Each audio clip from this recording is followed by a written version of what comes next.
Hey guys, welcome to another day of LCK Summer, the last day of the week as we get ready to go into our last week. This is crazy. We have some really good games for you tonight. I'm Achilles, that's Papa Smithy, and heavy playoff implications coming in right here, especially in our first match. It's Samsung Galaxy versus MVP, who are holding on to playoff hopes by a thread. Absolutely. A second set, CJ enters versus Rox Tigers. Playoff implications there a lot lower. Now, if CJ was to beat Rox Tigers, then we would have the situation where SKT would actually overtake them if it was a 2-0 at the top of the ladder. So, slight playoff implications, but it's a really interesting run-in because we're talking about MVP and Afrika. At this point, 4 teams are set for the playoffs. They are Rox Tigers, currently first, SK Telecom, Samsung, And then KT Rolster. Now, at the moment, KT Rolster ahead of Samsung after their win yesterday. A narrow one over here, it must be said. Now, for Afrika and MVP, interestingly, they have the same run-in. Rox Tigers and Samsung, as you're going to see today. So the Rox Tigers game, you definitely pencil over to Rox on both sides. MVP, 1 set behind. They need a match win. They need it against Samsung. You don't want to be in a spot where you need to beat the Rox Tigers to even be a mathematical shot. Afrika in the driver's seat, but if MVP can get it done today, they are an outside chance for Pitt. Yep, as you can see right there, as we went over, 4 teams locked in, so we're going to be fighting over this. And with Afrika losing to Longzhu yesterday, that was really what gave MVP this last chance to come in here, possibly find a win over Samsung and keep those playoff dreams alive. Jin Air out of contention, and currently CJ Entus going to be in that relegation 100%. Right behind them will be ESC. Longzhu barely inching out of relegations with their win yesterday, so still not out of the woods yet for those guys. They have a couple more games to be played, but now it's going to be about these 2 squads right here, MVP and Samsung. MVP not having so hot of a time as of lately. Last win that they picked up, 2-0 over top of Jin Air Green Wings, which at this point doesn't really stand for that much, but it did look like a very convincing set by them. So there's still hope for these guys, but Samsung, compared to Jin Air, it's a whole other animal. It's going to be a much tougher matchup. Absolutely. And for MVP, look, it was their last time out. They snapped a losing streak. They picked up a win. They look great doing it. Game 2 especially, one of the cleanest games of the week. So it's great to see them back in form. It's just this team has not performed against the top squads in the league. They only have picked up 1 game win against playoff teams so far. So no matches, only a single game win. So while they're beating the Jin Airs of the world, while they're beating the CJ Entus of the world, a team like Samsung so far has been a bridge too far for MVP. So if they do pick up the win today, they at least start to put themselves or their future in their own destiny, because there is a world where Afrika lose both their matches. MVP need a match win to shape up to the amount of wins that Afrika have. Currently have 8, MVP currently have 7. Well, the squad, as we mentioned, looking really good against Jin Air, and one of the ones that we really have to sing praise to is ADD, as you can see on your screen right now. Gangplank in the first game, really good, has been consistent on that champion, the first one to find a victory on it here in LCK Summer, but then the Gnar performance from this guy was absolutely phenomenal, not dying in that early gank in the top side, ended up coming out with a triple kill between the rest of the members of the team, and he was just the playmaker coming into that match that really helped put Jin Air in the grave. There was no doubt it was a monster Gnar performance from ADD, but ironically, we move over to Samsung. Cuvée, the guy who, after the top lane rework, after the Trinity Force changes, looked like he would struggle. Guess what the 2 champions are that he's found success on? Gnar and Gangplank. So, of course, we're going to have a very interesting pick and ban. Samsung will be on the red side to start things out. I haven't seen Samsung in about 9 days. They haven't been playing, at least so far this week, so we haven't seen them on patch 6.14. But they looked controlled the last time they were out. A nice victory in that particular situation. So, again, they beat CJ 8 days ago, so it's hard to say where they're really at right now. And I want to see some new champions. Cuvée, probably going to be playing Gnar Gangplank if he gets his hands on it. I want to see something new from Crown, because Crown is still #1 for DPM in the league. The Victor we know all about. Azir we haven't seen a single time this week. So the latest round of nerfs on 6.14 has seemed to trivialize the pick. The only other champions played more than twice this season is the Karma, which again will be a consideration, but we're coming close to playoffs. We see other mid laners around Crown's level, someone like Fly has picked up the Talia. I want to see a Talia, I want to see an Aurelion Sol, I want to see something new from Crown. Otherwise, especially once we hit the playoffs, we hit the best of 5s, I think that champion pool might be exposed. Yeah. You can see their little signs they got in front of their Computer monitors there. So the Gangplank coming through for QV. He's played Gangplank and Gnar combined 10 times out of the last 14 games. So has really been prioritizing both of those picks. And haven't seen so much like the Shen from him yet. So that's something that we could see pulled out in this matchup. And the numbers definitely support that. 5-1 on Gnar, 3-1 on Gangplank. These have been big picks around the league, and QV led the way a couple of weeks ago when Gangplank was just coming back into the meta. MVP was a real struggle in their 4th series before that match against Jin Air, but finally got back on the winner's board against Jin Air. And again, if you haven't watched the VODs, if you haven't watched that series, especially Game 2, but to a lesser extent Game 1, they were very clean games. And that's not something that many teams can really say this week. We've seen a lot of 2-1, we've seen a lot of teams, SKT included, kind of sidestep against lower opposition. MVP looked great. Absolutely. Samsung, though, last couple losses, nothing really to be ashamed about. SK Telecom, Tigers, and KT. Basically says, you know what, we are the definitive 4th place team at the moment, where they will rest. But with a win here, would help them be able to move up over top of KT Rolster and play one less best of 5 in the gauntlet. And I'm just happy that we're going to see these two teams face off, because definitely a couple of weeks ago, you're like, wow, MVP and Samsung seem like they're about the same power level. They're around the same part in the league. When these two teams actually faced the first time, it was way back in, I believe, week 2. It was MVP when they were still yet to pick up a game victory, let alone a match victory. MVP have leveled up. They've grown into their spot in LCK, and Samsung have been strong but not peerless. So this could actually be a super competitive 3-game set. Granted, at that time, when we did see that matchup, we had hopes for MVP, almost taking that game against KT Rolster, which ended very cataclysmic for them, with all 3 inhibitors down and then a wonderful defense from KT just swinging back in. So thought there was some hope, but still thinking that here as we come into the match up to date. You can see the KDAs across the board, relatively close. Ruler going to be the big difference here over top of Maha, as well as Wraith over Max.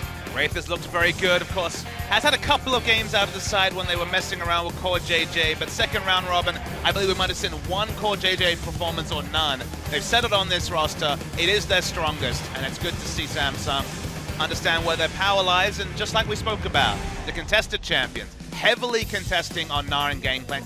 We might even see these champions banned, either on blue or red side throughout the series, and then we look at the second string. ADD looked great on the Shen. And Trundle's probably going to be that champion that's not banned, that's going to be left up. We're probably going to see 3 games of Trundle, because I just struggle to see a world where Gnar and Gangplank are available. I mean, something that we've been seeing a lot more of recently has been that Trundle support, so we could see that come in early on in the draft as a flex option for either of these teams. Wraith could, play that one himself, so there's a bit of flexibility there, but if we get pitched in on this Gnar and the Gangplank, which is almost certain, it could lead to somebody like QV struggling, who's got a losing record on the rest of these top laners, whereas ADD, he's been looking pretty good across the board. And this is really the matchup where the champion pools overlap the most. In other roles, we actually see some pretty unique champions. Yeah, Maha with the Jhin, Ruler not playing that at all, but they do share the Sivir and the Ashe from time to time. But Maha, after his performance just a few days ago with that Jhin, hitting almost every single curtain call shot, positioning really well, with help from Max on the Tahm Kench, able to devour him, get him to safety when necessary. It was still just a turnaround performance from Maha, who has been, the target of the most amount of ridicule that we've had for MVP so far. I think Tahm Kench might actually shape to be a champion that wasn't on that list, but maybe heavily contested in this series. That's true. We could see him pushed up into the top lane. I mean, both of them do have innately kind of this tank top mindset, and Tahm Kench fits in that wheelhouse and is the flex pick as well. So Trundle and Tahm Kench probably going to be the second round of top laners once the Gnar and Gangplank are taken out. But I really am excited for this. It was great to see MVP back, showing a victory. With Afrika losing yesterday, it's still a chance that MVP make it through. But they need to start with a win here. It's only 2 series left. The next one's against ROX Tigers. Now that might be after ROX Tigers already crowned first, which could lead to some interesting ramifications. But for now, they need to win the series. They're in front. Alrighty, you can see Ambition getting ready to go into the game. It's like we're just getting the guys into the lobby at the moment. And then we will be underway. So it looks like we might have an audio issue on the side of MVP. Looks like Beyond is having some trouble. So going to be getting that taken care of. The admins are on top of it. And then we will be ready to roll. A couple of issues yesterday, so I guess still cropping up today. Guys, we're on 614 this week, all week. Braum has been disabled. Interestingly, has been using other regions, so I'm not 100% clear on what's going on. We were told there was a problem with his passive.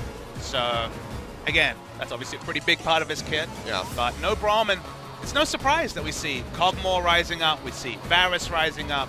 It's always about what's going, because Braum is kind of this champion that either enables or really holds back a poke comp. So with Braum not even able, it's like, if you're a team that has a poke comp identity, you kind of get 4 bans. Yeah, Kog'Maw, he's just been picking up pace really all over the place. I mean, just earlier today, Envy with Laud playing Kog'Maw into Phoenix 1. Didn't come out on top of that, but there was almost a quadruple at the very end of the game before Phoenix 1 was able to kind of regather themselves and push back up and end up, closing out that one. But he's been picking up the pace there across the board. So it's good to see, and especially from somebody like Songyun to kind of bring that, and pioneer that pick back into the meta.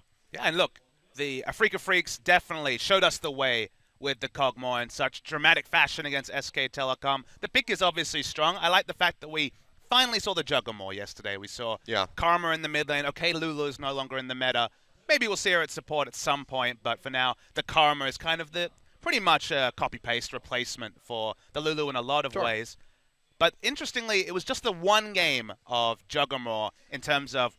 So when we talk about Juggernaut, it's about Kog'Maw in the front with shields, with speed, not so much Kog'Maw in the backlines. We've seen a lot more of Kog'Maw just as a backline AD carry. Feels like in terms of backline threat when you have champions like Tahm Kench in the meta, champions like Shen in the meta, getting to Kog'Maw is actually a really difficult task unless you have the true initiation of a Malphite or maybe an Aurelia who has a massive amount of mobility in team fights. So Kog'Maw has actually been a nice adaptation, and I think it will definitely shape to be a very relevant pick going forward and in playoffs as well. Yeah, we're just kind of, shifting back into that one. And one of the ones that we haven't seen yet that, again, just saw earlier today, Bjergsen on the Zilean in both games against Immortals.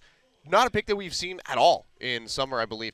And Fly, of course, big player of the Zilean, was the first one in Korea to really kind of bring that one out, and then Faker kind of matched him. We haven't seen that yet, which is a bit surprising, I think. Do you think that that's something that they're just kind of holding in the pocket that they can pull out during the playoffs and be like, you forgot? I think definitely. I believe there were a handful of picks at the start of the season, but it fell away very quickly, even though Fly is well known for it. There was definitely some Zilean bans against Fly. Yeah. And then they just never really played it as a strategy. And Bjergsen and TSM have played it a couple of times. I know Cloud9 have played it as well.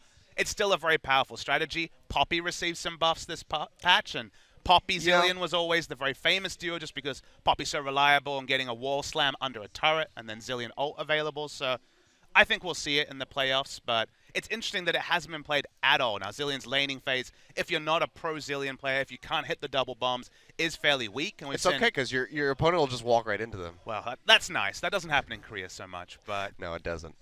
I think we'll see the Zilean. It's, as you mentioned, it's a surprise that it's been kind of completely abandoned, even though there's been no direct changes at the Zilean. Yeah, and we have seen the Poppy. I mean, Ixu brought it back out. Didn't find success on it, however. So maybe the buff's just not enough to help him out. But Ixu's been having some rough performances as of late, along with the rest of the Afrika Freaks. Really shocking stuff, losing to Jin Air, then losing to Longzhu.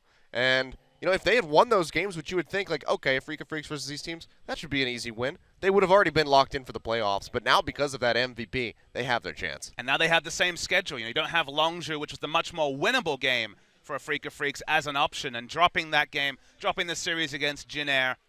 Afrika Freaks, you can never really kind of get a full understanding of them. Beating SK Telecom, then losing to Jin Air and Longzhu is certainly some puzzled track record for that team. Yeah, which is why I personally would love if MVP were able to make it into the playoffs. I think that, bias caster for sure. But I think that with the recent run that Afrika have had, I think that MVP getting in might give us a more interesting playoff, because even if they do get stomped out, this is their first time that they've come into LCK. They're a very rookie team, very much amateurs, and to make a run all the way into playoffs in the first split is just a Cinderella story right there for these guys. I mean, Afrika had that Cinderella story last season. Yeah, they had their chance. With the 7-2, and on one level, like, the first thought is that I disagree, just because, again, we talked about the win rate against the top teams. But for them to qualify, they have to win a series against Rox Tigers or Samsung. So that would already be one statistic that had been changed. And then maybe there is hope for them in a series against likely Samsung, ironically. Yeah. We probably, if we do see either of the teams going through, Afreeca Freaks or Samsung, the most likely first game of the gauntlet will be against Samsung, just because KT and Samsung is the last game of the season, and Samsung have never taken a game win, let alone a match win, over KT Rolster. So very likely that Samsung will end up 4th place. What is it now, like 14-0 or? It might be 16 now. Maybe 16-0. Yeah, it's something pretty absurd. Cuvée has never beaten Someday in a series. And Someday looked. That is just. Someday damning. looked super good yesterday. He brought back the Echo, Trinity Force Echo, so not quite Tank Echo. Yeah. I was looking at stats today, undefeated career on Echo. And I guess Echo's the name we didn't mention that is back. That's true. Coming back into the meta. And it's been a big question mark, like, why is this happening? But I think you mentioned it just the other day. It's so easy for him to just stick to those backline 80 carries, get on top of them, lock them down, and they just can't do a damn thing. And then you build Trinity Force. That was the other big change, is that, Iceborne Gauntlet saw the nerfs before. Yeah. Trinity Force has been buffed. No Critical Strike is better for almost every top laner that builds the item. The ability to really get a lot of turret pressure and just be a champion with a strong laning phase, good at getting in the backlines against Ashe, against Sivir, against Jhin, which are the meta 80 carries right now.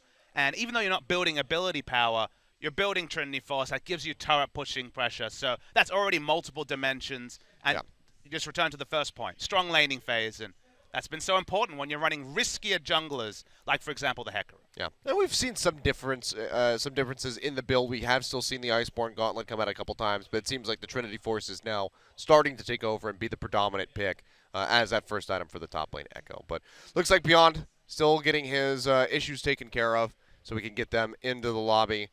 So MVP's side of things just having a couple issues, so we're going to get that taken care of as quickly as possible, guys, so we can dive straight into these games, because I'm excited. I've been ready to go on these. We've been here since like 11:30 a.m. It's now 2 p.m. I've been just like raring to get into these matches, and of course we just have to have a little bit of a break. Well, we need that break, Kilios, because last night was Friday, and we both had a big night. So when these matches start so early, I had a big night of like Overwatch. That's about it. How'd your Overwatch go? Oh, it was great. I played with Susie Kemp, who is significantly lower rated. And for whatever reason, so even some ELO boosting was happening there? Some ELO boosting was happening. And even though the team average was so low, and I was playing against people that are like level 40, and I'm ranked 61. You had to work that in there, I was still getting, the casual brag. Humble brag. No, I mean, that's not even that good. Dyrus is like 76. There's some other, some of the other NA people. Hooney's up there. So there's a lot of people that are still higher than me, but top 10%, that's not bad. But I'm still getting gains of like 60% of a level per win. Nice. Which was really shocking, because I get less than that when I beat people at my own rank. So something is slightly amiss there. So you figured out the system, is what you're saying. I think it's just queue with people that are lower than you, hard carry, and rake in all of the levels. It's great. It's a good system. Thank you, Blizzard. It's 10 out of 10. I think they have to look at some of those things. I think they have to look at maybe things like decay if you don't play at the highest level. Yeah. It's still early days, though, for that game. Yeah, gotta get things figured out. I mean, League's been out for how long now, and they still have some of these issues with LP gains and losses. No, there's no issues with League of Legends. League of Legends is a perfect game, Achilles. Yep. Okay. Sorry. Perfect. It is the messiah of video games. Look, it wasn't perfect till this week. Then they fixed Cloud Drake, and now it's a perfect game. That's true. That did help out a lot. At least now all of the objectives are like desirable. Sure. So that was a nice touch. So I'm happy that they did improve on that. But outside of that, no. I mean, that was my Friday night. How did your Friday night go? I drank a lot of wine. Oh, that was perhaps a bad idea. All right, Gragas, calm down over there. Is he drinking wine? Maybe in the Esquire. I think in the Esquire skin he's drinking wine, because it's like a purple liquid. Yes. Or like a so it's like a violet. I don't know. So it's definitely got to be wine. Some Chianti or something. Yeah, it's just like some weird mixed like grape flavored drink. The grape drink. The grape drink. He's just having. We have grape drink in Korea. We do have grape drink in Korea. I forget the name. We have some really interesting soft drinks here. There's some. What's your favorite of the super Korean soft drinks? How about Milkus? It's got milk in it. Yeah, Milkus is there. Then you have Pocari Sweat, which is like the. Pocari Sweat's something that I think a lot of people know. Yeah, but it's just like a weird name. Like, I don't want to drink something that is literally called sweat. No, that's probably fair. That just is weird to me. But all right, looks like we are set to go. Teams are loaded up into the lobby. And we should get this pick and ban underway. You know what soft drink I love, Papa Smithy? What do you love, Achilles? Coca-Cola Zero. Yeah, some the sellout greatest going drink on here. and the official sponsor of Champions Korea. Perfect game with a perfect sponsor. The Just- sellout is strong today. It just hits the spot. You know, nothing is more refreshing than cracking open a can of a nice cold Coke Zero. Oh, dear Lord. All right. I prefer regular Coke. Anyway, we are into the draft. MVP on the blue side, Samsung. On the red, it's going to be a target ban at Ambition, taking that Rek'Sai off the board. Looks like MVP might be setting up for a first pick. Gragas, that's been a champion that both Beyond and Ambition have been prioritizing in recent weeks. The Hecarim jungle that Beyond played in that second game against Jin will be banned away. Still waiting to see how that Naren gangplank from the featured matchup between ADD and Cuvée will be allocated. I think you could basically pencil in a first pick gangplank if it's available, even with the Nar counter matchup being strong in the laning phase. I mean, we saw multiple games yesterday where Gangplank was completely harassed out of lane, but still brought it back with massive late game damage, as he is wont to do. But for now, we're focusing on the jungle pool. 3 jungle bans and that mid lane ban, the victor at Crown.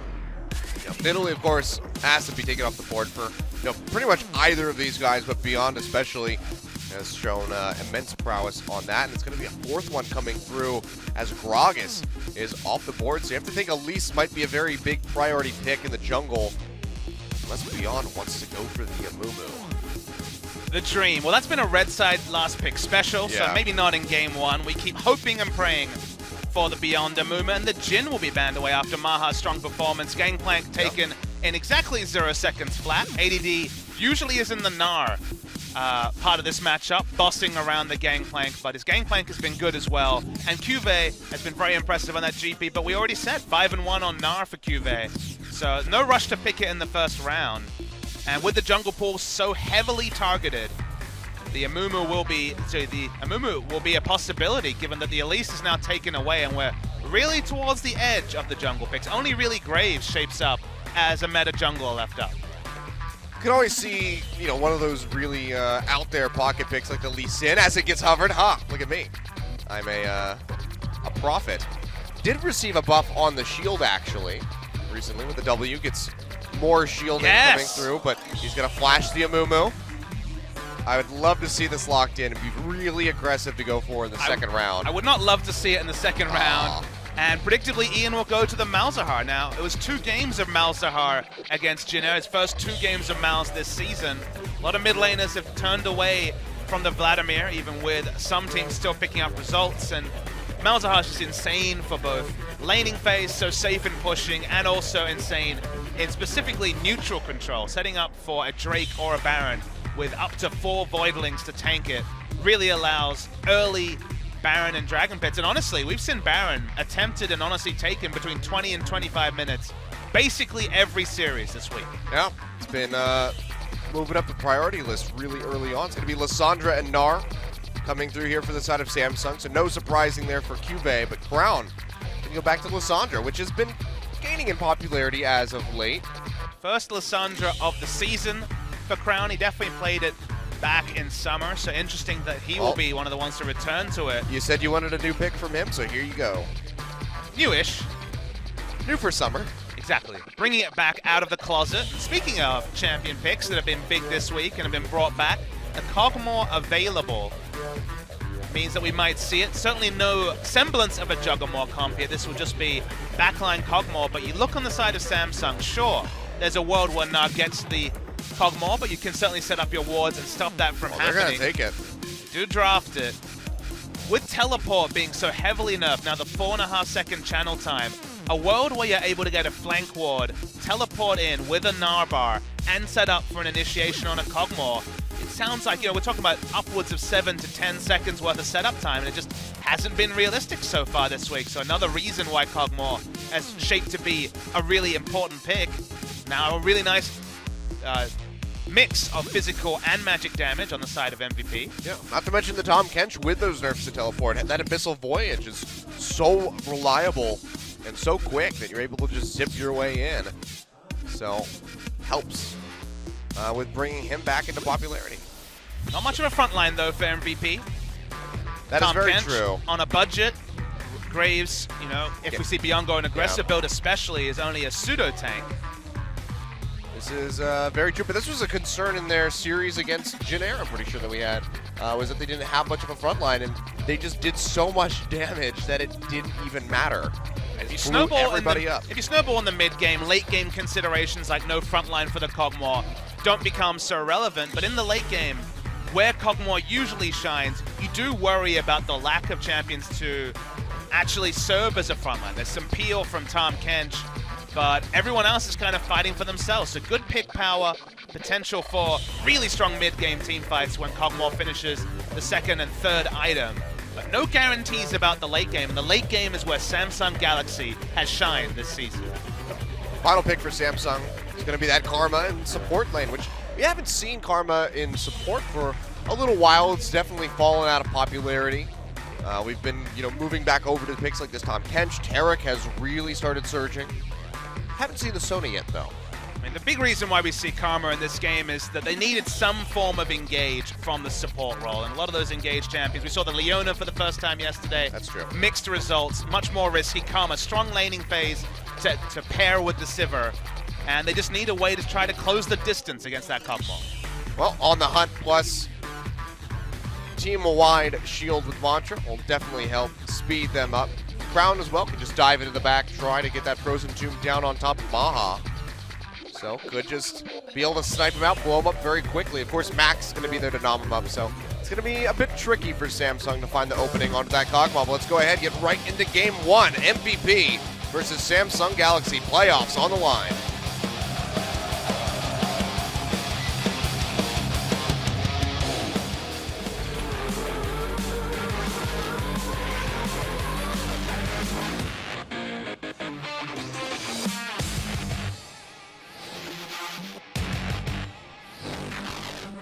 All right, yeah, we got a Cloud Drake. The best Drake. Or top two, at least. Top two. We'll go with that one. You can see Samsung fans are out to play. They were distributing some nice swag for the team earlier on. So we got some people with hand fans and flags. Hand fans definitely very relevant today as it is humid as hell. Yeah, I'm wearing my jacket and I'm regretting it. Starting to sweat here, even in just the booth. That is why I took mine off immediately. Should have bought a Picari sweat, I guess. I wasn't planning on being back on camera because of that pause, so I just took the jacket off and then it was too late to go back.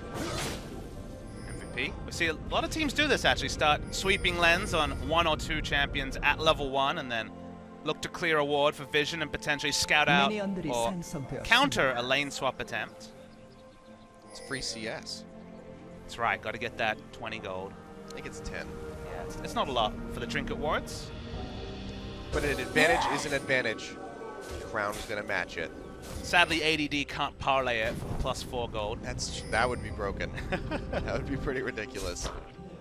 But looks like we're just going to have the swap initiated by the side of MVP. As they move up, we'll take out the Gromp. And Wraith and Ruler, they're going to push in, get spotted by that ward of the Tribe Rush. So that will send Beyond and ADD just up to the Raptor. So not going to lose a whole lot of time in the jungle. And now Cuvée going to come out up top and find himself in that dire situation. Makes a lot of sense for MVP to look for the lane swap, as Wraith will do some harassment at the red buff. All about dodging the Gnar matchup until you get Sheen and a couple of items to help your laning phase. Wow, Exhaust used on Beyond. He's going to use the Exhaust. That's a bit interesting here. He's going to get the heal coming out from the red buff anyway. So not going to suffer too much. Now he can get on top of Wraith if he really wants to. Has the slow from the red. Oh. And Wraith's actually going to deny the little Brambleback. Take it down himself. A lot of experience was loaded into the smaller monsters many patches ago, so now he's going to find some experience to justify his roam up. I'll help him out a lot. Of course, that exhaust is probably going to be back up before we see any action happening with those bot lane duos, especially what with the turret swap coming through as ADD makes his way up top. Max is shoving Cuvée back as far as he possibly can. No jungle follow, actually, for the Gnar at this point. Yeah, no real place to go. He's going to teleport down to join the lane swap, of course. Yeah, he went straight top right after the Krugs were taken, so he got a couple CS. So So not going to be too bad. We'll be able to pick up a little bit more here as they shove in for the turrets.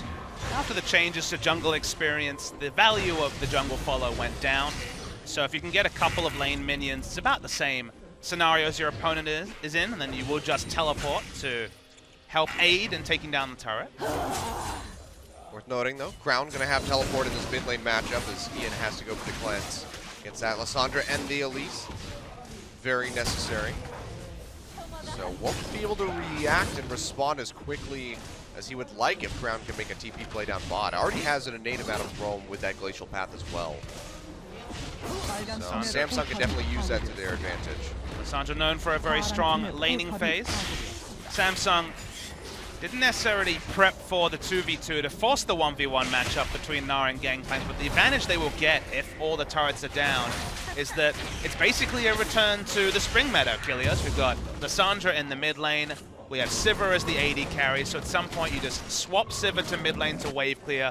You have very strong engaged double teleport, and if you get deep wards behind the 2v2 lane, you just look for that Lissandra teleport at level 6 and pick up some kills. So Samsung do have a lot of tools in the mid game to potentially punish the lane swap that MVP initiated.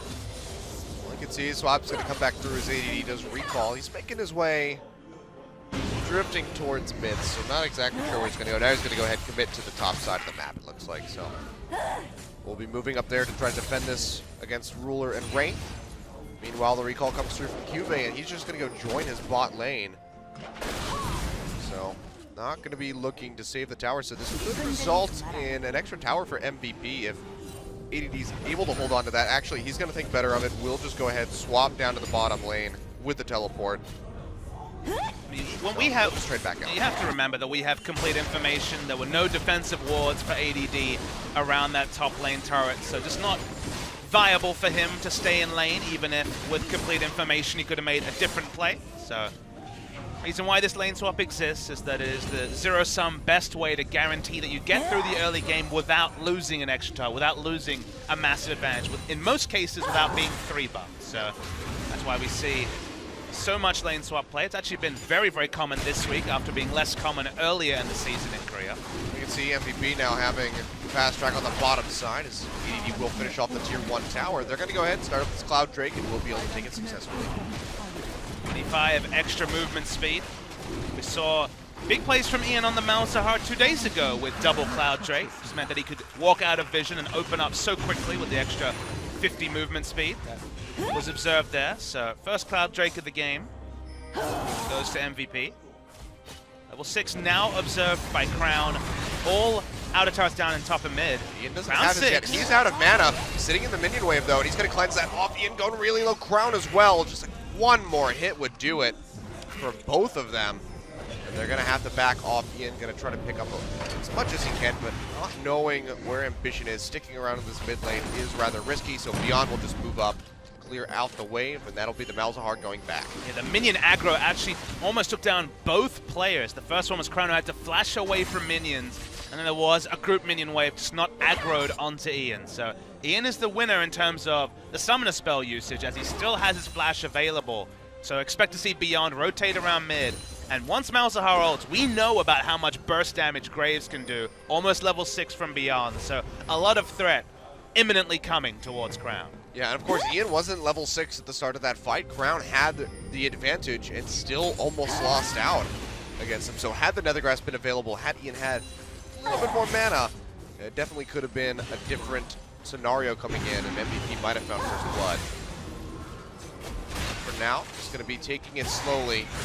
See, the CS discrepancies coming through are actually pretty harsh on the side of Samsung against MVP. Slight lead for Ruler. Pretty monstrous one in mid for Crown as he's about 20 CS up, and Cube as well has inched forward. What? So. No, this is actually Crown's second ever game of Lissandra, which sounds like a crazy stat given that Crown has been the mid laner for Samsung ever since summer season of 2015. But 1-0, so undefeated, I guess. It's a good stat to have. Well, he's going to go back yet again. Doesn't have TP available yet, so won't be using that back to lane, but he's going to be working towards that Abyssal Scepter by the look of it. The Negatron Cloak really helping out to mitigate all that damage from the Malefic Visions. that Ian is trying to lay down. Beyond going to move forward, does find Wraith, chunks him out a little bit. Going to stick around for the Gromp. But now with 3 members of Samsung pushing in towards this tier 2, he's going to have to join up with ADD, clear out this wave before they suffer any damage on that tower. One of the strengths of Graves in this meta is what you see on your screen. One of the few champions to have instant wave clear shove when he enters. So as ganking, unless you're strong see it, is not that powerful. His Ambition does claim the blue buff. Yep, tries to take it out with the collateral damage, but it's not going to do enough. Ambition really early boots too. Coming through, so looking to be able to get through and hit hard. And both junglers actually, Beyond, even though Graves doesn't interact that strongly with attack speed, has gone for the boots 2 rush. It only does really interact with the amount of time between shots rather than necessarily his reload time. Reload slightly faster, but yeah, again, not the strongest efficiency there. Not that significant, but we'll see where he wants to go from there. If he's going to be a bit of a tankier, bruisier Graves, or if he's going to opt into full damage. We've seen from him so many times before. Not quite level 6 for Max either, so no Abyssal Voyage when it comes to the rotations. So far, some of the more risky laning choices like the Gangplank and the Kog'Maw have gotten through relatively unhindered so far in the early game. Ma especially has been doing really well now, overtaken Ruler in the CS, but ADD's still going to be struggling a little bit, behind by 16 when compared to Cuvée. Now does have that lane to himself, so he's going to be able to soak up and get those stacks in on the call, and that'll help him out a hell of a lot when he can finish that item off. The Kog'Maw actually was always seen as a good laning choice against the Sivir. Obviously in the extended lane where you can be chased down by the On The Hunt, Sivir has options, but the trades in lane with all the extra range you have for Bioarcane Barrage always go pretty one-sidedly over to the Kog'Maw. It's only the all-ins that Sivir really has options in. Yeah, I mean, such short range from her. Kog'Maw can really abuse that. See, a lot of attention being paid to this top side of the map. 4 members of Samsung hovering up here. Max is really far forward. He's going to have to retreat as he does see the bot lane of Samsung. ADD in a bad spot. Crown coming through as the Frozen Tomb. Does he want to try to use it on to him? No, it's going to be the Nethergraft now onto Ambition. Burst damage coming through from Beyond. Chunks Ambition down below half. Be able to make it out though. Has to use the flash. Yeah, good exhaust though from Wraith, stopping the burst rotation from Beyond, taking at least that much lower. He'll be able to get the Gromp and should be able to walk out. So Samsung not going to find too much ground up in that top side of the map. Still going to be pretty comfortable with this lead that they have for themselves. 1.2 thousand coming in. One thing we can see about this Lissandra versus Malzahar matchup is that Lissandra has much faster wave clear. It is safe from Malzahar, but takes time for the Malefic Visions to bounce between creeps. Lissandra a couple of Qs and the minion wave goes bye-bye, so that's why Crown has both a CS advantage and has been first on the roams. Alright, well, Rift Herald here started up. Looks like MVP might want to fight this one. It's going really low. Cannon Barrage comes down. Beyond trying to get in there, but he gets Frozen Doomed by Crown, and it will be confirmed by Ruler. But meanwhile, Wraith is fallen. That's going to be first blood going over to Ian. Ambition in a bad spot. Goes up with the Repel. Can't come down in a very good spot. Comes on top of Maha, and he will fall with one more hit. Beyond going to finish him off with the end of the line. 2 kills picked up for MVP in exchange for the Rift Herald. And the gold lead is gone just like that. Yeah, Cuvée completed his teleport. Gangplank was actually able to cancel it, so Gangplank gets free farm as MVP. Pick up 2 crucial kills. The Rift Herald, certainly not a massive prize in this game, but it's always nice to pick up. Honestly, just tried it too early. We've seen a big deprioritization in Rift Herald this week because teams decided to wise up that if they fight around it, they can get some significant advantages. 2 kills and now a guaranteed Mountain Drake for MVP. Yeah, and one of the big worries with MVP when you see them going for a fight around an objective like Rift Herald is that they're always bloodthirsty. They always want to take these fights even when they're not in a position to. So for them to come out on top, that's really good. But now a teleport up into the top side as Crown's going to try to get on top of Maha. Frozen Tomb's not available, and the W is not going to connect Maha. He's going to get out of this one fairly scot-free, only has to use the flash. And you can really see the impact of the extra second channel time on teleport. You see that ward lighting up, and you're like, he's going to come in and kill him. But then there's that extra second that you don't factor in.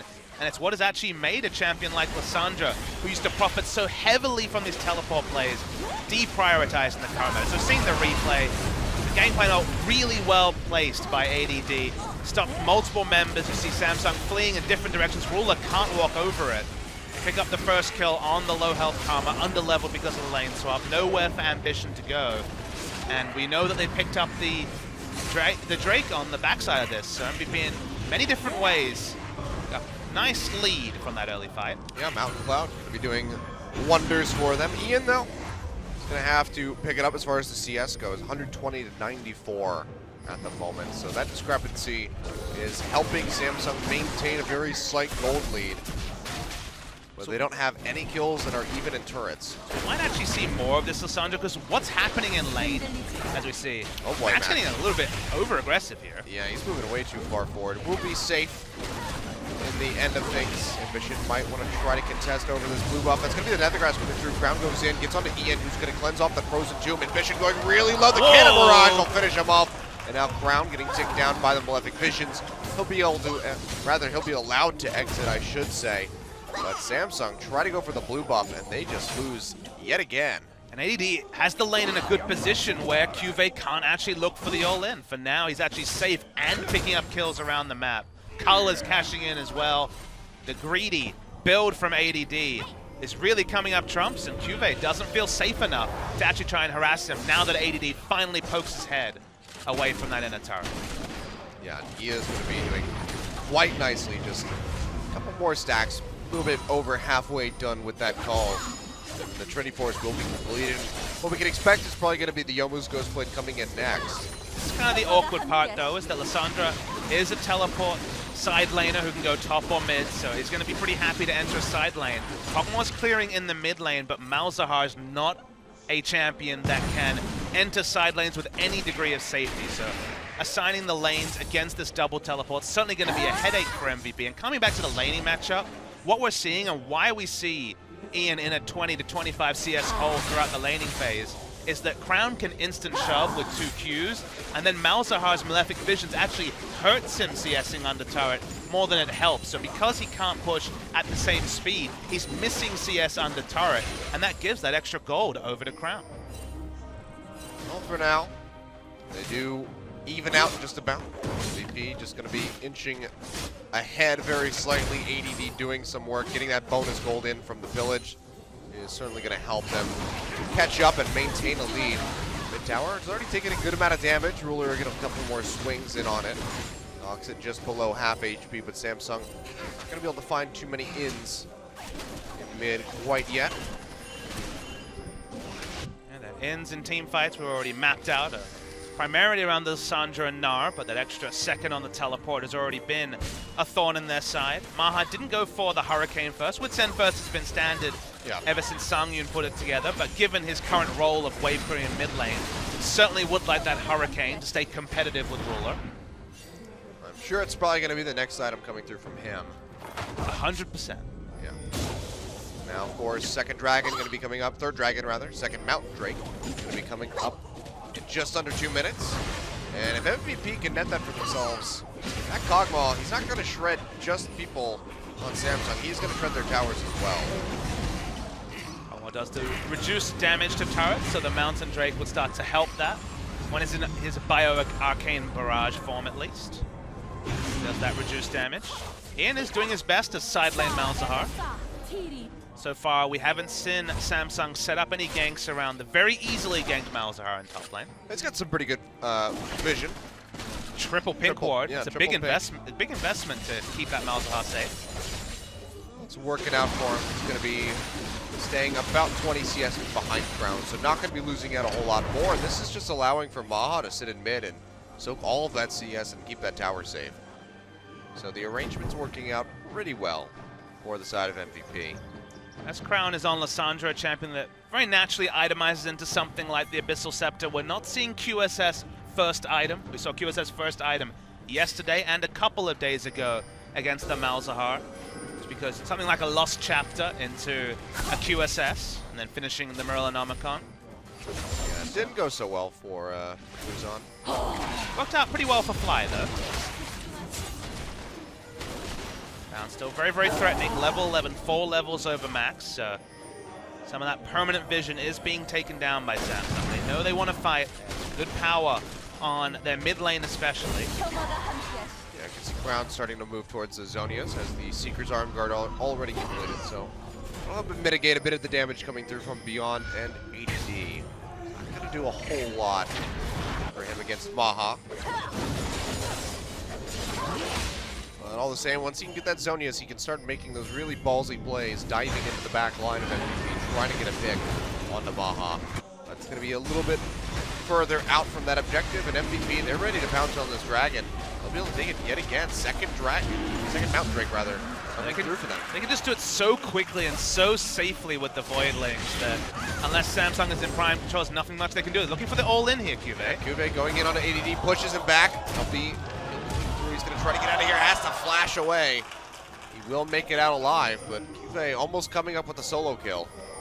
Solo kills are almost expected in the laning matchup, and we know what Gangplank can do in the late game team fights. The fact that he didn't even pick up that solo kill, which is a crazy turn of phrase, given that solo kills are held in such high regard in competitive League of Legends, but you expect ADD to die a few times, and that hasn't been the case. He's behind 33 CS, but no other extra advantages over to Cuvée, and with that global, he's picked up a kill and an assist to really mean that he's, effectively even against this Na'Vi. Yeah, I mean, we saw what happened in this matchup with Duke. Just getting triple kill, by ADD. Solo kill tripled in that game.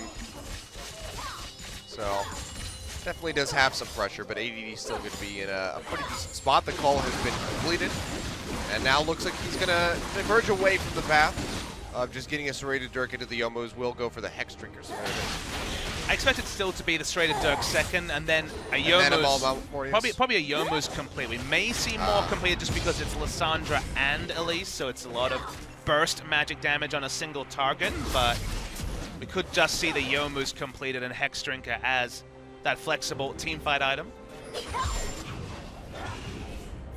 Hurricane not completed yet for Maha, but well and truly on the way with the Zeal. A little ways out, and I don't think he's backed for a while. So should have some gold, if not to fully completed right here as he's recalling out. Samsung are playing with fire. There is double pink ward around the Baron buff area, and we're past 20 minutes. Double Mountain Drake Kog'Maw comps. Now you can say that MVP has no one to tank the Baron, you'd be right, but there still is a lot of Baron threat with the double Mountain Drake on the side of MVP. Yeah. Well, speaking of Mortius, Beyond has that. So going to be a very defensive Graves to start things off. See if he wants to go even deeper. Crown coming up here trying to get on top of Ian. Does have the cleanse available. He's going to throw down the Frozen Tomb. Ian will flash and cleanse his way out of that one. Crown chases Stoke, gets the Ring of Frost down, slows him up. Ambition comes in with a repel and the flash, and will finish him off with a Q. Nicely done there by Samsung. Had to invest a bit, but they still come up with their first kill. Even though it's only the second career game for Crown, that was really smooth stuff. Worked in the auto attack first to break the passive, hit all his spells, and they chased down really well. So clean stuff from Samsung, finally punishing the offlane Malzahar. Oh, Maha just going on a ruler, shredding him out. He will use the spell shield to get rid of that R charge, but damn, taking so much damage. Has to use the heal. Flash will still be available for him. Cuvée gonna miss the Gnar ultimate. If it's a stun, they flash over top of this the boulder there. Now that's going to be the Devourer coming through from Max, and Cuvée will fall. Beyond comes up with a kill in the end. Nicely done. Meanwhile, Samsung pressuring out into mid. Crown goes over the wall, tries to get onto Maha, chunks him out pretty low. Now the Nethergrass coming through on it. Crown, he gets locked up. One more hit will do it. Can he get it? Frozen Tomb perfectly timed, but the heal coming through is not going to be enough to save his life. Maha will find it, and just like that, MVP bounce back, find another one. Looking for Ruler. He'll be able to run his way out of there with the help of Wraith. TP very aggressively coming through from ADD. Jukes out the Cocoon.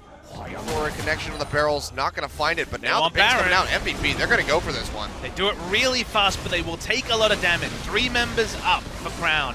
20 seconds till his teleport. They're going to get it right now. One of them is Ambition. He's going to try to go for the seal. Can he find it? No, Beyond is going to be able to confirm it. Ambition takes so much damage, as does Wraith. They get popped immediately. A double kill for ADD, and MVP just took a very significant lead in this game. You could tell when they got the second kill that Baron was the only thing in their minds. That's why you saw such an aggressive move from ADD. Oh, what a way to go. Goodbye, Max. That's one Baron buff down, at least, for Cuvée. All right, well, Cuvée will be able to answer with a kill onto the Tahm Kench, but wow, what a play from MVP. We'll take another look at this. They just do so much damage to the Baron. The fact that they're falling low, the Voidlings are doing most of the tanking, so they're the real MVP in this scenario. And the turnaround damage on the barrel link from ADD. He's looked so good on the Gnar that you forget that his gangplank was also pretty fearsome when we saw it a few weeks ago. ADD's putting in quite the work in this Week 10 LCK. And now suddenly, look, he probably can't overcome Gnar in the side lane, but he's in a good spot to split farm against this Gnar. Yeah, I mean, we saw his gangplank 2 days ago when it was still really good. The Gnar was definitely the standout performance from that series against Jin Air, but this gangplank has been on point. Like I said, the first person to find success on GP in Summer Split. Talked about the fact that MVP have no front line, so in the late game, the Kog'Maw sieges might be difficult. Well, guess what, Achilles? When you pick up an early Baron buff, when you snowball to the extent that Gangplank are, this MVP team is super, super powerful at 2 items, and Samsung against Baron have almost no recourse. Yeah, and it's only going to get worse because a third Mountain Drake in a row is getting ready to spawn in 25 seconds, and Maha, he's already doing a hell of a lot of damage to those structures. He is absolutely going to devastate them after this pickup, especially the Baron. We saw how quickly they did it the first time around. It's going to be even faster. And all you need to do as MVP is just throw the Gangplank ult behind a turret and just watch as Graves and Kog'Maw instantly explode structures. So with 3 Mountain Drakes and the remainder of this Baron buff, could easily be breaking the base. Breaking the base of this team is not a trivial task with no front line, but when you have the triple Mountain Drake and the Gangplank ultimate, the zoning of possibilities are endless. Yep, there we go. Beyond, gonna solo out the Mountain Drake, and just for good measure, it'll be an Infernal to follow. Goodbye. MVP, yeah, working their way towards the structure. Don't quite have the wave with them yet. Pushing up now. Baron Empowered will help them out. Crown throwing out as much wave clear as he can. Him plus the Sivir is doing some good work for the defense of Samsung, and it looks like MVP will go ahead and peel back, but they already got a good amount of damage in onto that tier 2. AD doesn't have teleport, and if he is to miss the Gangplank ult, will have no real involvement in the fight, so smart of them to back away. They will once again apply pressure when the rotation comes through towards Zenith turret. In fact, no, it looks like MVP are actually going to group around the wave that ADD is pushing up. Yeah. Surprised that they didn't just stick Maha bot while they pushed up the top, but we'll just split up a little bit here. Not going to get a whole lot of damage in under this top tier 2, though. So that might be the extent of the usage of this Baron buff for MVP. One thing we didn't speak about is that last series we complimented Maha on his Jhin play. Now he's playing Kog'Maw. That's 2 immobile AD carry champions that he hadn't shown previously on a guy that was famous for being caught out on even a champion like Sivir with Spell Shield. It's just amazing. It's such a strong contradiction. It's like, give him a champion with all of the mobility in the world. He's always positioned incorrectly. Give him something that if you position it incorrectly, you're going to get punished. And he just plays it phenomenally. Seems to know the limits of Kog'Maw and Jhin much more than we could have ever assumed given his performance level on some of the other meta carries. So if you're going to call someone on their missed positions, you also have to credit Maha for, so far at least, we're only 26 minutes into game 1, showing some good stuff on some of these other immobile AD carries. Yeah, for sure. I mean, his Jhin performance was really, really great just 2 days ago. But Kog'Maw is looking to have a repeat on that. 1-0-4 so far. It's going to be down in CS, but that is not going to be hurting him much at all. The next recurve bow comes through, so we'll be looking at a Blade of the Ruin King for him. Gangplank teleport's going to be up in a couple of seconds. MVP haven't been able to take any inner turrets. The Baron buff is now expired. Oh, flash forward, get the Nethergrass Wanda. Crown has the Frozen Tomb available for himself. He's going to try to hold on to it as long as he can. Won't have to use it in the end, but the tier 2 still goes down. Actually, I guess I'll give you the Ginsu's Rage Blade would be the more likely. Not Blade of the Ruin King. Feels like the only lifesteal item that the Kog'Maws can fit in is the Mercurial Scimitar upgrade on the QSS.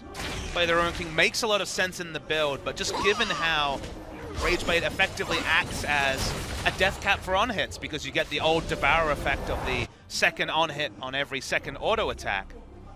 It really feels like you can't push past it as an itemization choice, so it's been the 3rd item consistently, again, after Sangyun debuted this on-hit Kog'Maw build last week. So, you know, you just get 6th item, Blade of the Ruin King with your Kinsus and your Mercurial We just Scimitar. haven't seen 6th item very often. We've seen QSS and Banshee Veil, so we've seen some pretty defensive 4th, 5th item builds and very low lifesteal. But I guess as Kog'Maw with backline threat at a premium, you're so far down the back of a fight that you either stay safe or you end up zoned out, so your health bar is not as important a tool as it is for other heroes. Bit of a gambit of a champion to run, but success has been had so far by most of the people that have tried their hand at it. Kog'Maw just going to be really strong. Ambition trying to move in for this red buff, not going to be able to find it. Maha just does too much damage. He's able to take that one away, and ADD just catch this wave, keep that tower safe, and he is going to keep farming up. He's almost caught up to Cuvee now, or before he was behind. And Youmuu's Ghost Blade completed with the Maul Malmortius. That gangplank is definitely scary. But you can tell the team fight plan from Samsung is very linear. They have Sivir ult, they have Karma ult, and the Karma has Talisman of Ascension. So it's very much going to be running in for 5v5s. That in another team comp would be a mistake, but when you note that there's effectively no frontline for MVP, you just kind of want to swarm the first person you get to, because if it's Gangplank or Malzahar, that's great. They're big damage dealers that you want to take down. And if Kog'Maw has no one fighting in front of him, he can't output damage in his immobile state. Because the whole thing about Bioarcane Barrage is sitting in one spot and putting out damage. You can't auto-attack cancel, attack move with 5 attack speed. So Samsung is very valid, just kill the first hero champion they see. Well, look at this MVP already grouped up, and this Baron is Look just at this damage. absolutely being shredded. Nice Nether Grasp over the wall from Ian will catch up Ambition, and that will be the Baron going over to MVP yet again. Wow, just killing it 10 seconds after it spawns. And it's worth calling out the smart play from Ian. No QSS on Ambition, suppression guaranteed. There'll be no commitment. Oh, They're now rotating play. to bot as well. Yeah, trying to get onto Cuvee. Maha and Max showing up. Tongue Lash not going to connect as Cuvee does flash out. Beyond is on the roam, but he won't be able to get there in time. It's just going to be looking to take away this blue buff in preparation for the Infernal Drake that is going to be spawning in 40 seconds. I'm going to say Cuvee, one of the big things for Samsung is the potential of that massive Gnar ultimate. But now with no flash for the next 5 minutes, it's going to be so difficult for him to get into a position where he can catch multiple members of MVP. The play from MVP's been clean, but the Drakes really are accelerating this game more than we've seen in most games. Getting 3 Mountain Drakes. They just rolled the dice on that one. The RNG has been super, super strong for MVP. The game plan has been strong, so it's not just luck of getting the Mountain Drakes, but the Mountain Drakes have allowed them to close out the game much faster, just because if Samsung's not there to begin with, turrets just literally explode to the Kog'Maw damage. Yeah, and it's going to be exacerbated even more for Samsung when they pick up with this Infernal. Look at that thing. It just didn't even stand a chance. That'll be our last non-Elder Dragon coming through. We'll see the Elder at 37 minutes, if this game even reaches that point now. I kind of want it to, just because I want to see what happens when Kog'Maw with 5 drags, 45% extra damage to turrets shreds down those objectives. Well, gonna get a glimpse of him with triple mountains. He just gets a couple shots off and will chunk that thing down decently. Waves aren't really prepped for MVP, so they have to be careful pushing in here. Looks like they will send ADD up top to deal with it. Bot's moving along very slightly. That's just going to be a really slow push for them, so MVP going to try to poke in here, whittle them down as best as they can. Double Guardian Angel for the side of Samsung. So if Ambition or Cuvee gets caught, it will be the end of the world. But of course, they will get that big 5-minute cooldown coming through. With no true front line, they can have Maha poke at turrets, because as long as it's just Lissandra coming in, you do have the Devour to negate the single target engage. All this time, ADD split pushing. Now 25 CS ahead of his opponent because he's had free time, and Cuvee has been doing his best to respond to all the pressure from MVP in other lanes. Yep.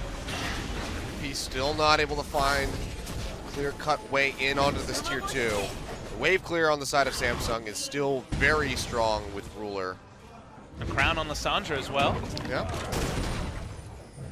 But Ruler, of course, going for that very aggressive greedy build, the Essence Reaver and the Infinity Edge. Now going for the attack speed item.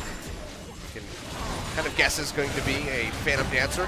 Look at that, it's going to be the Cannon Barrage coming down. Ruler gets chunked out, and MVP just like that, they move right in, they take out the tower. Exactly, that's the thing. The zoning cannon barrage is a real option for them. It's kind of reminiscent of old AP Gragas throwing out the barrels outside the turrets and just taking down objectives. So decent cooldown and a big teamfight ult used, but there's just no way for Samsung to engage. Cuve's Gnar bar's not in the spot he needs it to be. Flash is still not available for that Gnar, so happy to throw it out, and now all outer turrets down for Samsung.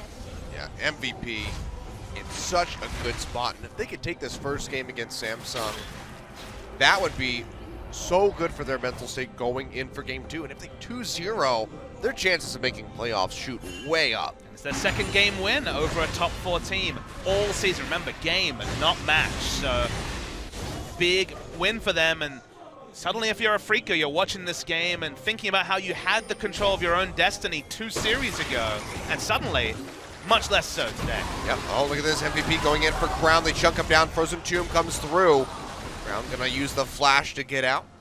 It's nicely timed Q assist there by Maha to get right out of the Frozen Tomb, but they're unable to confirm the kill. But another Summoner's Belt down on somebody that is very crucial to the engage of Samsung. Who is going to be taking down this Kog'Maw? Unfortunately, the answer, Kilio, seems to be no one. I don't think you can walk past all the damage from MVP, and picking one of these frontline members is looking increasingly difficult. QSS, now Mercurial Scimitar, is completed for the Graves. Orange was always there for ADD. So, I mean, if Malzahar walks up and you can delete him, maybe there's a team fight you win as Samsung, but otherwise, seems like all this team fight will be an exercise in frustration for Samsung. Yeah. MVP trying to inch forward where they can. See Beyond roaming up around the top of this red pit, trying to find an entry, get some damage down. Not going to be able to do that yet.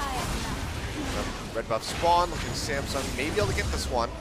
Nope, spied away by Beyond, takes it out. Samsung just struggle to find anything on the map, even within their own jungle.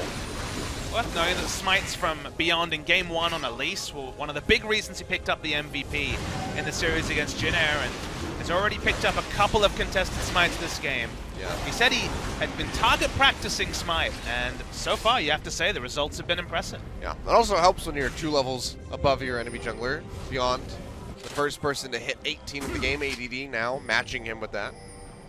So, MVP have just been winning out in pretty much every possible way in this game. Sans, some CS here and there. You return to the draft, you think about what was prioritized, and it was the jungle pool. The jungle pool was heavily targeted, and you can see that seems to be affecting Samsung a lot more than it is MVP. We're not even seeing the pocket picks from Beyond. We're seeing very much a standard meta jungler for Beyond in the Graves, but his use of the Graves, the fact that he's always been proactive, he's always been there to clear waves, the extra CS he's picked up from lane creeps is the reason why he was the first champion to hit 18, and he's playing completely over to the side of MVP. So here's the question. We have Baron spawning in 25 seconds, Elder Dragon in 40. Is this one of those rare occurrences where the Elder Dragon would actually be, if you had the 50-50, it would be the better objectives to go in? I think the only thing I'll say is that if MVP lost a member, if someone was picked, they would go for the Elder Drake trade. But as a 5v5, you take the extra duration of Baron over the 90 seconds of power from Elder Drake. Gotcha. All right. Well, maybe if they play their cards right, they can just pick up both of them. That's definitely their hope. It should pretty much be the end of the game. QFA getting chunked really low off the backside of that barrel from ADD. MVP grouped up inside of the pit. Not going to start that Baron yet. Looking for some more damage. Whether it's a barrel or just a spell from Malzahar, everyone's taking 25% of their health. God. Yeah, Ruler down to half. He has to use On the Hunt just to get the hell out of the river. Sprints over into the lane. And ADD is just shredding through people with these barrels. That's going to be the Baron started up Beyond, taking this one up, and Maha is working through it. Look at it. It's just falling down. Ambition going to try to move in here. Did he go for the steal? It's not going to happen. Beyond confirms that one off the backside of Crown going down, and now Ambition will have that Guardian Angel pop. Abyssal Voyage coming through. Ambition comes back up, and he goes right back down. QV getting engaged on. He's going to lose his GA as Max devours him right as he tried to jump away. And that Mega Gnar, he gets popped. He's going to fall. That's going to be a 3-for-0 plus the Baron for MVP. They might be able to end the game right off of that. I think they will, Achilles, and the Mountain Drake is the true MVP. Think about how MVP have been able to take 3 Barons for free effectively because they don't take damage because they die during the duration of the Voidlings beyond just going Rambo under the turret. Yep, Ruler will make it out of there alive, has to use the flash and the heal to get himself the safety. He almost has on the hunt back up, but now another wave of Baron creeps pushing in. MVP all pretty healthy outside of Beyond. You can only think that this will be the end of the game. Wraith, the last member standing, he'll be able to make it to the fountain, but the Nexus Towers have fallen, and MVP, 30.5 minutes, they take down Samsung in game 1. Sometimes it all lines up, Achilles. In this game, the Mountain Drake really allowed MVP to close a game that would have been a lot harder against the strong wave clear and pick power of Samsung if there were 3 Ocean Drakes, let's say, instead of the Mountain Drakes. But in another way, things are lining up for the MVP squad. Afrika falling at the last hurdle with 2 losses in a row, and MVP, off the back of that win against Jin Air, they take down Samsung, and they're putting their destiny in their own hands. Yeah. They're 1 game away from being very, very close to making playoffs. If they could 2-0 here, and then Afrika Freaks lose to both Samsung and Rocks Tigers, they will just barely inch their way in. And that's why the action's so cool, Achilles, because if they 2-0 today, they are equal in game score, they are equal in match score, but they've played 1 more match. Our game Monday is Samsung versus Afrika, and Samsung seems to be actually really affecting who they play in the first round of the gauntlet. Yeah, Samsung just not coming out swinging in this first match. Either today or Monday is a preview of our first playoff match. It's very true. Very, very true. Could see this match happen in just a couple weeks' time.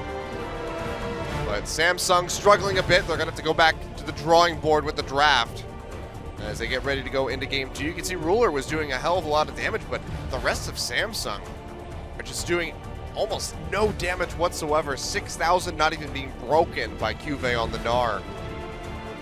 How do teams keep getting Malzahar in the second rotation of the draft, Achilles? I don't know. MVP got everything. They got Tahm Kench, they got Malzahar, they got Gangplank, they got Cogmaw. What more could you possibly want? Great performance from MVP. Maybe in Italy.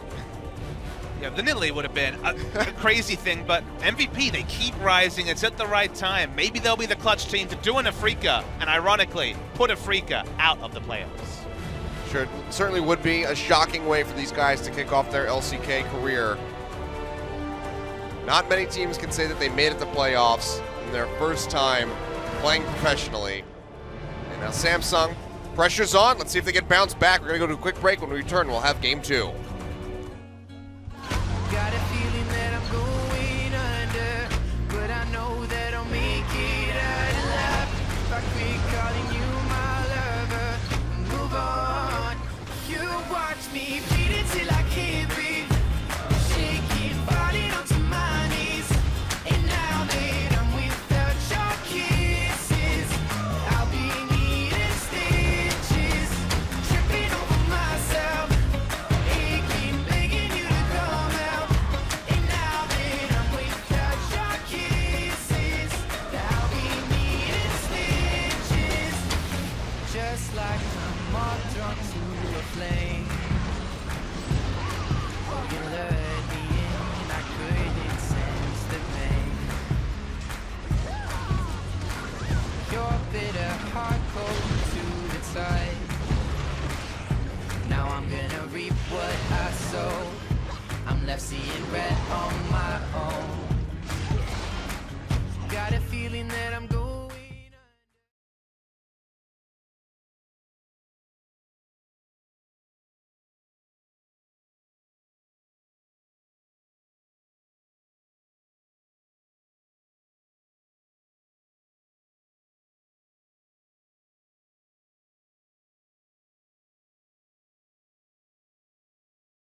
Beat in sync with the fast track.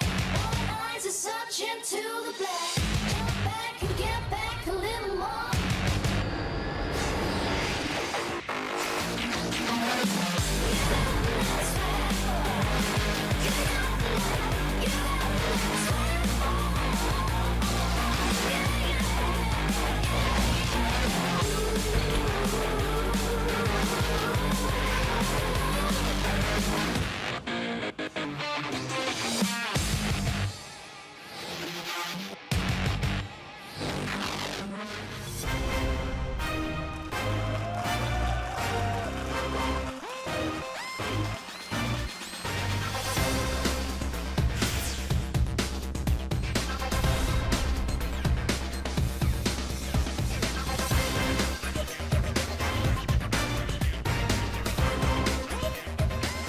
Welcome back. Your MVP from game one was ADD. Yet again, he's been just raking in the MVP points as of late. 5-0-5 on the Gangplank. And wow, what a performance yet again. And we said categorically, no way Gnar and Gangplank get through the picks and bans. Well, guess what? Both of them make it through the picks. Neither of them are banned. We went full out banning junglers, and that left MVP the pick of Gnar and Gangplank at first pick. And they picked they picked Gangplank for the team fight prowess. He didn't pick it for lane, but the laning phase was good. Clearly, ADD knew his limits, given that he's played the reverse side of this matchup so many times, and didn't die crucially in the 1v1 at any point. Even top laners like Duke can't say that they've done that this season, and in the team fights, his damage was super real. Watch Ruler and Ambition take a massive load of damage. Wraith as well in this particular case from the barrels. And MVP, they played proactive. They took every objective they could as Ruler casually loses 60% of his health. But it was that proactivity around the Drake especially that saw us see, I believe it was 5 Drakes taken before the Elder Drake. 3 of them were Mountains. That certainly was a big assist for MVP, but you have to be proactive to get that many to spawn. The ones that spawned were favorable, but credit to MVP making aggressive moves, and with a sound like that, I think it's time for a roster swap. Yeah, we're going to have one coming through. The question is, who is it going to be for? Might even be for MVP. MVP doesn't have any Okay. subs. The only one I can imagine this would be Core JJ in support, perhaps? Unless they want to bring out, like, No, Wraith's in the booth. Stitch or Helper. It's going to be Helper. Helper, finally. Oh, my. All right. Well, Cuvee just being taken out, and this is going to be Helper coming in. It's really interesting. As you can see from the last 5 picks, they're from Summer of 2015. 2015. And that was not on Samsung. That was on CJ Entus a year ago when he was subbing in for Shy at the time. Rumble was probably the pick that he looked the best on, but you see also there Shen and Gnar. Well, guess what, Achilles? We're in a meta where Rumble, Shen, and Gnar are all meta. We were surprised when Cuvee was struggling on the release of 6-12 that we saw no Helper, and we finally see his first game in what could be a massive one specifically for MVP. If they win 2-0, they're all tied up. They played one more match than Afrika Freaks, but they're all tied up in terms of game score, in terms of match wins. So 2-0 is the big story here. If they go 2-1, there's still a chance where they can beat Afrika. If they go 2-0, they're actually in a really safe spot to bring it right down to the wire. Yeah. And, I mean, the big question mark is now going to be Helper coming in on the top lane. How is he going to perform? It's been so long since he's been seen in professional play. You know, how practiced is he? How much has he been scrimming with these, with the team? What is their synergy going to look like? That could be something very easily taken advantage of by the side of MVP. And it's worth noting for fans that haven't seen Helper before that he's not a lane-dominant top laner. It's not a carry top laner. It's not the new coming of Someday. Very much a defensive top laner, similar to the man that he was second to last season in Shy. I guess to some degree, similar to Cuvee. So he's not going to come in and dominate. You probably don't want to give the Gangplank over again to MVP for many reasons, but if it's a bad matchup for ADD, you'd be more confident taking a bad matchup into Helper than you would into Cuvee. So this is going to be an interesting one where perhaps they're just going to really set Helper up to try to have to just enter fights with small resources and be relevant, because he's not a carry threat. He's not going to be a big Trinity Force carry, at least based on what I remember from him back in summer of 2015. It's been a long time since then. Yeah, I mean, at least the Gnar is something in his wheelhouse. We saw Gnar, of course, one of the more prevalent picks at that point in time, and the Shen as well, something that can be played today, but that Shen from last year and Shen from today, completely different. I mean, you picks. say that, but they're kind of similar. They're still about the taunt and the ultimate. The Q might be a different spell. The Sure. W might be a different spell. But The lane will be different, but the overall impact will be the same. what I want to see from Samsung, they're on blue side now. Ban away the Gangplank on blue side and first pick Gnar, first pick Shen, first pick whichever comes up. Those will be safe picks. Because you're on blue, you can be a little bit different about the pick and ban. But what will MVP do? Because again, game one was all about the jungle pool being pinched, and then beyond, with 5 junglers out, including the one picked, took the Graves and did great on it. So let's see if Samsung can actually be the ones to set themselves up into a winning matchup somewhere on the Rift. Yep. Just getting these guys squared away into the lobby. Had to give Helper ample time to get his settings all squared away. So it looks like we might be ready to go. We can dive into this one and see if they heard your advice, Papa Smithy, if they're going to follow it and be able to come out on top, because I have to agree with you. Taking away the Gangplank and getting something like the Gnar that can be just wildly impactful in those mid to late game team fights could be exactly what Samsung needs. And let's see if MVP can once again kind of think further up, because just think about the draft, and once again we had champions like Malzahar coming away in second rotation. You don't want to give away 2 power picks on the red side, and I guarantee you, if Malzahar is available, he will be a red side pick in the first round for MVP. Well, let's find out if you are correct. It's going to be Hecarim and Gangplank banned away, so MVP are going to actually ban that one out. The other fun thing, Achilleos, is that back when Helper was playing for CJ Entus, Max also got some game time as well. So these guys were all teammates on CJ Entus a year ago, and now they find themselves pitted against each other in a match that's very important for MVP's playoff aspirations. Malzahar off the board from Finally. the side of Samsung. So Jungle Pool just going to be pinched by one champion so far. We'll see if they want to send some more priority over there. Looks like they will with Gragas. MVP did ban this in game 1. So far, Nidalee is still available. Be damn sure if it doesn't get banned by Samsung here, it should be the third final ban from MVP. You don't want to give that into the hands of Ambition. Seems like Samsung are setting up for a Rek'Sai first pick, unless another massive power pick is left over. Rek'Sai was one of the junglers banned in Game 1, has always been one of Ambition's power jungle picks. Pretty sure it's his most played so far this split, so. He's got the little player card in front of the monitor with the Rek'Sai representing it. It's actually going to be the Rek'Sai banned away, which means Nidalee available. That's going to be first pick here. Ambition, legacy Nidalee player for the longest time, a mid lane Nidalee, back when that was in meta. When Faker got his first kill. Yep, exactly. Of course, Faker was the Nidalee in that story, and Ambition was playing Kha'Zix, but never mind about that wrinkle. But with Gangplank banned away on red side and Gnar not taken at first pick, MVP can pretty confidently take Gnar.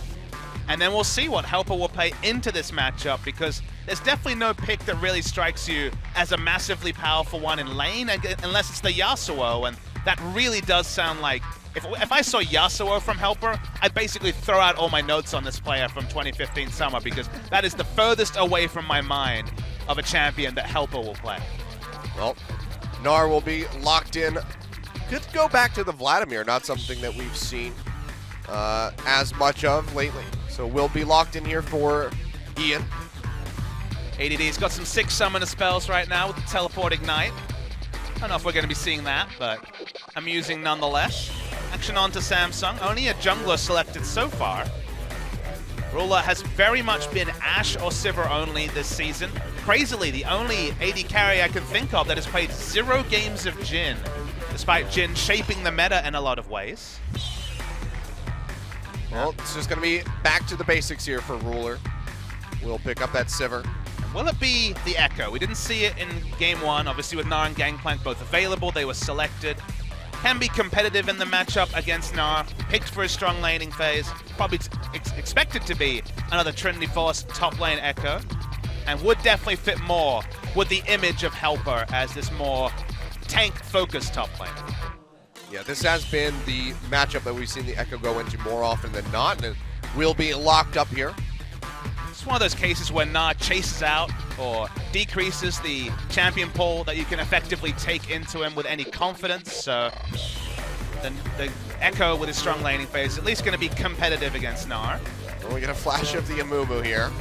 They are on red side. It could come in as the last pick, but it would be really risky for MVP to want to run that. I mean, Vladimir, Gnar, Amumu sounds like a hell of a wombo, Achilles. That actually does sound really dirty now that you mention it. So we could, in fact, see that one. Could be the Elise coming through, or even just go back to the Graves for Beyond. I mean, they've already blind picked their solo lanes, so you don't have to show jungle at this point. You know you're going to be against Sivir, so even if you throw in a strong laning support like Karma, there isn't a lot of worry about the power of the Sivir 2v2.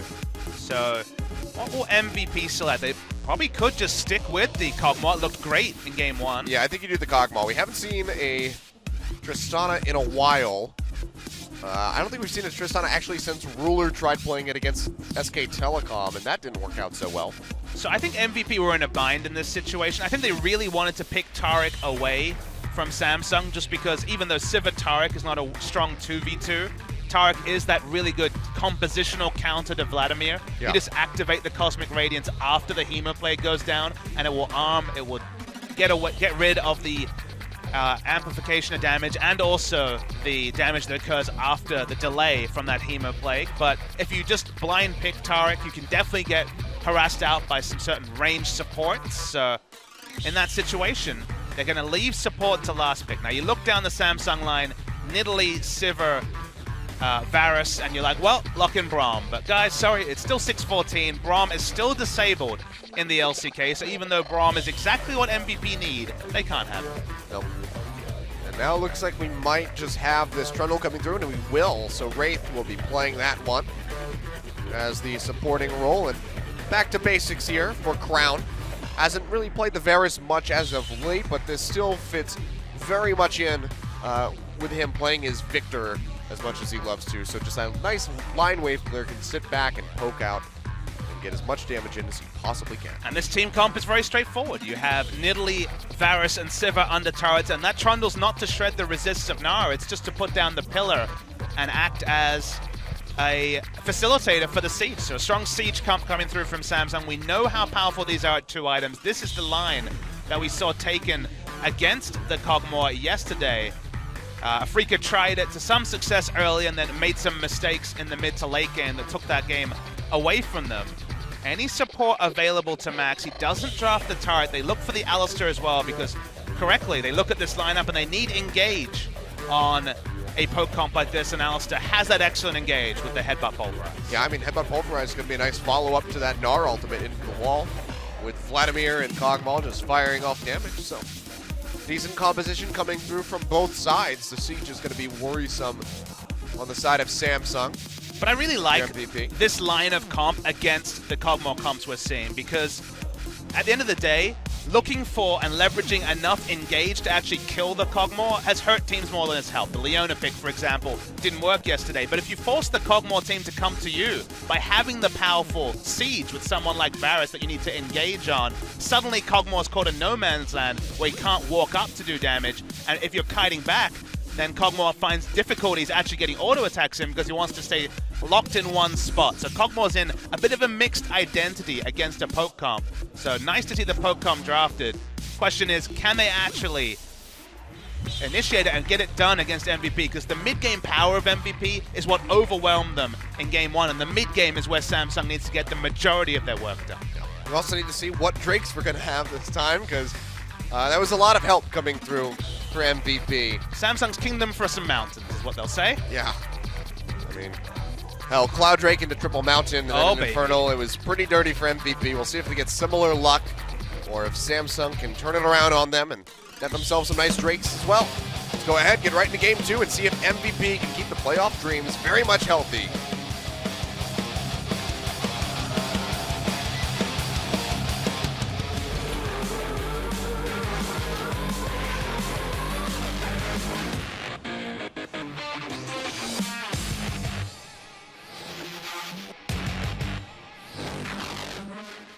All right, Infernal. Let's start things off. Well, And everyone loves an Infernal, Drake Achilles. That they do. And you can hear MVP fans, they are speaking up, and their side of the auditorium has filled up quite a bit. And this is the surprising thing. There was actually some interviews done with the MVP players on InVen where they were talking about, well, we've come into the LCK and we don't really feel like our fan base has really grown. Well, today is definitely a counterpoint because a lot of MVP fans have come for what is a crucial game for them. To pick up a 2-0 suddenly puts them not necessarily in pole position, but as a serious contender for the playoffs. And 2-0 is definitely the needed result. 2-1, they're not out of consideration, but 2-0. And suddenly, that Monday game, Africa versus Samsung, may basically decide the playoff run. Yeah. So, let's see, coming in here. It's going to be standard Keystones across the board. Not going to see the Storm Raider surge for Ian. So, you know, not one of the more common ones that's taken. Faker really likes to run that when he runs the Vladimir. We've seen a couple other people from time to time, but overall, not really his big pickup. Wraith going to get engaged on. Pulverize coming through. It's going to be the exhaust already used onto Maha. Max gets chunked out pretty low, and we know that he started with the Pulverize, so won't have that Triumphant Roar for a while. So going to be dependent on these Relic Shield charges to get some health back in. Wraith's going to come back around this side. Get a couple hits and gets a jump down to the Maha. He's going to pop the heal. Now they go into Ruler. The Ignite is ticking. They're whittling him down. A couple more hits will do it. Flash forward by Wraith gets the first blood onto Maha. And now Max in a bad spot, taking a hell of a lot. Maha actually not going to hit Wraith with the Cathian Surprise. And now Max is really in a bad spot. This is really, really smart play from Samsung. The moment they knew that Q was skilled with how long the cooldown is at level 1, they realized that Wraith could just wrap around, they could walk up to the enemy AD carry, and with less summoner spells, remember they didn't have an exhaust, they were able to understand that just run at the Cogmore. Alistair didn't have his cooldown up, wasn't willing to invest Flash to reposition, and yeah, just great at 2v2, and I have to imagine that was driven by Wraith, by far the most experienced of the 4. Oh, yeah, but here we go. Headbutt Pulverize. Puts Ruler right in underneath the tower. Nicely done by Max. Comes up with a kill just like that. So put one on the board for MVP. In my world, Wraith was the one to make the shot call on the first kill, and then he's like, don't worry, I'm going to go roam. We've won this lane. As soon as and then he's like, no, my kingdom, why? As soon as Wraith is out of the lane, Ruler just gets bopped by Max there. Nicely done. And yeah, I mean, Wraith is still doing a good job. Harassed Beyond out of the top side of his own jungle, so he hasn't been able to go for the Raptors with the red buff yet. So that's still laying him pretty significantly. You can already see a back coming through. Just 8 CS in. And that's going to be an opening for Ambition to push in and try to get some of these camps. So the man to disrespect Flash Alistair engages was Ambition last time against, I forget who was against, but that was very much on point where he died to Wolf. It was SK Telecom against SK Telecom where he died to the Headbutt Pulverize Ignite combo, and this time it's Ruler just not respecting Headbutt Pulverize. Speaking of. Yeah, Max coming in, trying to get the gank in onto Crown. He's going to use the Flash and the Ghost, and now Max walking back into the jungle. He's going to take a hell of a lot of damage. He will fall. The pillar nicely placed by Wraith. Samsung will put a second kill on the board just like that. Well, that's a lot of kills for 4 minutes. It's been a crazy start to the game, a fiesta, you could say. Not quite a Crown fiesta just yet, but he did get an assist, so he's got that going for him. Well, now they're going to be looking for a potential dive onto Maha. 3 members roaming up to the top side. Beyond going to try to help out and match this. Ambition does see Maha roaming away. See one of Engage gets a spear in onto Beyond. He's going to jump out of here, though. Beyond will help alleviate some of this pressure, but even so, they have to be very careful. Good jungle pathing from Beyond, though, to relieve pressure. So smart of him to understand where he needed to be on the map. Maha is able to enter lanes. It's only zoned away from, I believe it was a single melee minion. Didn't lose out a whole lot, but CS has still been hurting him a little bit. And ADD gonna get chunked out really low by Helper. So he will have to recall. Smartly backs way up away from that tower. Excited enough people have died this game so far. It's not gonna be him right now. It's not my time. We'll use the teleport to go ahead and rejoin. Just going to be coming back in the Null Magic and a Ruby Crystal. So just for some raw stats. And Wraith, oh boy. He is just 90% of this game has been in the enemy jungle and now takes away the rob from Beyond.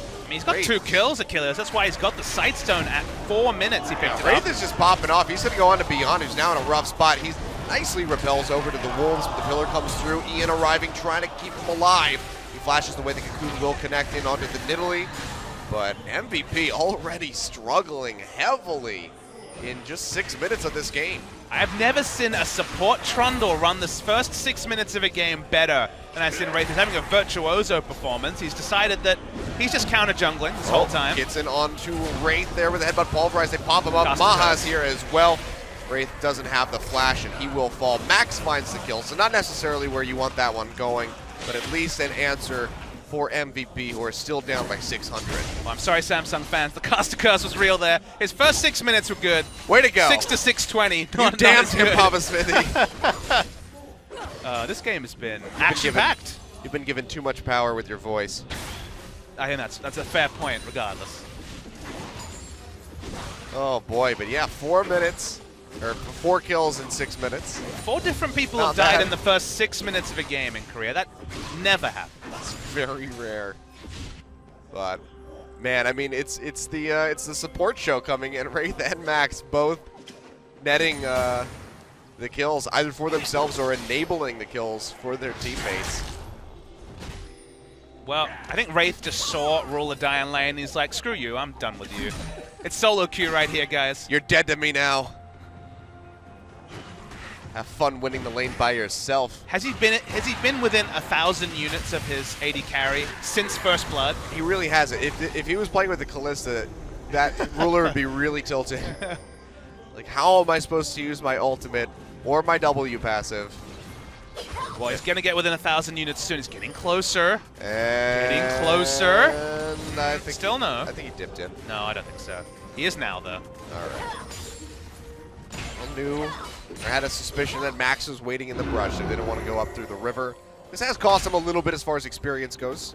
Level 3 to the level 5 of Max. So they'll have the level 6 for the duo first, so that could come down to some playmaking if they want to try to get a kill in. Despite trading kills, Ruler is ahead in CS against his opponent. Yep. Max has been doing pretty extensive roaming, but not to the same extent as Wraith. He hasn't gotten all the way down to the bottom lane. Even with his boots made for roaming. He'll be able to pick up a bit here, so he's not going to be behind by a whole lot. It's going to be about 5 CS at the end of the day here. Meanwhile, ADD, he's starting to slip up, 14 down under Helper, who has been really applying the pressure so far in that Echo. Opted in for the Dark Seal, so just going to go for that greedy build. ADD was losing the early trades in a range versus melee matchup to the extent where his first buy was most of a Spectre's Cowl, so it lets you know just how strong Echo is in the 1v1 laning matchup, even with all the nerfs. Bishop barely juked out that Cocoon. Trying to push in here, clear out this pink ward. More hit'll do it, but now the red buff being started up. Ian roaming over to try to help Beyond take this one away. They'll be able to confirm it in the end. Might lose those little ramble things. Bramblebacks, Ramblebacks, there you go. party in the bramble pit. Thank you, Riv. Best VOD review moment ever. Actually, second best after that $1 donation. Party in the Oh, if you guys missed that that VOD review from MSI, it's definitely worth watching, if not just for that one little moment. Where Whoosh had not the team fight to remember around Dragon. Oh boy. There's some fun moments from MSI. There was. From Seoul, South Korea. Yep. Brought to you live from Monsters Couch. You know, he's staying ahead actually, very slightly, keeping things competitive between him and the Varus. So not too shabby. He'll have a bit of a power spike Helper there with the tier, and Helper's going to get jumped on as the parallel convergence coming through. So they're not going to be threatened too much. ADD just flexing up. Meanwhile, Ambition and Crown will roam over to this dragon. Well Beyond timed. sees this happening. Wraith is actually in between him and Max. Beyond moving forth, goes up the spider link, could get locked up, has to go with the repel already, and now Ruler arriving, the exhaust coming through. He has to back off. This should be the dragon confirmed here for Samsung. This fight will happen, and Ambition picks it up. It's actually really well timed for Samsung. That was just as Maha had recalled, and they also had Trundle pillar away. The Alistar for coming to Joins of Beyond was solo, had to use his flash to get away. Nice to pick up the Infernal Drake for Samsung. MVP craving that particular Drake, just given how many different ways Vladimir scales with it. But even though it's usually thought of as a team fight buff, it will help their siege as well. And it will, and so far, Samsung just going to have 1,000 gold lead plus that dragon over top of MVP. So nothing too crazy yet. Towers just now getting ready to come into play, as we will see the swap coming through.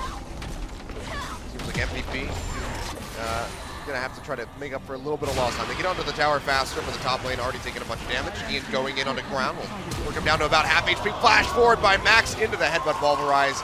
Ignite there for good measure. They take him down, and Ian able to pick that one up. Nicely done by MVP. Yeah, collapse from both sides. Beyond was coming from the top side of the jungle. Yeah, Alistar there from the bot side. Really nicely done. Ground was absolutely screwed in that situation. Helper will be going to the old build you spoke of, the Iceborne Gauntlet, with the Glacial Shroud in the inventory. It's a little bit, well, I guess it's not that bad. It's okay. If you think about it, it's a really low CC team on the side of Samsung. No CC from Ambition. Some CC from the Varus, and then the Trundle Pillar. So I think actually having the slow field might actually be very relevant. Probably going to be used in a disengaged capacity because that is what Samsung is going to focus on doing, sieging and disengaging. But in this particular situation, I don't mind the Iceborne Gauntlet from Helper.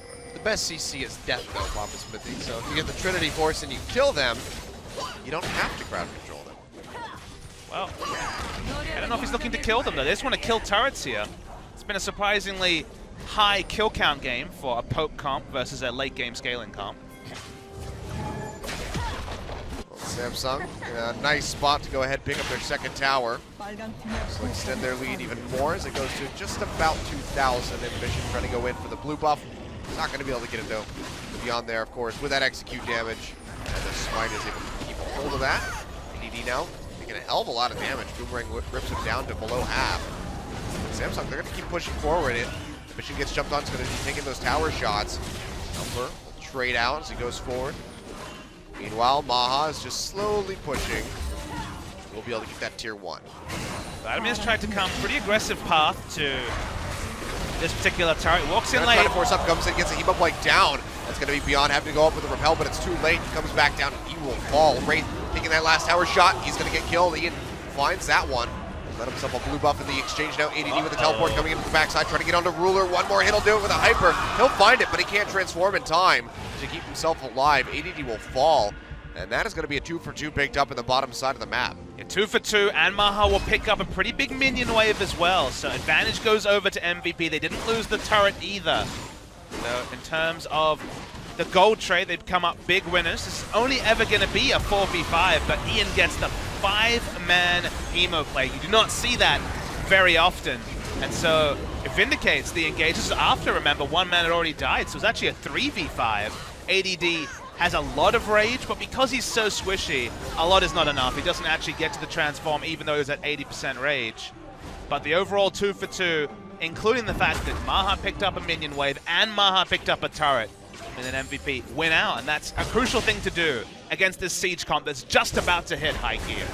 Still in a really rough spot, though. You can see Samsung just not afraid to push forward into the jungle and shove out Beyond.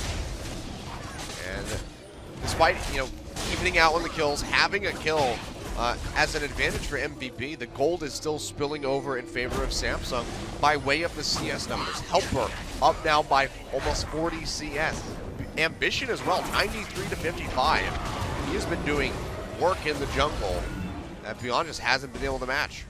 Beyond is trying to path around to either relieve pressure or punish, and Ambition is a great Nidalee player. So many players in Korea are.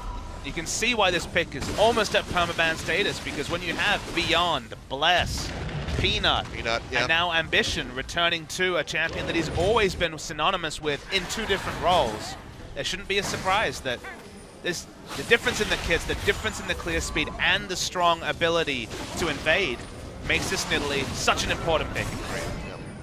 Well, Maha going to try to defend in this mid side, but the damage coming through from the Boomerang And that piercing arrow is just too much. He has to back off. And that's going to be another tower going over to Samsung, just keeping that lead rolling. Waiting for that next dragon to come up because they already have the Infernal. If they can get the mountain, it's really going to make things easy for them to close out this game. It's really been a pleasure watching Samsung path around the map with this Siege Club. They know where they're powerful. They're just following their Trundle into lanes, putting down a Trundle pillar, and raining in death from off the screen with the Varus. And when it's Gnar, a champion who only has any semblance of AoE wave clear in Mega Gnar form, or it's Vladimir who needs levels and items to actually get the ability power to clear with a Z, Samsung are just taking all the guaranteed gold of the turrets and snowballing into what is going to be just a massively powerful comp. 16 minutes in and a couple minutes too. Yep, well, they're going to go ahead and get their first tier 2. 4 towers down in favor of Samsung. That's going to net them 3,000 gold as an advantage. And Mountain Drake is the spawn. This will be so crucial for Samsung. Yeah, this is the time for MVP to pony up, try to get that confirmation in. They're going to be the ones to start this up. Vision on the Scuttle Crab. There's also a ward in the pit. Not able to clear that one out. So it looks like this might just be handed over. Ambition going for the Krugs. Not even going to try to throw a spear at it. So Mountain will go over to MVP. And now another Infernal will be spawning as our third dragon. So that could be an opportunity for MVP to try to make or break, get that extra little bit of stats coming in, then try to take out Samsung. While we saw the power of 3 Mountain Drake Kog'Maw last game, again, this game it's more about taking the Infernal Drake away from the poke comp. The Nidalee, Varus, and Sivir having 10% extra damage to structures just means that you take that turret so much faster. You have even less time for the Gnar to build up Rage Bar or for Alistar to find a flank. The speed at which MVP took out structures and things like Baron and Dragon is to a great degree why they were able to close out game 1 so fast. And again, with the comp they've selected, Samsung craves Mountain Drake, so big takeaway from MVP. Yeah. You can see ADD just trying to get as many stats in as he can. Sort of spreading himself thin, has the Caulfield's Warhammer with the Warden's Mail and the Spectre Scout. So a little bit of everything, but no completed items going to be coming in yet for that Gnar. Beyond can get chunked pretty low, but he's able to take that blue, keep it out of the hands of Ambition. And you can see MVP know their role as the aggressors. They know they have to be the initiator. We're seeing a pure initiation build from Ian, going for Protobelt into Zhonya's. Ghost of Flash, obviously, as the summoner spell, so I approve. they just have to fight. They cannot let Samsung poke under turret. Well, if there's anything that they're good at, it's Speaking of fighting. fight. You can see Max going in, getting onto Ambition. Salt's going to come out, though, Beyond. Getting worked low, has to repel, goes over to the Raptor, flashes over the wall. Meanwhile, Max does go down. EDD trying to pinch it from the back side, but doesn't have an R-bar. Will have to retreat. Big Wave is moving up for MVP at the top side of the map, but Samsung, they're going to have their eyes set on this tier 2 in mid. Previously, Alistar could make initiation plays like that, pop ult and BK, but no longer. You can see MVP weren't all on the same wavelength, even though they invested a couple of summoner spells to look for those kills, and the punishment is big because now they're one man down. Alistar's still walking back up, and this inner turret's going to take a lot of damage unless... He's going to go for it, jumps onto Ruler, has the Hemoblade coming through. Will rip him pretty low, but they're unable to come up with the kill. ADD now transforming, gets the stun in onto Wraith. Looks like he might barely make it out with his life. Ambition can't really say the same, though. Cocoon catches him in the last possible second, and ADD will be able to confirm the kill, but that's only one out of a possible 3 that they could have had there. Ruler and Wraith barely limping out of the fight. And there's no objectives to pick up on the backside. We're not 23 minutes, it's only 19, so rushing down a Baron is not an option. Kog'Maw will be able to pick up a minion wave that perhaps would have been too risky for him to leave mid lane turret and his wave clear duties in the mid lane to pick up. So they will pick up some CS for it, but no other objectives are picked up. So even though it was a nice setup and perhaps a preview of some future fights, Samsung will accept it and just group up and do it again. Yeah. That will be the Runaan's Hurricane completed from Maha, though. So the gold that he got in that bottom side of the map, very crucial. So now his wave clear will be prevalent when the waves are crashing in. Just having the Wit's End definitely not been helping him out very much as of yet. Baron will spawn as we hit that 20-minute mark. And MVP now down 3,000 gold, so they're trying to stop the bleeding where they can. There's a good engage by Ian. They need to just wait out those cooldowns they use, the flash from the Vladimir, the flash from Beyond, and then reset Now try to reassess and get some more fights that they can take an advantage in. Do have a Ghost back up on Ian right now, and he does have Protobelt Zonias for engage, and ADD didn't have to use his flash to reposition, so they still do have some initiation options. Alistair's going to find it tricky with no flash to get the stun, but And Maha just doesn't care about resetting red buff. no. He'll roam over. He's ready to catch that wave in mid. That's going to be his big desirable pickup.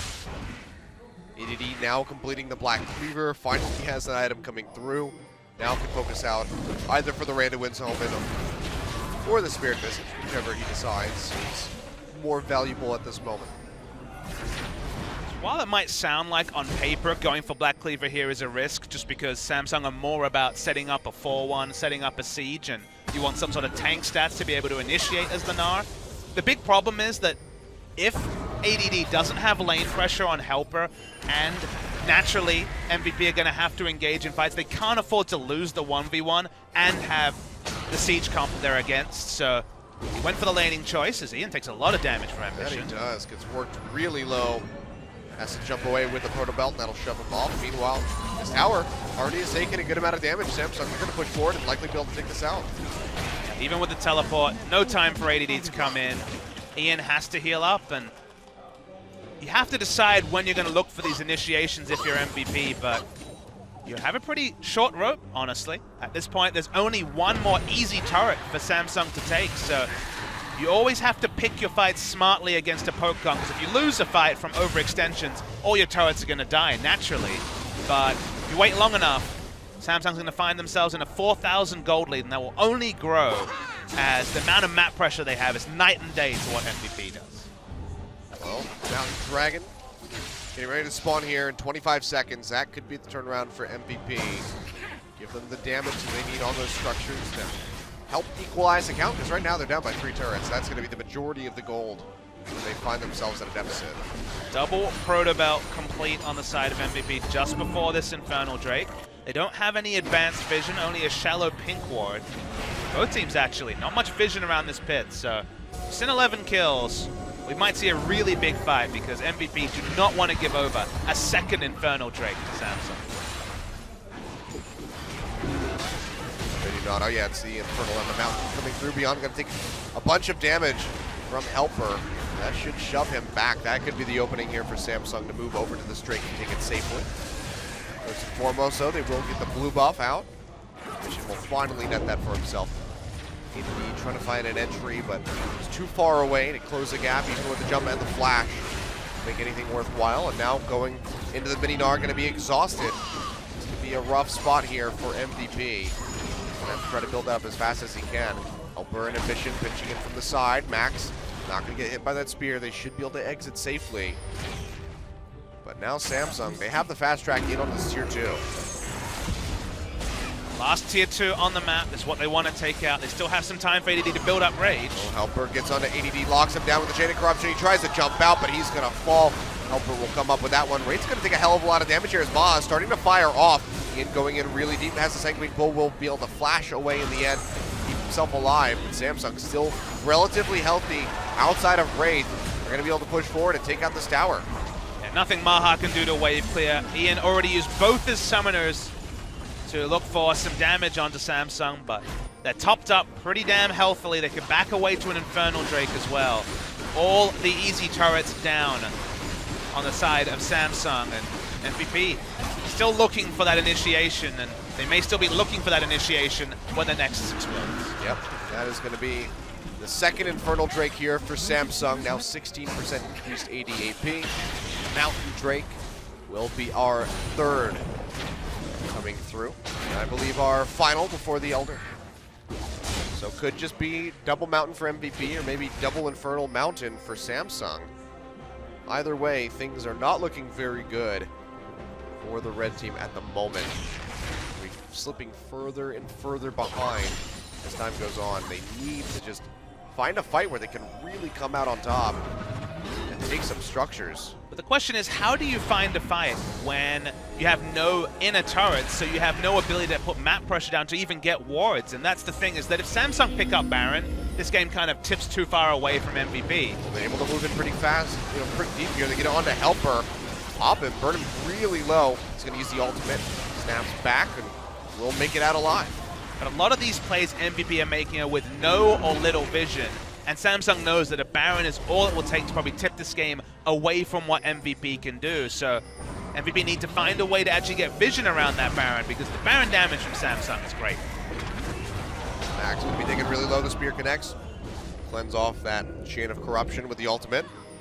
That's just another cooldown to use, and Samsung can really abuse that window of opportunity has been open for them, whether it's going for one of these inhibitor towers or going for the Baron, gravitating over to that side. A lot of vision's been set up for ADD to pull off this foot push safely. See 4 wards in the red side jungle, but crucially that's no wards in their own red jungle and no wards around Baron, as vision continues to both be timed out and cleared by Samsung in that area. ADD just still trying to maintain the split as best as he can.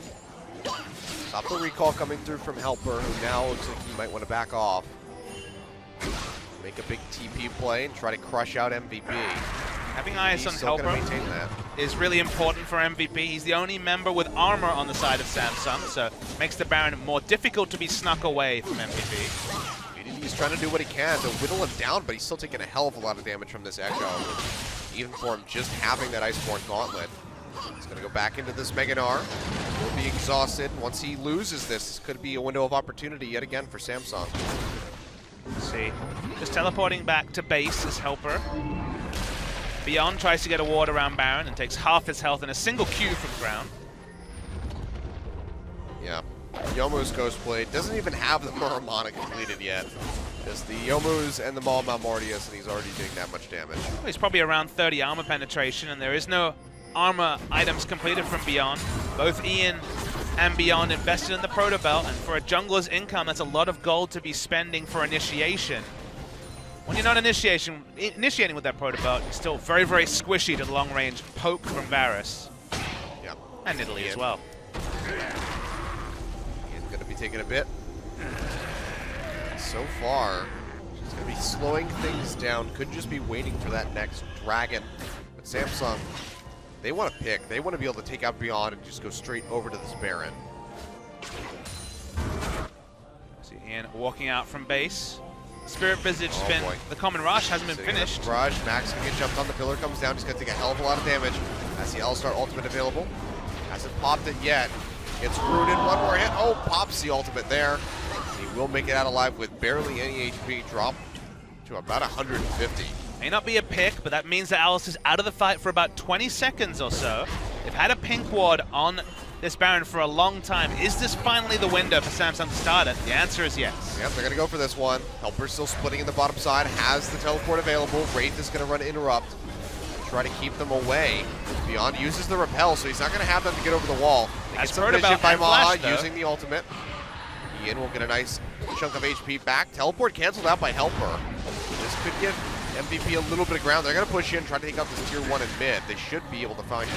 Helper was worried about dying a 1v4, but you can see what happens here. They're going to get a lot of movement on this mid lane turret. They still can't get the kill in, though. ADD now finding Helper in the river. Going to try to find him, but he will just go over the wall with the phase dive, shoot out that Gnar ultimate, and that's going to be a crucial cooldown burned out there for MVP. It's probably smart of Helper to cancel the teleport. Big reason for that is that he cannot really use his ultimate defensively in the first 4 seconds, so if he took a lot of burst damage and ulted, he'd end up back in the bot lane with no teleport or any way to get to Baron. So smart to cancel it and just walk over, even if it looked bad from first viewing. Well, MVP will stave off the Baron for now, but they're still just slipping further and further. 7,000 gold as a disadvantage at the moment. Getting closer and closer to 3-item Vladimir territory. Uniquely, Ian hasn't gone for an early Spirit Visage, but we'll be getting it 3rd item. Magic Resist stacking from Elise, Gnar, and the Vladimir. Couple of items complete, and then suddenly MVP are in a situation where they have a strong team fight comp with Vladimir, and Samsung have almost no way to get onto the Cogmore. So team fights could be pretty damn close if this game is either this gold lead or smaller in 10 minutes time, but for now it's still Samsung with the greater options of how to try and close this game. Oh, well, Wraith is going to take a hell of a lot of damage. You see Maha just firing off for a second and a half there. Will work him down to half HP. He's still looking for that Ginsu's Rage Blade, which will be another crucial pickup here for MVP as a whole. Second Mountain Drake has spawned, but pressure around Baron is the big story right now. Well, Hunt gets used beyond.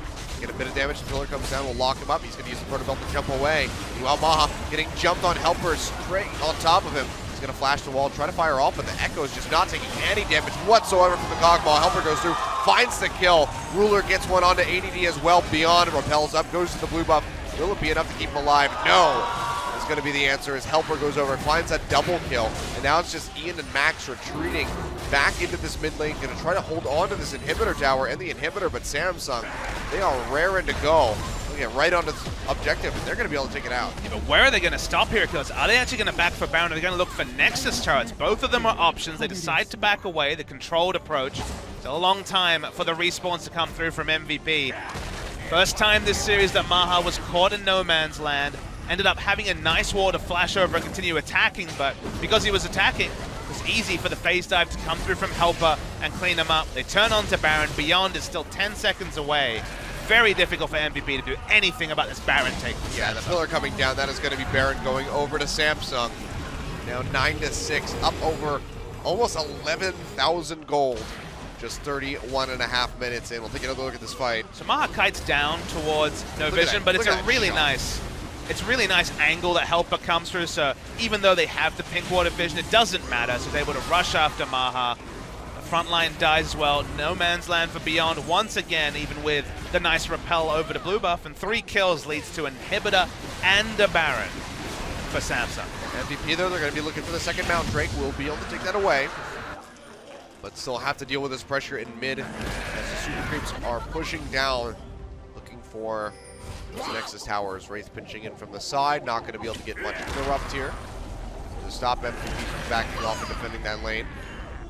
But Samsung are in a much more comfortable position right now. Definitely Achilles. The Baron buff means the minion pressure is there, the wave clear, which is fine. In the case of no Baron buff, is now actually going to be emergency wave clear. No Sivir or Victor on this side. ADD's teleporting. Yeah, he's going to TP in behind Samsung in the top. Ian goes aggressive, goes in, throws down the Hemoblade, going to try to get some damage in. Ruler Ambition will take a little bit. Now ADD pitching in from behind, trying to build up the rest of that bar so he can go into the Mega Gnar. He'll be able to transform. Gets a 3-man stun in. Brown going to be locked up. Can they find the kill? They will. Maha takes him out, but Helper is just ripping through this Cogmaw, and he has no flash, nowhere to go. He's going to get popped. Ruler finding that kill. A triple kill coming in for Ruler. Make that a quadra kill. Is it going to be the Penta? But Beyond, can they hand it over to him? They're certainly trying to do so. One more hit. Nope. Scumbag Helper. Welcome back to LCK. Kill steals Ruler's pentakill, but all the same, Samsung Galaxy will take out MVP in Game 2. They're going to make this a series, and they are going to severely hurt MVP's chances of making it into playoffs. And what a performance by Helper. 4-0-5 in his first game in a year. Really nice performance on the Echo. One of these tank champions had the lane pressure that I think was the question mark against including him in this particular game. And stepping into a game that was so important for MVP's playoff aspirations. He may not have completely shattered them, but they're on the road to doing that. If Samsung take out MVP, very unlikely that MVP will make it through to the playoffs. But MVP, they gave over the Nidalee. They gave over a poke comp, no Braum to potentially deal with it, no tools that MVP could use well. They finally got the big Gnar initiation. It was against Baron buff. It was against a lot of gold and double Infernal Drake. And Samsung played this really cleanly. It's nice to see a return to form for them as well.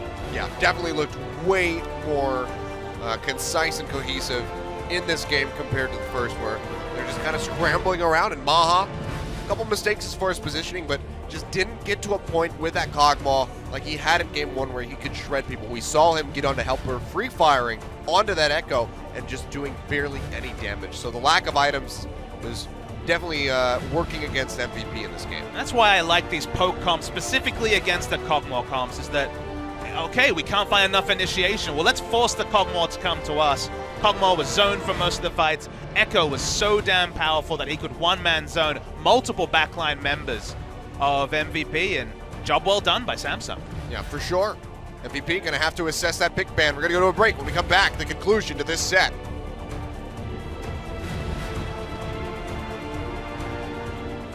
Got a feeling that I'm going under, but I know that I'll make it out alive. If I quit calling you my lover, move on. You watch me beat it till I can't breathe, shaking, falling onto my knees. And now that I'm without your kisses, I'll be needing stitches, tripping over myself, aching, begging you to come out. And now that I'm without your kisses, I'll be needing stitches, just like a moth drawn to a flame. Oh, you lured me in, I couldn't sense the pain.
Welcome back. Your MVP from Game 2 was Wraith. After a wonderful performance on the Trundle, just wreaking havoc from the very start of the game. A virtuoso support Trundle early game. Not a phrase I would ever be able to send out, but first it was that first blood on Maha, and then just roaming around the enemy jungle, creating picks. Had the first 2 kills of the game, so had a Sightstone pre-5 minutes, and then continued his wrath onto the enemy. Gromp just all over the map. We'll ignore his death in his own jungle, but Wraith had a really good one, and supports don't get enough MVPs. Kilios, and this was definitely an MVP level performance from Wraith. Yeah, certainly was really, really good from him. I mean, it's not necessarily true, but it's not nearly as common for supports to get. I mean, we've seen Chani getting double supports. We've seen Wolf getting it more recently as well. So it does happen from time to time, but it takes a very, truly standout performance to catch our eye, and that just happened to be one of them. And another standout performance that isn't necessarily going to get an MVP was Helper, who looked really good in his first game in a year in the top lane. His Echo performance was strong. He'll be on the red side now, Samsung, and the draft has given us a big window into the winner in both games. We marveled at the fact that once again MVP were able to get the Malzahar in the second rotation on blue side in game 1. Can Samsung take away enough picks, but also stop Beyond from getting one of his playmaking junglers as well? Yeah, not banning out the Nidalee in that last game. Definitely a little bit questionable from the side of MVP. And now they could try to get their hands on it themselves, but something tells me that's probably not going to happen. Hecarim and that Rek'Sai will be banned out first and foremost, so the jungle is still going to be very much focused from both of these teams. The last time they were on the red side, it was Hecarim, Nidalee, and Jhin that were the bans coming through from Samsung. So the first one is the same. We were commenting on just how pinched the jungle pool was in that game, and that's the story here with 3 jungle bans so far. Nidalee will be banned. I thought maybe there'll be a chance that would poke through, because suddenly you're thinking of Malzahar and Gangplank making it through this draft, but I have to think that Samsung will snap up one of those if they're both available. Could just see Elise and Graves perhaps coming back out for either of these teams, as we saw in game 1. Beyond on the Elise in the last game wasn't really able to create that much pressure around the map and try to get his lanes ahead. Echo will be banned out by MVP, and man, this is just giving me spring flashbacks seeing that. I think it's a really good ban though. Helper looked so strong on the pick. It works against Gnar, which the champion is still available. Basically, Samsung are gift wrapping a first pick Gnar over to MVP, but Malzahar, as we discussed, is still available, and the jungle pool has been pinched to a great degree, but do you pass up on the Gnar when now the Echo has been taken away as another potential matchup? Trundle is perhaps the only other competitive top lane matchup against the Gnar that we've seen not accounted for in this picks and bans. Shen also is available. Yeah, a lot available here for the side of Samsung as they're just flipping through all of the options. So I asked for Crown to pick up a new pick, and Alessandro to some degree was that. Does he play Malzahar? Because he's actually never played a competitive game of Malzahar, either this season or in his career. Well, now would be a good time to show it. Looks like so far we'll just have a hover over the Graves for Ambition. They need to take Malzahar here. Ian looked so much more potent on Malzahar in game 1 than he was able to in game 2, so I think if Samsung don't take the Malzahar here, then they've kind of painted themselves into a corner that might be difficult to come back from. They can then maybe take away the Graves to stop there being as much deletion potential when Malzahar hits 6, but we've already seen Elise Malzahar do a lot of work as a duo as well. Well, they're going to hold off on the Sivir for now, pick up the Trundle, so this is at least a flex pick between Helper and Wraith. As we just saw Wraith again get that MVP, so this will create some ambiguity here as far as the composition. Keep MVP guessing as far as what they want to do. And I think you just take Elise Malzahar if you're MVP. The duo have a lot of synergy. Post 6 in the mid lane for the Malzahar. I think if you're going to hold off on one of the picks, it's the Malzahar, because maybe you just think, okay, I guess Samsung don't play it, given that they didn't take it in the first rotation, and perhaps you want to dodge some of the more tricky laning matchups. And here's the champion that was banned away in game 1. They'll take the Jhin that Maha looked so impressive on in the past. And Crown is going to take the Lissandra into the Malzahar. a matchup that can potentially go well, but also can go completely in the other direction. And yet again, it's just going to be triple Sivir spam coming in for Ruler, keeping it very consistent on his side of things. So not going to stray off of the beaten path here. So we'll have the majority going to be looking for either a top laner or support as the last pick here for the side of Samsung. So we do have that flexibility. Tahm Kench is something that's made it through yet again. We saw this played by Max. You got a mobile AD carry, you got a mobile mid, so the Tahm Kench makes a lot of sense. Now, here's a pick we haven't seen very often in recent memory. The Kindred looking for a strong dueling jungler. At least to me, it makes a lot of sense. And they do see the change over to Elise. Not going to get frisky with an Amumu, sadly. Might not see that one again before the end of the split. Maybe if it's like do or die time in playoffs, if they make it and they need to pull out something to surprise their enemy. They could yank that one out from the depths of the champion pool and beyond, but at least for now we'll be going over and Max will be reprising his role on this Tahm Kench. Played it very well in game 1, played it very well in the set against Jin Air, and it really helped keep Maha safe when he was overextended. So Rumble makes a lot of sense in this particular game. Now the laning matchup against Gnar is not fantastic, but he can get through it. He has good wave clear and can actually out-shove the Gnar early, which is not a thing that could happen in Gnar versus Rumble a year ago, the last time Helper was playing. But the reason why I like it this game is consider what MVP's threats are doing in a team fight. Malzahar, if the fight's fought on his terms, is sitting there ulting someone stationary. The Jhin is probably going to be setting up stationary with the curtain call. Equalizer might be able to find both and force them to move off the burn and force them to potentially lose damage in a fight from having to alter their positioning. So I think Rumble ult here can actually do a lot of work against specifically immobile threats like Jhin and the Malzahar, and it's a pick that Helper has a lot of experience with in competitive play. The question is just going to be how well practiced is it coming into this? I haven't seen this since summer of 2015. So how much has he been spamming that Rumble in solo queue? Once a Rumble main, always a Rumble main, Achilles. I suppose. But I don't know, we'll just have to see. It was really good from him in his first game, returning on the Echo. Rumble going to be a bit more mechanically challenging by comparison. So this could be an entirely different side of Helper that we see. Maybe he can hard carry. There's a lot of question marks around this one. But a big gambit by Samsung. They give the Gnar over, going to have lane pressure in the top lane. They give the Malzahar over in the second rotation again. Now the Lissandra had some good options, was able to push the Malzahar early in game 1, but eventually got overwhelmed. So they're trying the same pick that didn't work the first time again. Big risk there and massive game. If MVP lose this, they're all but out of play. Yeah, crucially though, Ian has Ghost this time around, but let's go ahead, get it right into game 3 and see if MVP can pull out a win or if Samsung will take him down.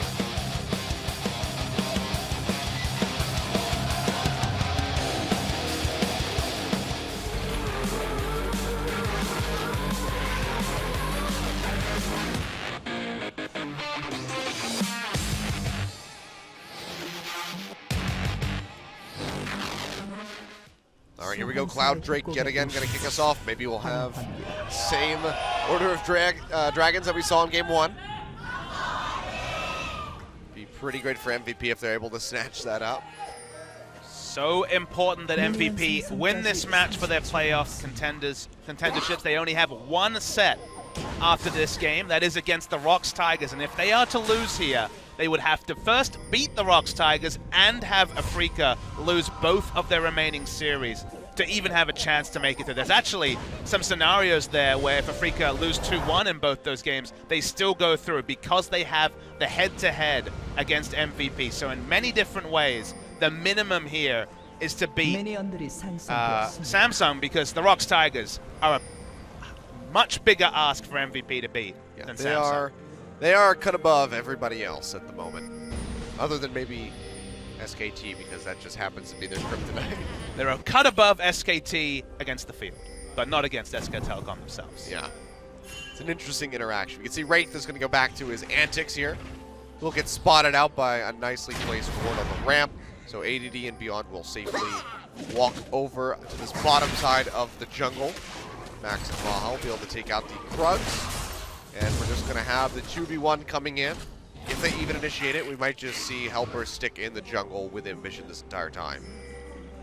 Helper no longer has the minion or monster cap on the Q, so actually able to get a lot of work done. ADD pokes around the blue. Yeah, trying to spot them out. Max is going to walk in here. Can they find it? No, will be taken out by Ambition.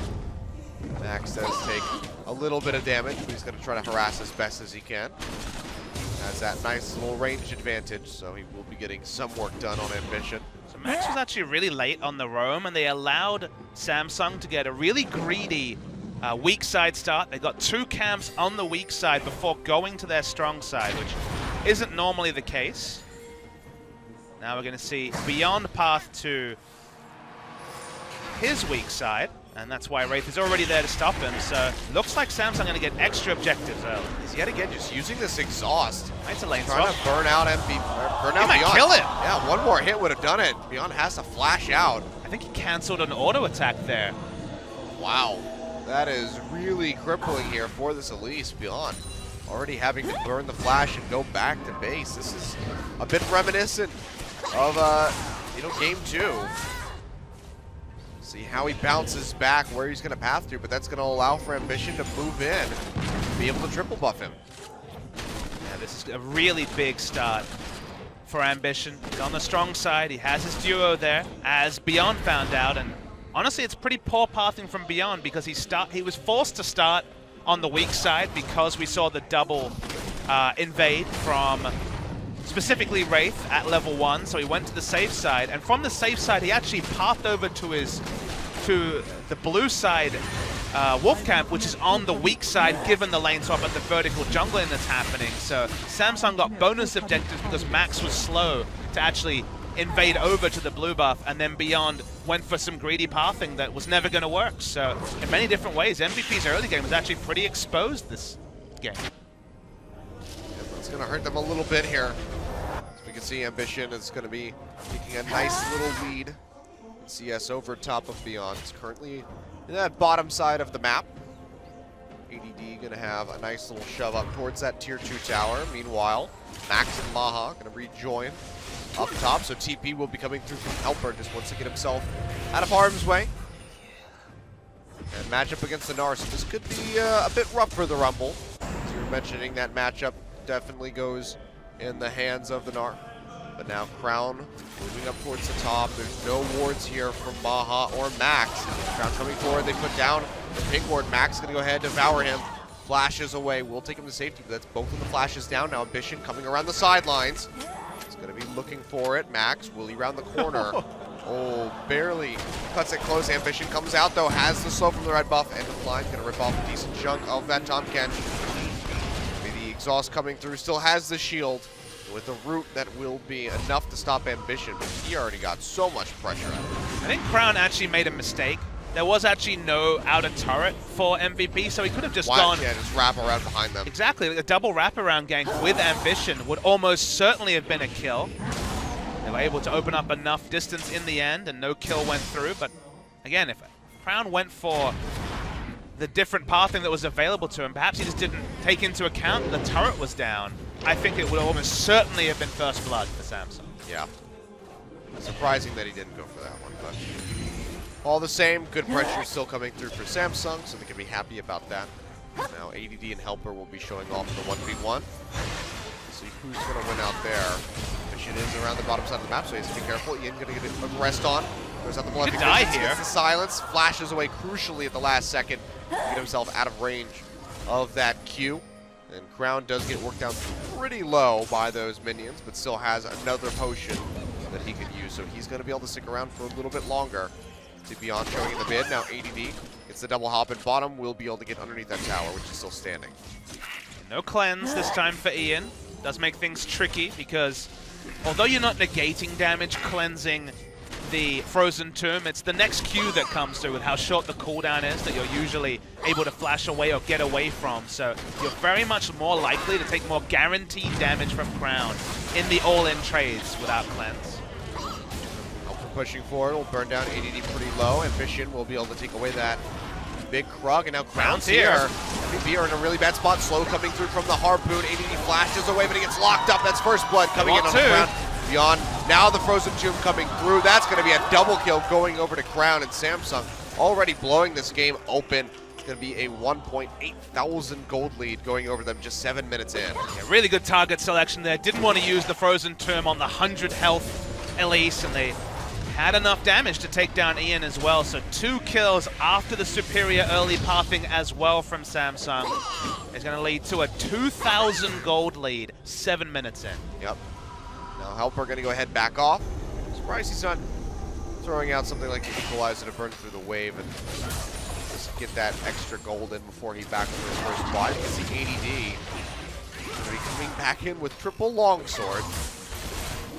Got that going for him. Definitely going to be looking for the damage, but he's going to be taking plenty of it in return. He's now going to be at a level deficit, 1.5 level deficit, I think, underneath Helper on that Rumble. Level 6 for Helper means he'll have extra options for ranged wave pushing with the Equalizer. It's going to be relevant with such an extended lane with a turret down that you can just Equalizer and leave. Now that's going to be Negatron Cloak plus the Fiendish Codex coming in for Crown, so just going to be looking for that Abyssal Scepter, very much like he did in Game 1. And then Ian, a very fast Boots 2 buy. Boots 2 has been a big story this series. So both junglers rush Boots 2 in Game 1. So once again, Ambition is going to be going for the Berserker Greaves rush on the Graves that we saw from Beyond in Game 1. And Sorcerer's Shoes rush from Helper as well, just to have a bit more early magic penetration for the Equalizer. This lane's not very interesting right now. It's going to be Gnar pushing it up until it's too unsafe for him to do so. Hell yeah! Pushing waves! Pushing waves! I mean, League of Legends is kind of a game of wave pushing and rotations. Yeah, it's very much how it goes. We'll just have a very slight little lead as far as the CS is, but it's not going to help him out too much. Now Crown roaming in behind him. Will be spotted, throws on the Equalizer to get a little bit of damage in. Whittles him down. Glacial Path comes through. He hops away, trying to keep himself out of range of that Glacial Tomb. Meanwhile, Ambition gets jumped on, locked down by the Nethergrasp. He will fall, and ADD is just going to get traded on the other side of the map.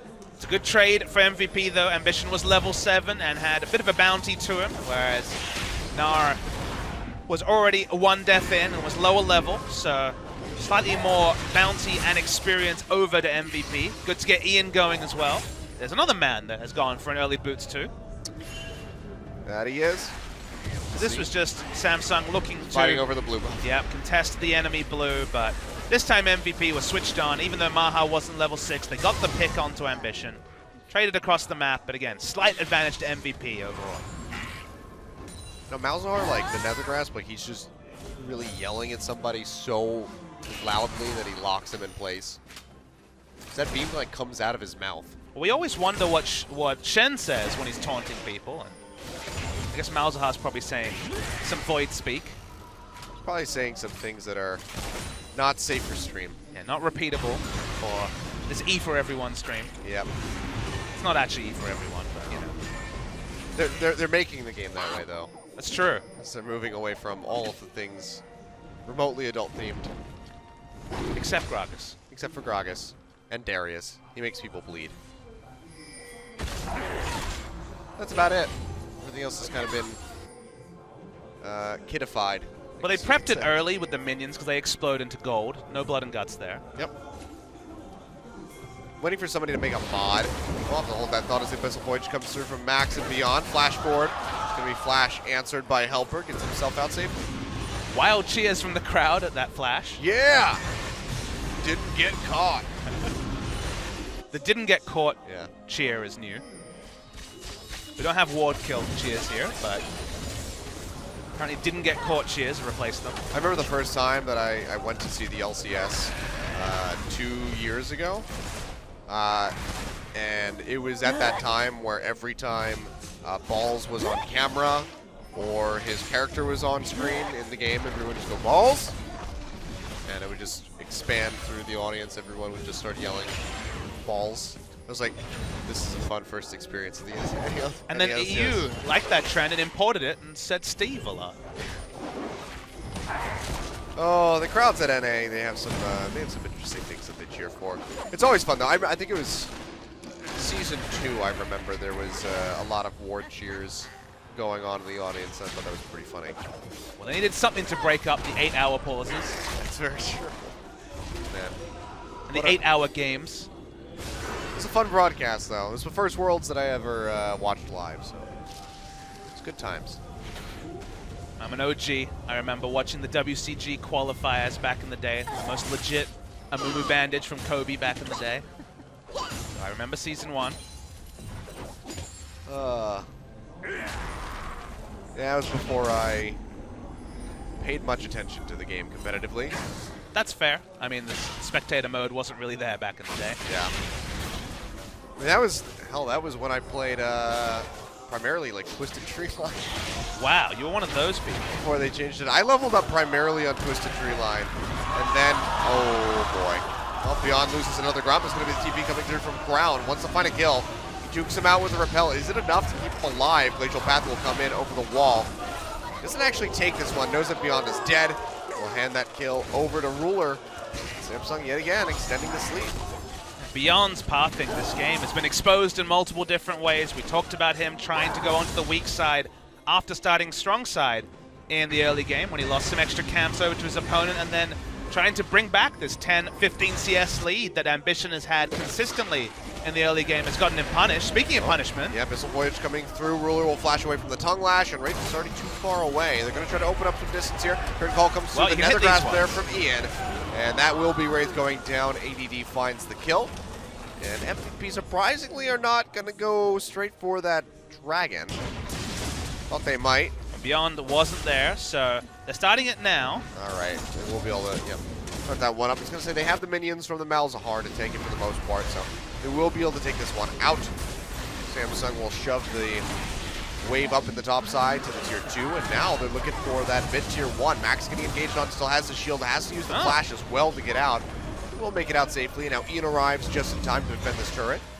Do they look for more, though? ADD getting engaged on by Building Ambition. up his rage Building bar. up that Gnar bar. Root's not going to come through. Ruler will cleanse that one off with the spell shield. Crown follows the glacial How much path. do they want it? They're still chasing for this, but ADD, you'd have to commit the flash. Doesn't want to do so. They're going to go ahead and back off and just give this blue buff over to Malzahar if they can. Rain comes through, and Beyond has to smite it out. I mean, this is basically a playoff match for MVP. They want any hope in making it to the playoffs. They need to win this particular game. So this is where we see, do those cooler heads prevail in a must-win situation? Young players Oh, abound. Ambition getting popped there. The root coming through from Maha yet again finds a kill for Beyond. Nicely done. Will be able to hold on to the tower, though. Wave scratching. Already fell, actually. Didn't realize that they finished it off. I was too focused on Ambition getting popped. Again, it's just a single kill. Doesn't look like they'll find an easy objective to pick off it. They already picked up the first Cloud Drake. Will be Mountain as the second spawn. All right, so far we're good. Cloud, Triple Mountain, Infernal, so I we're mean, on the way. an Ocean fourth spawn isn't great, but Ocean as a Drake in general is still a pretty good Drake. Yeah. So we're pretty spoiled for choice these days. It's quite nice having them all be good buffs at long last. He needs to step up on the Gnar. His Gnar performance in Game 2 was certainly very different to his MVP level performance 2 days ago. Always confusing talking about MVP level performances for MVP. Very true. Because sometimes you might not want to have an MVP level No. performance. Another one of those MVP level performances. Oh dear. It's all right though. They've been looking pretty good in this series, even in this third game here, despite the deficit that they currently find themselves in. They've been making some decent moves around the map and stopping the bleeding. Crown's gonna go forward, gets onto Ian, drops the Frozen Doom. He's got no way to get out of that. He will get popped. Crown's barely gonna take any damage. Maha and Max come in with the Abyssal Voyage, and they just have to jump ship immediately. You just see the difference with no cleanse, and now 4-0 on the Lissandra is Crowns. There's so much of this gold for Samsung, and the gold lead is almost completely in the pocket of that Lissandra. Yeah, 4-0 for Crown. Really good stuff. And now another tower going over to Samsung. They're going to keep moving forward where they can. Wraith in the jungle above them. Crown in the mid lane. They might want to work forward a little bit more on the bottom side. It looks like they're going to go ahead and peel off. Hover around in the jungle. Try to find a pick, perhaps. or at least just deny these camps away from Beyond. Hellbutt very close to pinging level 11. Is not subscribing to the new score Smeb Rumble build. No sign of the Proto Belt. Just going for double magic penetration into the Zhonya's Hourglass. So old school Rumble from the old school top laner. I guess he didn't get the memo on the new build. Nope. It's been too long. ADD, though, going to get jumped on. You can see this build is doing a hell of a lot of damage. Beyond does arrive in time to save ADD's life, but barely so. And even then, cannot find a kill. They don't have visions. They don't chase in. We know they've probably been able to take out Hellbutt, given that Gray's on the bottom side of the jungle. But it's not to be known for MVP. Not the game to take risks in, to be clear. Definitely not. Though some risk might be exactly what MVP needs. Make some risky plays and just kind of roll the dice and see if they come out on top. But they want to be a bit more conservative than that. Controlled risks are certainly a possibility, but when you start ignoring things like vision coverage, that a manageable early deficit starts to snowball. We saw Samsung snowball the game very well in Game 2. Max is going to try to deny that scuttle grab. Throws it right into Beyond. They will be able to pick it up, so nicely done there. But still, it's going to be about 4,000 gold down here for MVP. Baron getting ready to spawn in a minute and a half. We will have our second dragon of the game as well in a minute and 20. Beyond is going for the Proto Belt second. Given this particular game, you know, there's not the same need for initiation for MVP that there has been in previous games, and you're against Rumble Lissandra, so famously an Aegis and a Locket is so important in being able to take early fights. They're not going to have a Locket till much later. It's probably going to be Max building it, but Max might actually be building it after the face of the mountain at this point, so delays in Aegis compared to Beyond going for either Locket or Banner of Command might really hurt MVP from actually taking fights, especially if Samsung can get the layering down on their ultimates. Yeah, he's been kind of set into this build for a while now. Every time he plays Elise, just needs to get that Proto Belt, so. He has built a second Ruby Crystal after the Kindle Gem, so outside chance he just builds a Locket straight up. We'll have to see. Still pretty far down. It's going to be 16 CS behind that he's been here. Underneath the Ambition, who also has those 2 assists coming through. So he'll have a nice lead still on those Graves. You can see very aggressive build coming in for him. Looking for that serrated Dirk so he can finish off for them all Malmortius. And now 5 seconds out, Samsung, they're prepped for this Mountain Drake.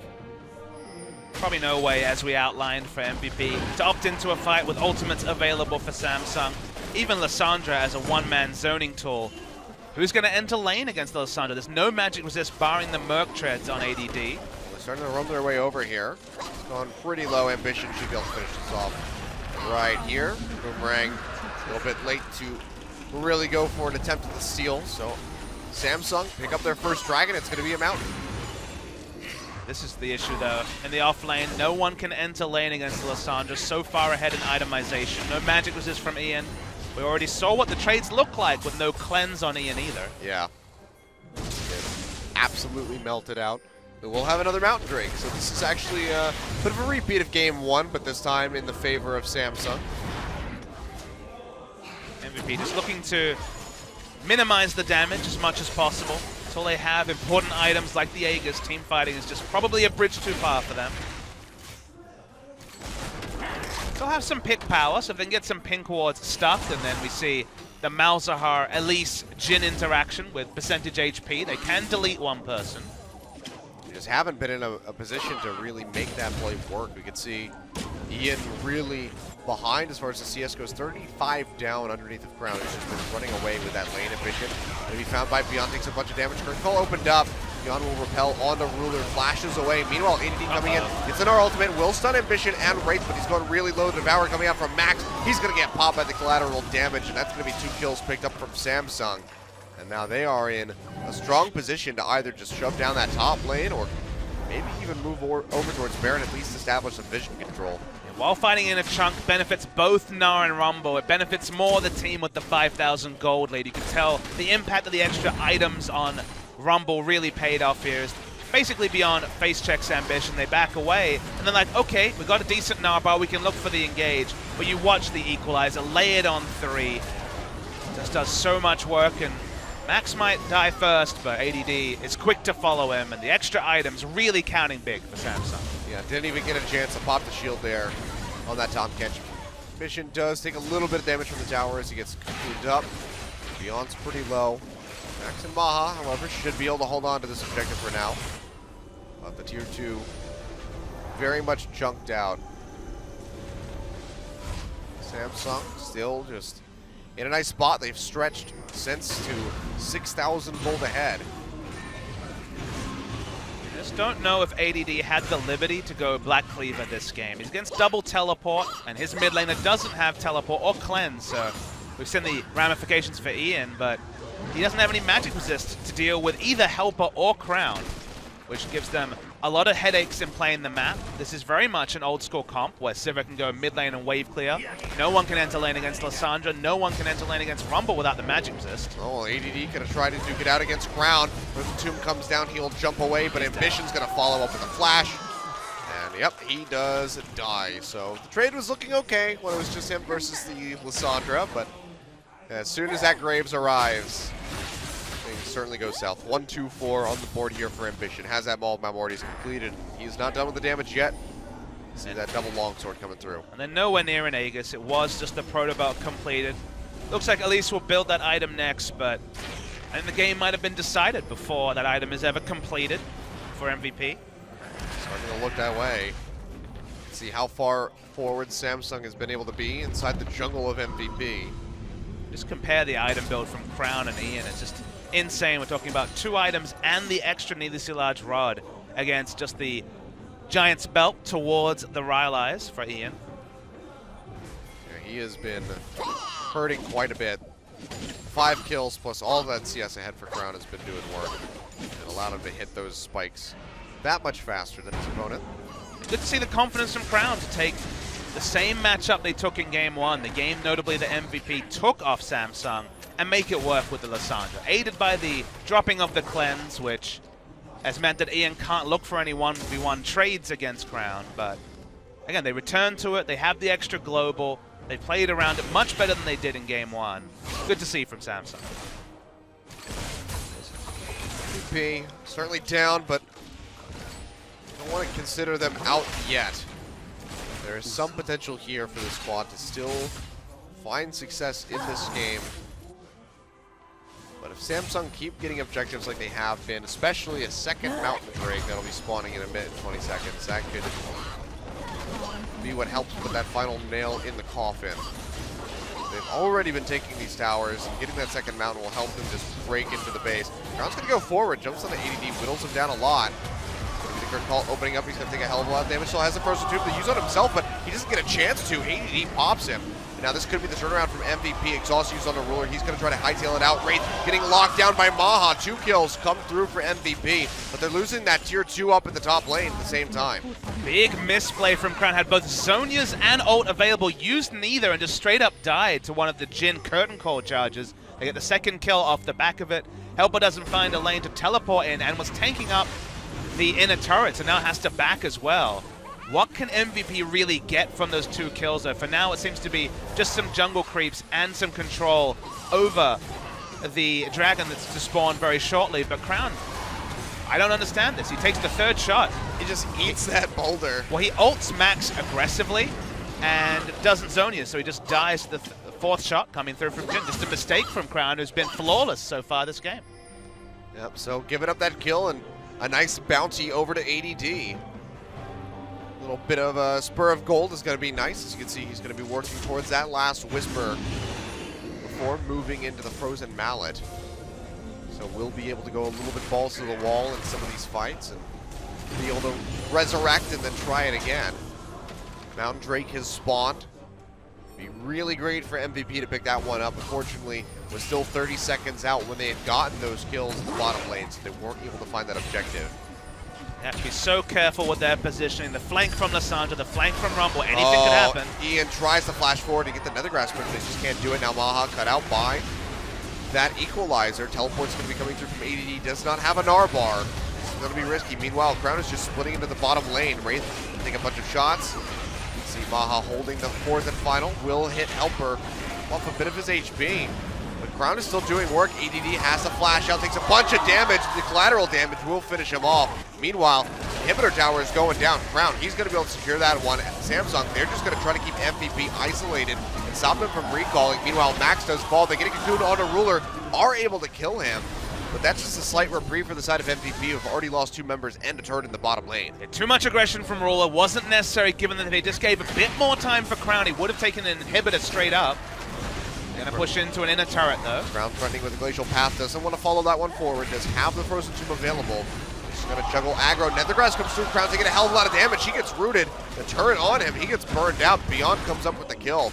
That's gonna be a 2 for 2 in the end. Still down the tower, so Samsung will profit, but MVP inching their way back in, getting that even traded kills. And this is sloppy mistakes from Samsung that are actually giving MVP even a window into this game. Look, it's still a big lead for Samsung. They're 8,000 gold ahead, but the game could be done if not for Crown making 2 mistakes. Now, he was tanking the inner turret, and Malzahar just walked up and killed him with the ultimate. Now MVP will profit with a Mountain Drake on the backside. This should be Samsung's Mountain Drake. Try to. Ambitions nearby, could go for the steal. It's not going to do it. Throw out that collateral damage. Takes a bunch, gets locked down. Now he is completely stuck. Has to flash away. Turn call opens up, but Samsung in a perfect line to protect him, but Wraith will go down. Fourth bullet not going to connect. Ruler will be able to walk out of there, and MVP, they pick up a kill and they pick up the Dragon. So a Mountain Drake crucially coming in for them. Can they break the turret in mid though? That's the question. Play like this will really cost Samsung in a playoff match, in a best of 5. Very, very sloppy stuff. MVP pick up a Drake. They're going to pick up a turret as well. AD takes a bunch of damage, but now the Cocoon comes through on a Ruler and he gets popped. Frozen Tomb down on the Beyond, but now the Nethergrass on the ground. He's able to get into the zone. He has Ambitions back. Trying to fire off as much as he can. ADD almost gets popped. Has the Guardian Angel available to save him in the end, but they won't burn that cooldown quite yet. Max is there with the Devour. And again, MVP finding a tower, finding an additional kill. They are slowly crawling their way back in. An 8,000 gold lead becomes a 6,000 gold lead and a massive minion wave to be able to pick up. Samsung are setting up around the Baron. They want to try and take an objective to reopen a big lead they already had, and they weren't sure if MVP had started the Baron themselves, but MVP, even something as small as keeping the Guardian Angel up on Nara is actually a massive thing for them. So much of his gold, all of his tank stats are kind of conditional on the active from the Guardian Angel, because of course the moment that's gone, the item is very much overcosted. You're paying a lot for the revive, so living on 100 health allows ADD to overextend in the next fight in a way that he wouldn't have been able to if the Guardian Angel was popped. Yep, certainly good. Now we see Beyond coming in with a Negatron Cloak. Could be looking for his own GA. So could just have 2 of those items coming through on the side of MVP to make sure that they can elongate the duration of these fights in their favor. Have nice vision control around this Baron Pit. Scrying Orb has been used by Samsung. They could try to bait this one out, but Samsung are going to call the bluff and just start moving towards this mid lane where the tier 2 has already been chunked out pretty low. Max taking a little bit. Curtain Call opens up. Turret goes down in mid. Equalizer thrown down. Maha has to back off for fears of his own life. AD not yet building up that Narbar. Has to hop back. He's down to half HP. We'll start building it up now. He's splitting up top. He's going to take a hell of a lot of damage. Crown goes forward, gets immediately caught with the Nethergrass. That's going to be a kill coming in for Ian. The root from the Jhin, not going to connect now. ADD in a bad spot, hops over the wall, straight into the Devour. Ambition caught by the Cocoon, but he is going to go big. He's staying alive. Nowhere for Beyond to repel, and he will get popped in the end. It's a 1-for-1, a jungler for a mid. ADD going low. Ambition comes in, a nice stun into the wall, straight back into the Devour yet again. Max just keeping this Gnar alive for as long as he possibly can. And that'll just be it, a 1-for-1 trade to complete us out, but it's still ground gained here by Samsung, finding another tower, now 7,500 gold ahead. ADD continues to live and keep up that Guardian Angel. Actually, no, it was popped in this fight, but he did live. He was able to bounce into the Devour from Tahm Kench. Smart from Helper. This time he holds on to the ultimate and uses it to force Maha, crucially, from the 4th hit, which would have been massive in terms of burst damage, given how much AD he put together. Watch ADD. It's a cool interaction to see, because Crown once again dies in the front line without ulting. That's happened 3 times now, but ADD bounces into Devour. That's a cool interaction, but Max was able to keep him alive. And it ends up being a 1-for-1 where they traded up. You definitely trade jungler for mid laner when there's no Baron threat from Samsung in this particular fight. Baby steps for MVP. They keep going competitive despite what was once an 8,000 gold lead. Oh, it's back. With that tower take, it's back to that, but now they're going to try to find Crown yet again, go in with the Abyssal Voyage, but he gets himself out, still has the flash available. But this will at least be a tower going over to MVP, which will help them continue to inch back into this game. They're gaining ground on the map, and that is crucial for them and very scary if you're Samsung. It's crazy that they've had enough map pressure to have 3 pink wards around Baron, but they do have that right now. They're just the team that never stops fighting. ADD couldn't afford it. Almost has the transformation coming through. Takes a hell of a lot of damage, though. Has to go into the Devour yet again. The current call coming through from Maha, trying to fire off those shots. Get a couple in on the Ambition. The fourth is going to go wide now. Helper coming through. Has a beautiful choke equalizer. Equalizer. There it is. Max going to have the flash out of that one. He's likely going to go down. Root coming through onto Wraith from Maha. And actually, Max and ADD both do make it out alive, but Samsung chunking out several members of MVP. They can go straight for this Baron. ADD actually ulted over the wall for disengage, missed it, but does have teleport to come back into a fight, so can be involved. However, beyond, no way to get there in a healthy state. It's going to stick around, though. They're going to try and contest this Baron, but really low, it's but be look too at late. all of the damage. Yeah, they're not going to be able to find this one. That's the Baron going over to Samsung now. He had really far forward. The pillar comes through. He has to flash away. This Crown want to chase. Has a flash of his own. Looks like Samsung are going to be contented with picking up the Baron, and they're going to go back and buy with this newfound gold. So near, yet so far for MVP. This season perhaps will be the narrative for them. They've had a great first season, it's worth being said, compared to ESC Ever, that are looking very likely to be in a relegation playoff. MVP started the season 0-6, then warmed up to a great degree in the middle parts of the season. This particular game has kind of been the entire season in a single game for them in terms of their rise and fall. But it's not over yet. The gold lead's now back to that 8,000 mark. The Baron buff is observed on Samsung. But Samsung have already made a string of mistakes, and another few may allow MVP back into the game. Now we have another Dragon spawning here in just 5 seconds. Second Cloud Drake of the game. Be Samsung's first, and they are prepped and ready to go. Kill this as soon as it spawns, so it'll be a no contest going over to them. Be a nice pickup. Of course, Elder will be the next one coming through. So now Samsung with a near 10,000 gold lead and Baron buff. Question is, can they close out before the Elder Dragon is even needed? One thing is, though, the gold lead completely reflects the advantage in the teams. Both teams have a single mountain and a single cloud. Helper gets grabbed up straight into the cocoon, and he will go down. Ian finds that one. It's a very crucial opening kill.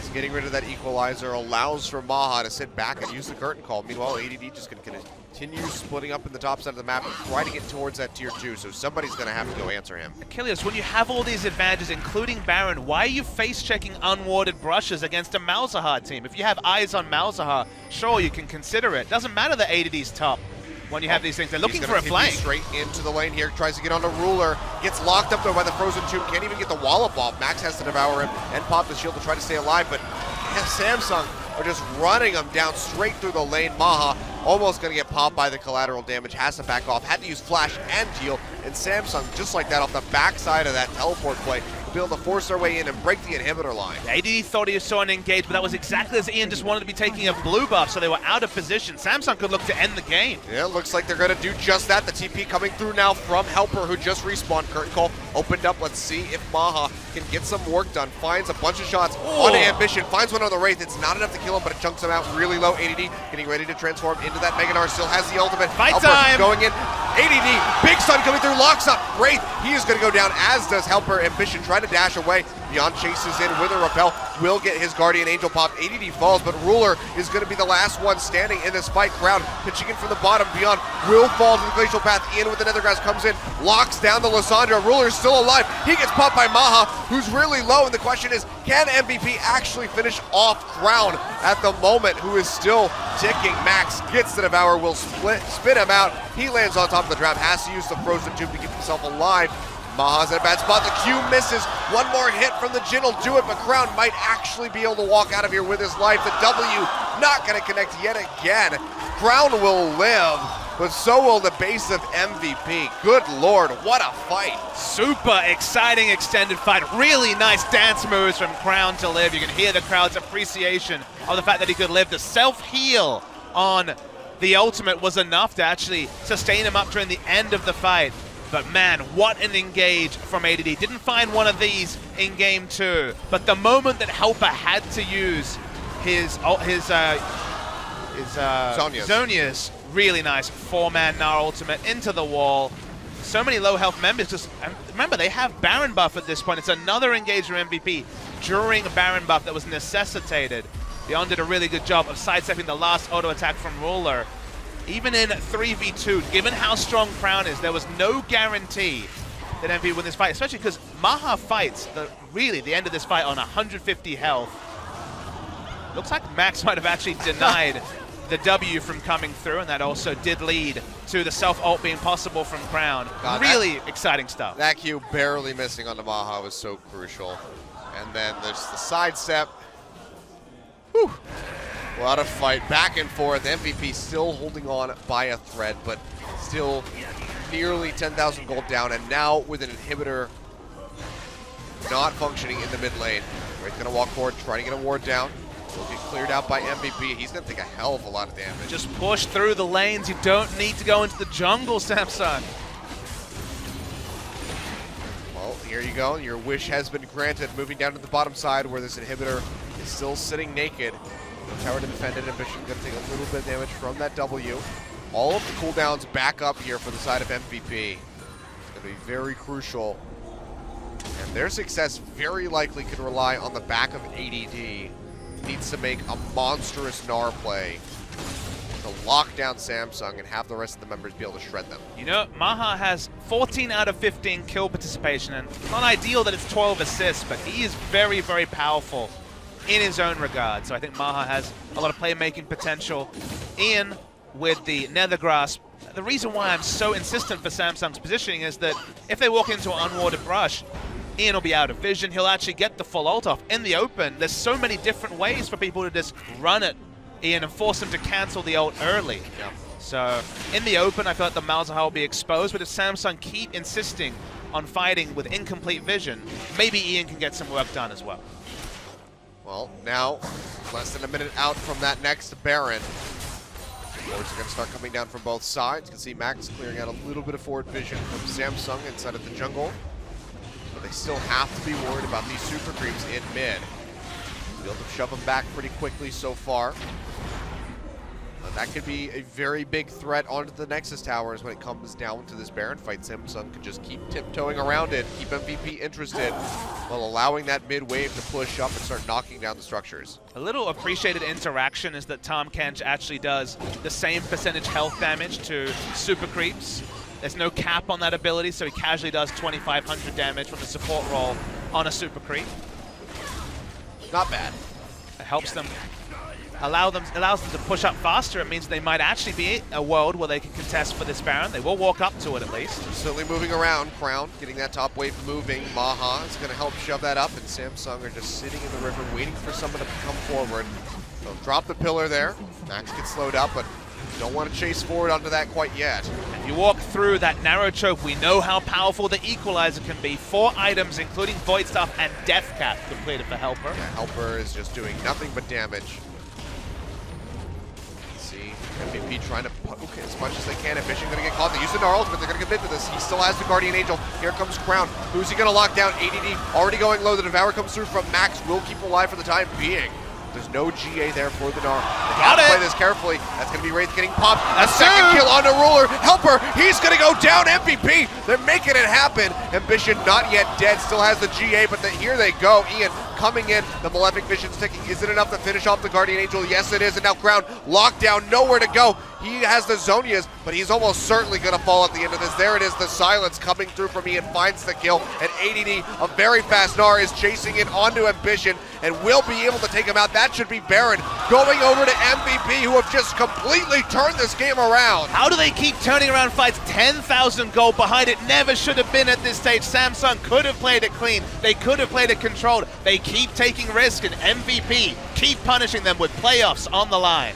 If at first your fight does not succeed, fight and fight again. That is the motto of MVP, and it just netted them a Baron. They're still down by 5.7 thousand gold, but this is a crucial tool for them to be able to push in and hopefully, for their sake, break the inhibitor line of Samsung Space. They still have all 3 tier 2 towers standing, but we'll take a look at that fight. So they use so much on Ambition, because if they kill the Smite, if they get him through his Guardian Angel, they have a chance. Watch the curtain call. When the 3rd shot goes wide, you're like, man, this might not work out. But Wraith dies. The passive, of course, comes through, and that means more AoE damage. 2nd kill from Maha, who has been the unsung hero of this game, doing his job, being in the backline, living and getting assists again and again. They pick up the Baron, and you can see inside the picture-in-picture, they're going to look onto the Elder Drake. They should pick that one up uncontested, MVP. Yeah. And given how far behind they were 8,000 gold behind at 25 minutes. The gold lead is going to start really constricted. We're going to see it on your screen right now. It's only down to 5,000, and 5,000 gold lead at 42 minutes is almost an afterthought. Yeah, that is a pittance for Samsung. And now with this Elder Dragon, MVP pushing forward into this bottom lane, going to be looking to break the tier 2 line for the first time, just under 43 minutes. So much heart from this MVP squad. They've shown it throughout the season. They came back from a 6-0 loss streak at the start to get to the playoffs. Now just one step outside the playoffs, and not guaranteed in the playoffs with a win, but oh so close, and with their destiny in their own hands. Here we go. They look damn good. Curtain Call going to open up Ambition, taking all 3 on of those Ambition. shots. 4 goes through, will connect onto Wraith, but the tower is just being melted by MVP, and they're going to be looking for the inhibitor now. The inhibitor on their base has since respawned, so there's no pressure in the mid lane here for MVP. And they can stick around just about as long as they want. Baron and powered minions still pushing forward. Still so Haven't risky, been able to Achilles. find a pick onto anybody, and Ruler has the wave clear as Sivir, so they're going to go ahead and back off. That's definitely the controlled decision. That's the sort of decision Samsung should have been making 10 minutes ago when they were breaking the inhibitor line.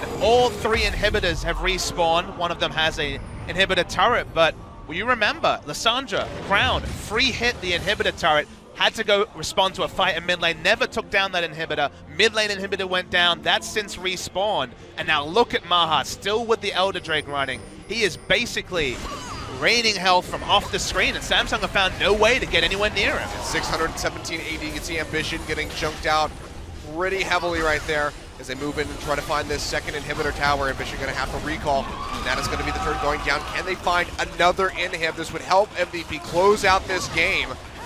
We're going to try to wave clear. W comes through. It's not going to connect onto the Sivir.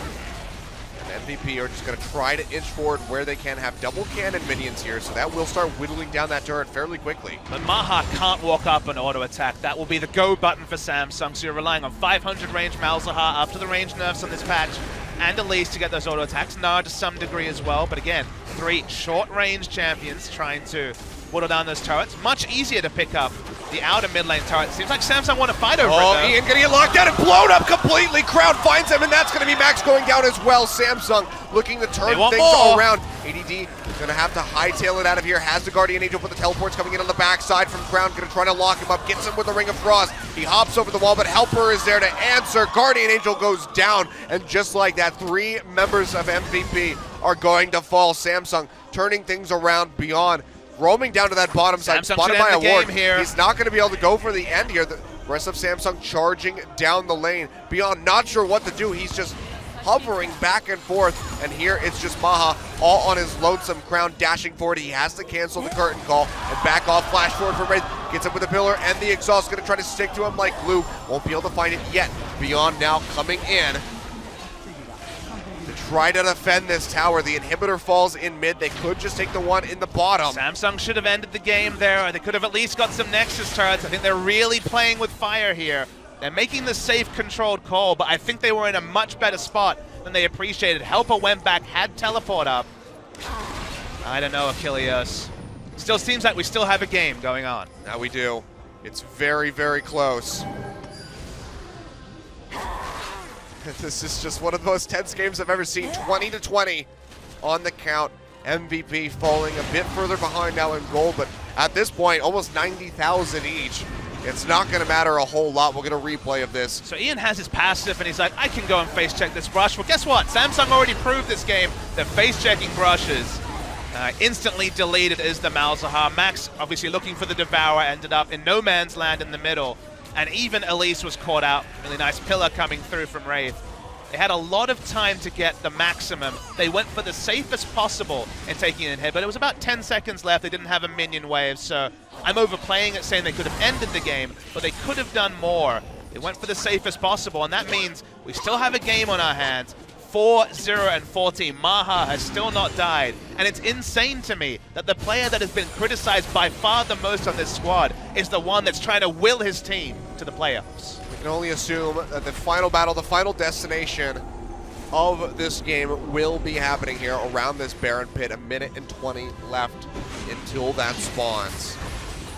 Big item pickups coming through. Banshee Veil to start dealing with this Rumble AoE damage. Guardian Angel's back up for the Elise. Crucially will be down for the Gnar.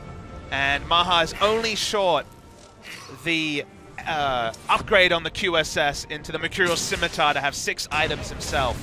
6 items is completed for Ruler though. Late game Sivir damage, it's always been a story. The armor values are pretty good, but not massive, especially for Ian and Maha. Yeah, and double GA from Ambition and Helper is going to make things so much more difficult for MVP. Have to kill them twice, essentially. Whereas you have to kill Crown like 3 times because he has a Frozen Tomb and a Zonia's.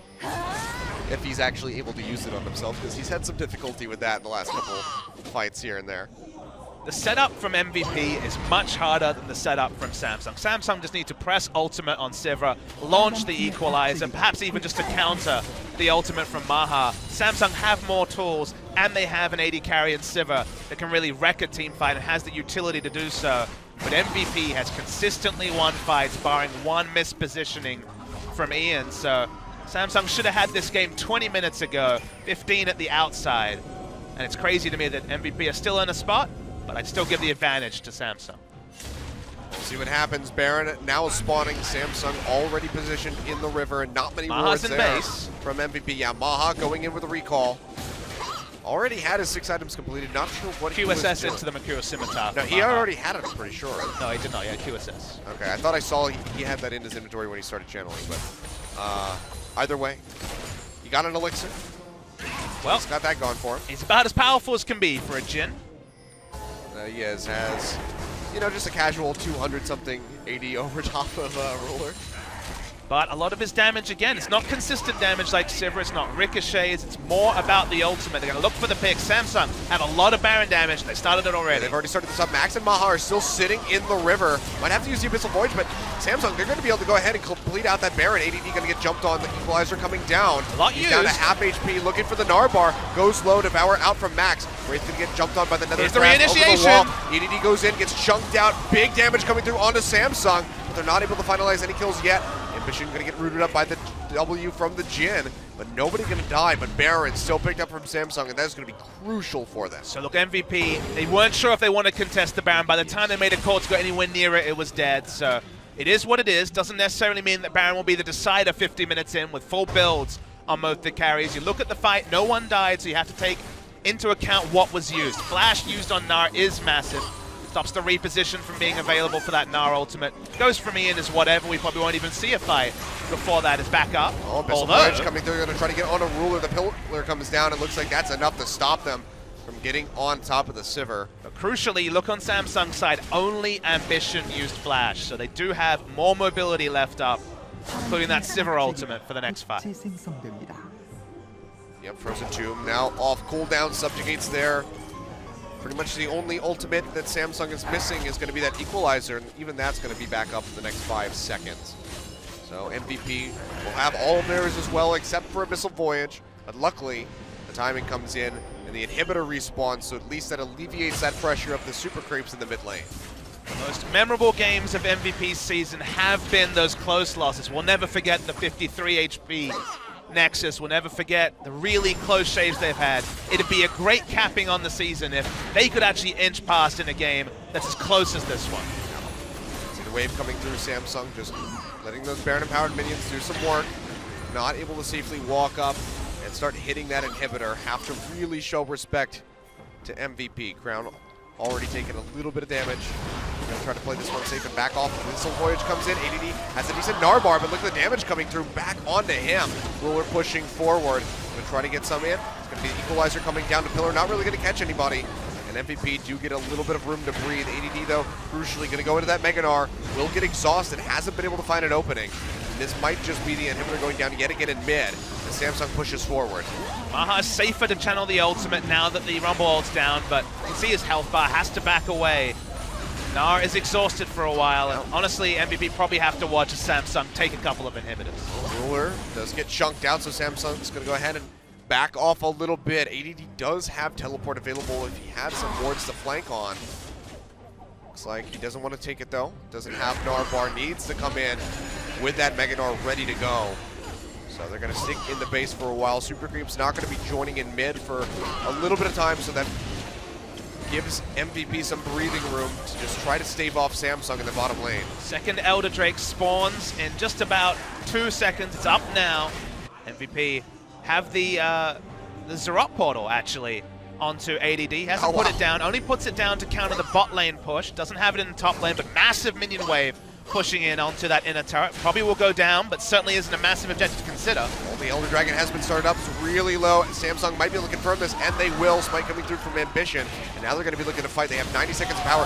Cocoon lands onto Helper. Is that enough damage to pop him? He gets stunned into the wall. He will get that Off Guardian shot. Angel. Wraith going low. W comes in, locks down Ambition, still has his Guardian Angel. Crown goes in deep, has to use the Frozen Tube onto himself. Ian just pushing up into the front lines really low. Has to start peeling back. Maha goes forward. He's going to take out Crown. That could be the opening here for MVP. Beyond going to get his Guardian Angel pop, but he is in no man's land, and he is going to go down. Tries to flash away to safety, but he falls in the end. It's a 2-for-1 in favor of Samsung, plus the Elder Dragon, and now the Super Creeps are knocking down the Nexus Towers. ADD barely making it out. He's going to try to get rid of these, but Samsung, they might be looking to end right here. That's what they're going to try and do. They're going to teleport onto this creep to try and keep it alive. That's going to be one. It's going to be two. Yeah, Nexus Probably gonna be Towers game. are falling. This is going to be the do or die time for MVP to try to hold on. Exhaust comes out onto Maha. He finds Helper, pops him with a good bit of damage. The shield comes through, and he's going to stay alive. Ambition juking around the backside. Has the damage, still has the Guardian Angel. That's going to be game 53, almost 54 minutes.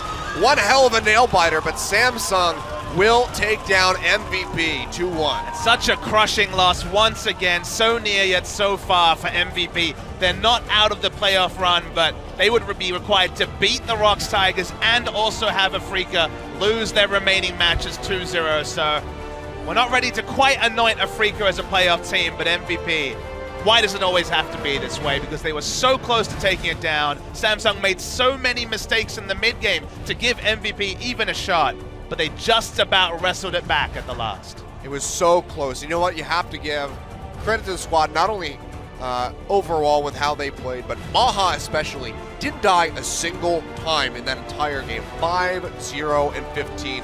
The final scoreline from him.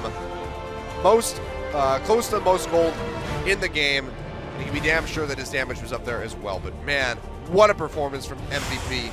A bit of a heartbreaker. Not the end of their playoff hopes, but this makes it much more unlikely for them. And look, no one wants to be first runners-up to the playoffs. No one wants to be sixth spot with nothing to show for it, but that's the sort of thing where in the moment you're frustrated, but after the season MVP will look at sixth spot as a really nice building block for the future, because it's been a great season for them. Looking over the damage to champions, no surprise that Jin and Siva are right up there. Unfortunately, Jin just didn't have a strong enough front line. The nerfs to Tahm Kench means he couldn't really be a frontliner. Of course, he's support as well. Elise had gone for damage in general. The tankiness around Elise and Gnar were Guardian Angels, and once those were down, nothing Maha could do to take his team forward. So a really exciting, excellent last game with so much playoff implication. It goes to Samsung, but honestly, Samsung have a lot to look at in terms of this performance. Yeah. This Samsung isn't going to go very far in playoffs if they play like this. No, it is indeed not going to go very far, but with that win, they will almost tie with KT Rolster. One game score. Yeah, -1 to KT Rolster. But you know what the best thing is, Achilles? They have to play KT, so that one game score is probably not going to be That's true. That's our final match of the summer split, which will be happening a week from today. But Samsung, they still have a couple more games to squeeze out before they get to face off against KT and really fight for that third place spot. But Freaka Freaks at home watching this game have to have a sigh of relief. So you know what? We still have a chance, but they still need to tighten up their performance. But welcome back, Helper. Going to be his second game coming in LCK 2016, and he will net himself his first MVP nomination, 1, 3, and 12 on the Rumble. and some just really crucial equalizers throughout. He didn't have a fantastic game until those last couple of equalizers really tried to decide things. The equalizer placement in general was pretty damn on point from Helper. And his return to the team, honestly, was a net positive for Samsung. He gives them a different dimension. He's a different player to Cuvée, even though some of their tank champions will overlap. And to come in such an important series and pick up 2 victories is a great thing for him. As you know, what better time to actually enter the scene is right before playoffs, when he gives himself a really big chance and stake his claim for actually playing in the playoffs for Samsung. I mean, one of the things that we talk about is Cuvée This having... equalizer Yeah, was this was a really good one. I mean, there was multiples that I'm sure we'll be seeing, but one of the things, Cuvée having a 0-16 record against Someday will Helper be the starting top laner for Samsung Galaxy, because right now, everything points to yes. It's worth knowing that all the other players are 0 and something, right? They're not doing so good against KT Rolster. I know, I'm just speaking specifically about the top lane, since we saw Helper. It's one thing to do well against ADD, who admittedly has been in form recently. It's another thing to do well against Someday. So, we'll see, but you're right. The weight of mathematics suggests that perhaps giving it to someone other than Cuvée is a good idea. He's 100% win rate in Champions so far. All right, well, we're going to throw over to an interview with our MVP. So, Joel, take it away with the translation. Thank you very much, guys. With MVP trying to keep their playoff hopes alive, they couldn't get the result they wanted as Samsung picked off a win 2-0 against MVP. And we're here with today's MVPs, Wraith and Helper.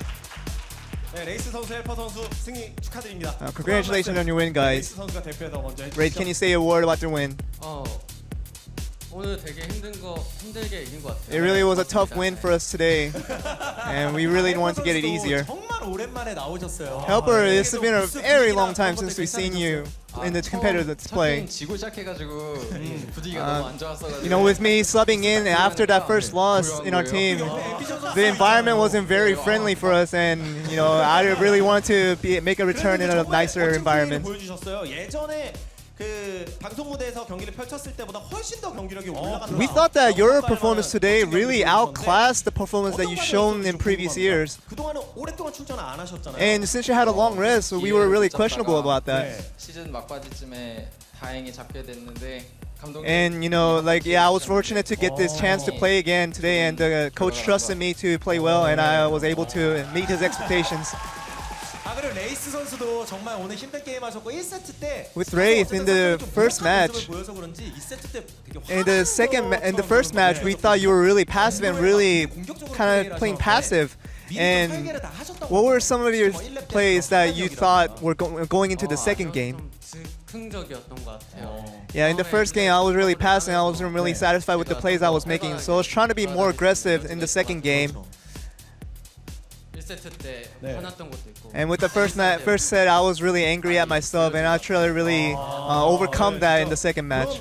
서포트런들 활용의 정점을 보여주신 것 같아요. With the second game, you showed really the fullest of what a support trundle can do. 약간 사파 서폿이라고 약간 디스하는 그런 얘기를 하는 And really, we showed a play like where you really didn't seem like a support at times. 요즘 살짝 안 나오는 추세인데. Yeah, support trundles don't really come out that often, but 모르겠어요. 요새 다시 써도 좋은 것 But 같아요. I've used it just now and it seems alright. 레이스 선수처럼 So I'm not sure. 기둥 활용하면 굉장히 좋아 보이기도 하고. Seems 그리고 all 헬퍼 right 선수도 그래서 as he 에코와 rampages 뭐 across 나루도 막 이런 것들 자주 MVP. 나오는 뭔가 요즘 탑에서의 정성 매치 같은 With the 느낌을 top 좀 matchup 펼쳐줬었는데 nowadays, 에코 플레이가 되게 가벼웠어요. did you? 라인전도 되게 How did you 편하게 feel 하셨던 playing 것 the Echo, which isn't seen that much in nowadays meta? 1대1은 나르가 이기는데요. Yeah, 1v1, Nar would definitely beat the Echo, but trying to get a good growth on it, get a good development. I think it has a better development, better contribution to team fights.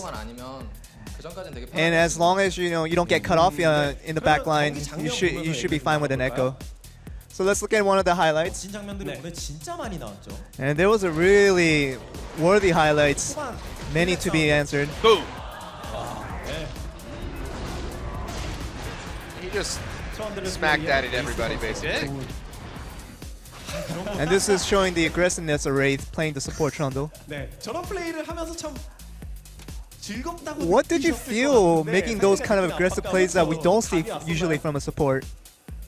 저는 일단 진짜 재밌었고 Well, I had a lot of fun making those plays, 상대는 되게 and I think the opposition 화가 났을 것 같아요. must have been really frustrated. 아 그리고 또 2세트 얘기하다 보면 사실 With the second 헬퍼 set, 선수의 그 펜타킬을 we saw that Helper really cut off the pentakill, and what was the situation behind that? Because I think you could have easily given him the pentakill. 한번 감상을 먼저 해보죠.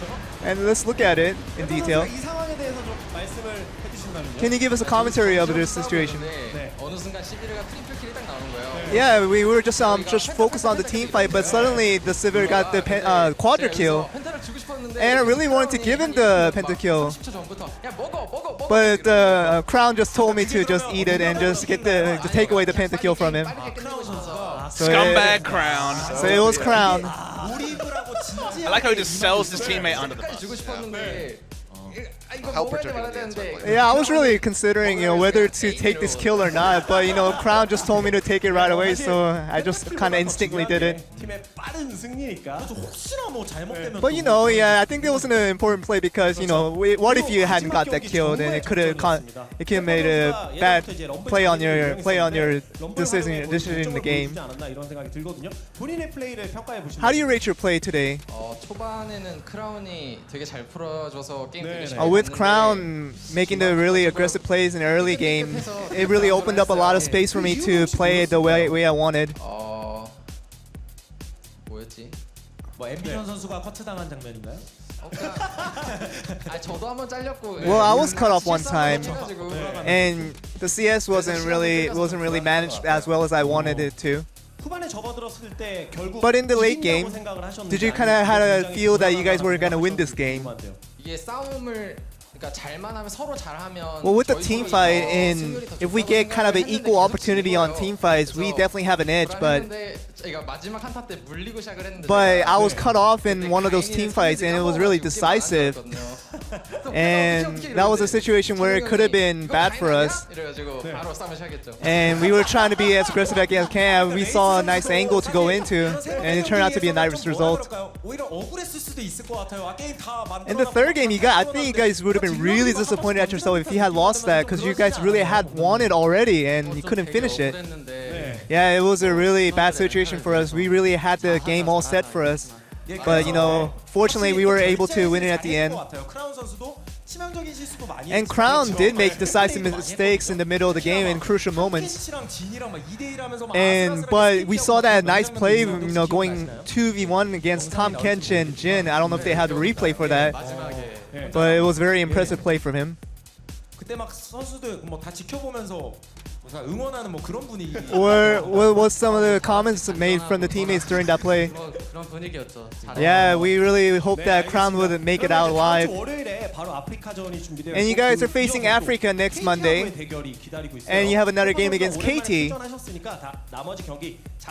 And can you give us a word to your fans regarding those games? 오랜만에 출전해서. Yeah, it's been a long time since I've been playing in the competitive league. 계속 이겨서 But we want to keep up the streak and win the rest of the games and have a good result for the end of the season. So that's the end of the interview. Back over to you guys. Thank you very much, Joel, for the translation. So yeah, Helper having a nice little performance coming back in. We'll see if he's going to stick around for those games against Afrika. We also need to, when it comes to Afrika, wonder if we're going to see Ixu or Linderong in the top lane, because Ixu has certainly been having some struggles, but a well-thought game by MVP in the end. Very, very tight-knit, and a bit of a nail-biter there for Game 3. But a strong performance from those guys, not necessarily and mathematically out of playoff contention, but it's certainly less likely now. What happens now is they must beat Rox Tigers, and then they require Afrika to lose to both Samsung and Rox, and then we still have game score to look at after that. So realistically, they need to beat Rox Tigers, and that lets you know that you're in a bad spot.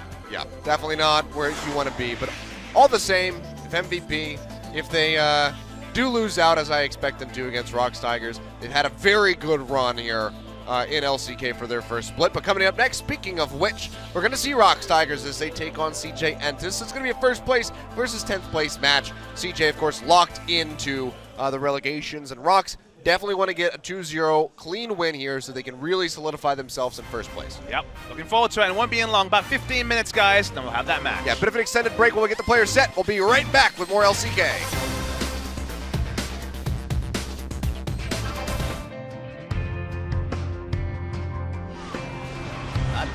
7 digits 5 times today, just to hear you say you love or hate me.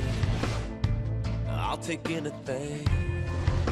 I just wanna hear your voice cut through the line like a heart-shaped knife. Cut me down, baby, one more time. Good or bad, baby, yes, no, maybe. It's driving me crazy. Won't you pick up the phone? I can pick up some wine. I can pick you up in my pickup truck, and we can pick up right where we left off. Ain't that what we both want? Pick up the pieces, girl, ain't that broke? Pick up the past and just let it go. Put down and over me, never wanna see me again. Goodbye kind of stuff and pick up.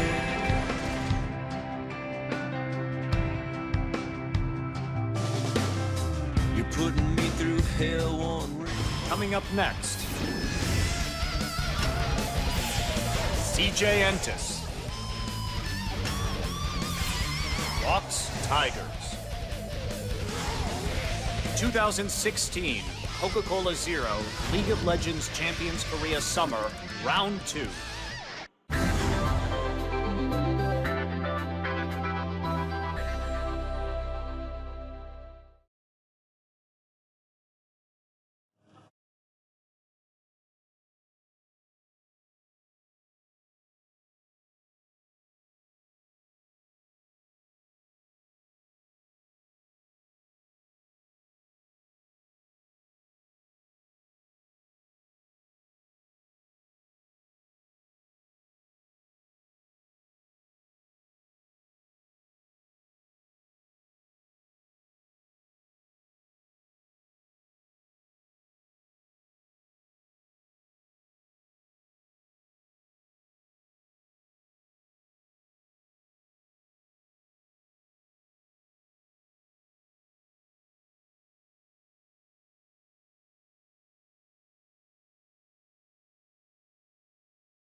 today's matchup.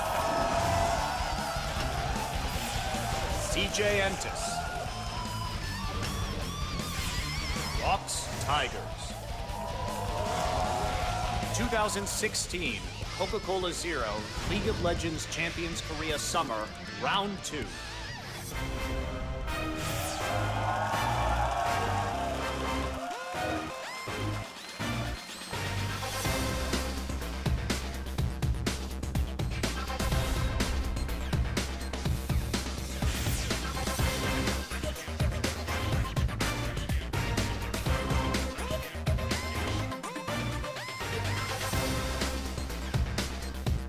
Welcome back, guys. We are returning now with our match. It's Rocks Tigers versus CJ Entis, 10th versus first place. And while it may not seem like it's the most important game, Rocks, of course, want to be able to pick this up cleanly with a 2-0 to really net themselves that first place spot over top of SK Telecom so they don't have to play through the gauntlet. And that's the thing, Achilleos, is there's a different type of hype. It's not the playoffs hype that the first series brought. Go back and watch specifically that last game between MVP and Samsung if you missed it. But there's still hype because we get to watch the Rocks Tigers, perhaps the best team in the world right now, at least, with SKT still kind of wavering in performance. But first, let's go over CJ Entis, who played against SK Telecom, took a game off them, and will be running BDD in the mid lane, who looked very good in that series. Not only that, but Untara back in the top lane. So, we're not going to be seeing Shy coming back out. At least in game one. At least in game one. That's very true. Always could swap people up. You never know. We could really see him shake things up and bring Sky back in if BDD has a bad performance. You can see Mad Life just clapping along to the beat at the moment. And that's really all they can hope to do in this game, is just at least keep pace with Rocks Tigers. Remember, their last game was 10th versus 2nd. Now it's 10th versus 1st. 10th versus 2nd. It looked like CJ Entis could have 2-0'd that series. They played very well in game one, threw it away towards the latter parts. Game two took a victory. But the Rocks Tigers, these guys are in form. Ever since the Tahm Kench buffs have come through, 100% pick ban champion, 100% victories, 9 game wins in a row. Rocks Tigers looking out of this world. And look, they looked out of this world at the start of spring season and petered out towards the end of the season. They may still do that, but they started slow and are now ramping up as playoffs come by. Yeah, these guys have been really dominant and very much helped by the 6.11 changes with the top lane meta. Smeb, of course, going to be wildly comfortable in this current state of things. Prey, recently having his 1,000th kill in LCK and OGN tournament, so congrats to him. That was 9 days ago, the last time we actually saw the Rocks Tigers. He picked up that 1,000th kill onto Key from ESC Ever. Yeah, it's a nice double kill coming through on the Ashe. And if you watch the, I think it's the off-the-record segment with Rocks Tigers, he said the team was just like, oh, you got a double kill. That's your 1,000th kill. And he's just like, oh, congratulations to me. Well, So. CJ Entis, 5 match losses in a row, but again, a lot better against SKT. BDD back in the lineup. Not a great series against Jin Air for Rocks Tigers, but they won game 3 of that one, and from there, KT Samsung, Longzhu, and ESC Ever dispatched with never really a chance of losing in those games. They've been so dominant. Speaking of dominance, yeah, I mean, even Kuro coming in with a 6.4 over top of BDD. Granted, we haven't seen BDD in a while. So did have strong performances when he came back in. The LeBlanc was there for him, looked really good. Third game of the Karma wasn't really so hot for BDD. But either way, CJ Entis has been looking a bit better, and it's just really heartbreaking kind of to see their performance now be strong, because they are guaranteed relegations, whereas Longzhu have had a very strong performance, taking down Afrika yesterday, potentially out of relegation. So CJ don't have that luxury, but let's go ahead and get right into the pick and ban. Malzahar going to be taken away from Kuro off the bat here, and Hecarim will be a very fast second ban. They got upset by that the last time that Rocks Tigers and CJ faced off. Haru bringing the Hecarim out in the jungle really surprised them, so they're not going to give him that chance this time around. pick and ban is such a headache against Rocks Tigers with so many powerful champions available for them and powerful in this meta. We've seen Nidalee slip through to Peanut twice in 2 series, which is insanity to me. But Tahm Kench is another pick that has to be respected. Banning away the Gangplank from Smeb. The Bard's a bit intriguing. Mad Life, I mean, obviously historically is a very strong Bard, but it's not something that we've seen banned away from him in recent history. I mean, you haven't really needed to ban many Mad Life champions this season. Honestly, he's been pretty poor by his high standards. Had an excellent spring where he reinvigorated himself 5 years into his professional career, but summer's been another story, specifically the bot lane. Kramer and Mad Life, as a duo and individually, have had a really poor split after basically two-man carrying CJ Entus in spring. Yeah. Of course, one of the crucial picks that we've seen before from Mad Life, the Braum. Again, if you guys are just joining us, Braum is disabled, so we will not be seeing that pick come out. But Nidalee, last ban from CJ, and then it will be Karma taken away by Rox Tigers. So a couple things left open here on the board. Looks like CJ are going to be playing around with the idea of this Shen to kick things off. Yep, Shen and Tahm Kench have been the two champions that Untara has played ever since Shy came back into the lineup. They've been his two main picks. Potential for some takeaways. First pick, Talia, seems like a reach with only Malzahar gone from the mid lane pool. I guess Karma as well to some degree, but Sky certainly put in some impressive Talia performances for CJ Entus when he was in the team. Talia. I'm told it's Talia, so... I've heard it's Talia, but I prefer Talia. Well, we're going to say Talia, Kilios. We're going to mess it up, but we're going to say Talia, and Talia's locked in. Alrighty, well, that's a pretty bold first pick coming through. Very fast lock-in on the Trundle here for the side of Rox, as well as the Gragas for Bina. This is something that's been banned away from him time and time again, so he'll be able to get his hands on that. And of course, there's some ambiguity with the Trundle. Could be Gorilla in support, could be Smeb in the top lane, so not showing too much over to the side of CJ. We'll see where they want to go with the draft from here. You know, Rox Tigers are flying with the insta-locks. They're a team that is known for insta-locks when they're confident. I remember them insta-locking Nocturne Ashe back when Ashe was out of meta, and Nocturne was never in meta really past Season 2 and early Season 3. So, speaking of Ashe, been a very powerful pick for Bray. Picked up his 1000th kill on that champion. Is 7-0 on Ashe this season. But remember, there's no AD carry bans in this series, so the Sivir and Jhin certainly in Prey's wheelhouse as well. Yeah, definitely could go for that one. Kramer with the Ashe hasn't been wildly successful. Then again, CJ and Kramer haven't been wildly successful in general. But they will go ahead and pick that one up, and it will be Rek'Sai in the jungle for Haru. Well, Rox need to pick a mid laner against Talia, so Kuro and Victor is about as standard can be.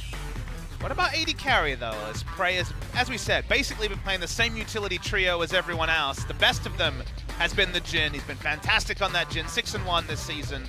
Locks it in, and yep, Kuro needs to go for a safe wave clear champion. Potential of Talia's still kind of untapped. We've seen Sky go off on the pick. We've seen some impressive performances from Fly, a decent performance from Faker. I think there's still more to be seen from Talia, so going with comfort for Kuro is probably not a bad thing, as Kuro actually is now the highest DPM player in the league compared to someone like Crown and Faker who've had the title earlier in the season. Somehow, Kuro's once again risen up in that stat. Yeah, pretty surprising. Considering you don't necessarily consider Kuro to be like the big carry, and he might not be making those massive plays that really garner your attention, but the consistent damage has been there from him. So he's whittled his way up to the top of that standing. And now final picks coming through for CJ, going to be looking for support top lane. Looks like they might have their eyes set on this Gnar, and the Taric Gnar will be locked in. And it looks like it will be Taric. And I don't think Mad Life has played this yet, this split. Also worth noting that we could see the Trundle fetch to support and an Echo or a Shen come through on the side of Rox Tigers. Smeb certainly plays both of them. The support lane is against the Taric, so you're definitely happy to take Trundle in that particular matchup. So better to set ahead the man with the most MVP performances this season in Smeb, and it's going to be the Shen. Obviously, the laning phase not going to be wonderful against the Gnar. You're going to take a lot of harass, but you naturally itemize into items like Sunfire and Randuin's that deal with the Gnar in lane, and you give Rox Tigers an inch when it comes to globals, when it comes to engage, and the track record is there. They can certainly overwhelm games, and Rox Tigers have a lot of power in this comp. Good pick options with the Jhin and with the Shen. Yep. Thought maybe when we saw the flash of the Twitch that maybe we'd see the Twitch locked in with Shen, but just going to be the Jhin, so still will be keeping him safe. And honestly, watching Prey play that Jhin is always a bit of a treat. Maha tried to give us a bit of a show in the last game. Almost helped carry MVP to victory, but wasn't able to do it in the end. We'll see if Prey can do that for Rox Tigers here today. You definitely lament that you can't give MVP to a player on the losing side, because Maha played out of his mind in that last series. But yeah, a lot of comfort on the side of the Rox Tigers. No Tom Kench, though, is interesting to see. So it's the first time they haven't picked or banned Tom Kench after the latest round of changes, or buffs as you might think of them, came through. CJ true. Entus have got some interesting tools. They've got the Talia, they've got the Ashe for initiation. It's also 10th versus first spot, though, so they looked good against SK Telecom. Taking another game off Rox Tigers would honestly put some wind in their sails going into that relegation series in a couple of weeks' time. I mean, CJ do have good global presence with the Talia, with the teleport, and that Rek'Sai ultimate, so they can zip around the map a lot. It's going to come down to whether or not they can line up the plays and pull the trigger on them. Let's go ahead and get right into game one. Rox Tigers versus CJ Entus.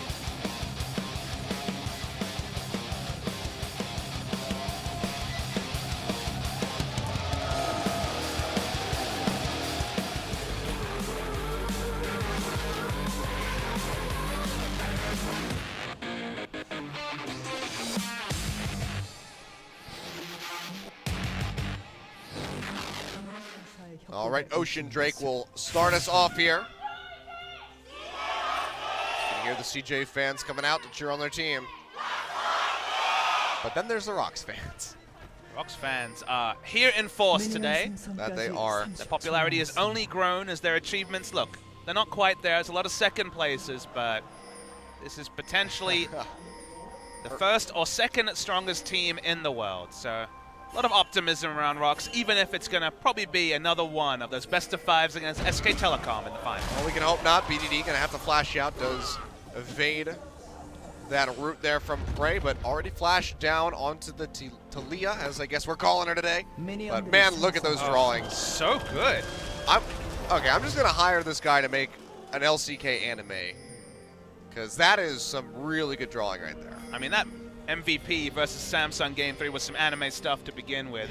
That's true. So I feel like I watched the LCK anime unfold in the League of Legends engine from time to time. I wonder if he gives those to the players after the game, like during the fan meet. Maybe. 'Cause if not, I would pay to have those and hang those on my wall. Those are really good drawings. The BDDs this time, the CJ Entus mid laner playing the Talia.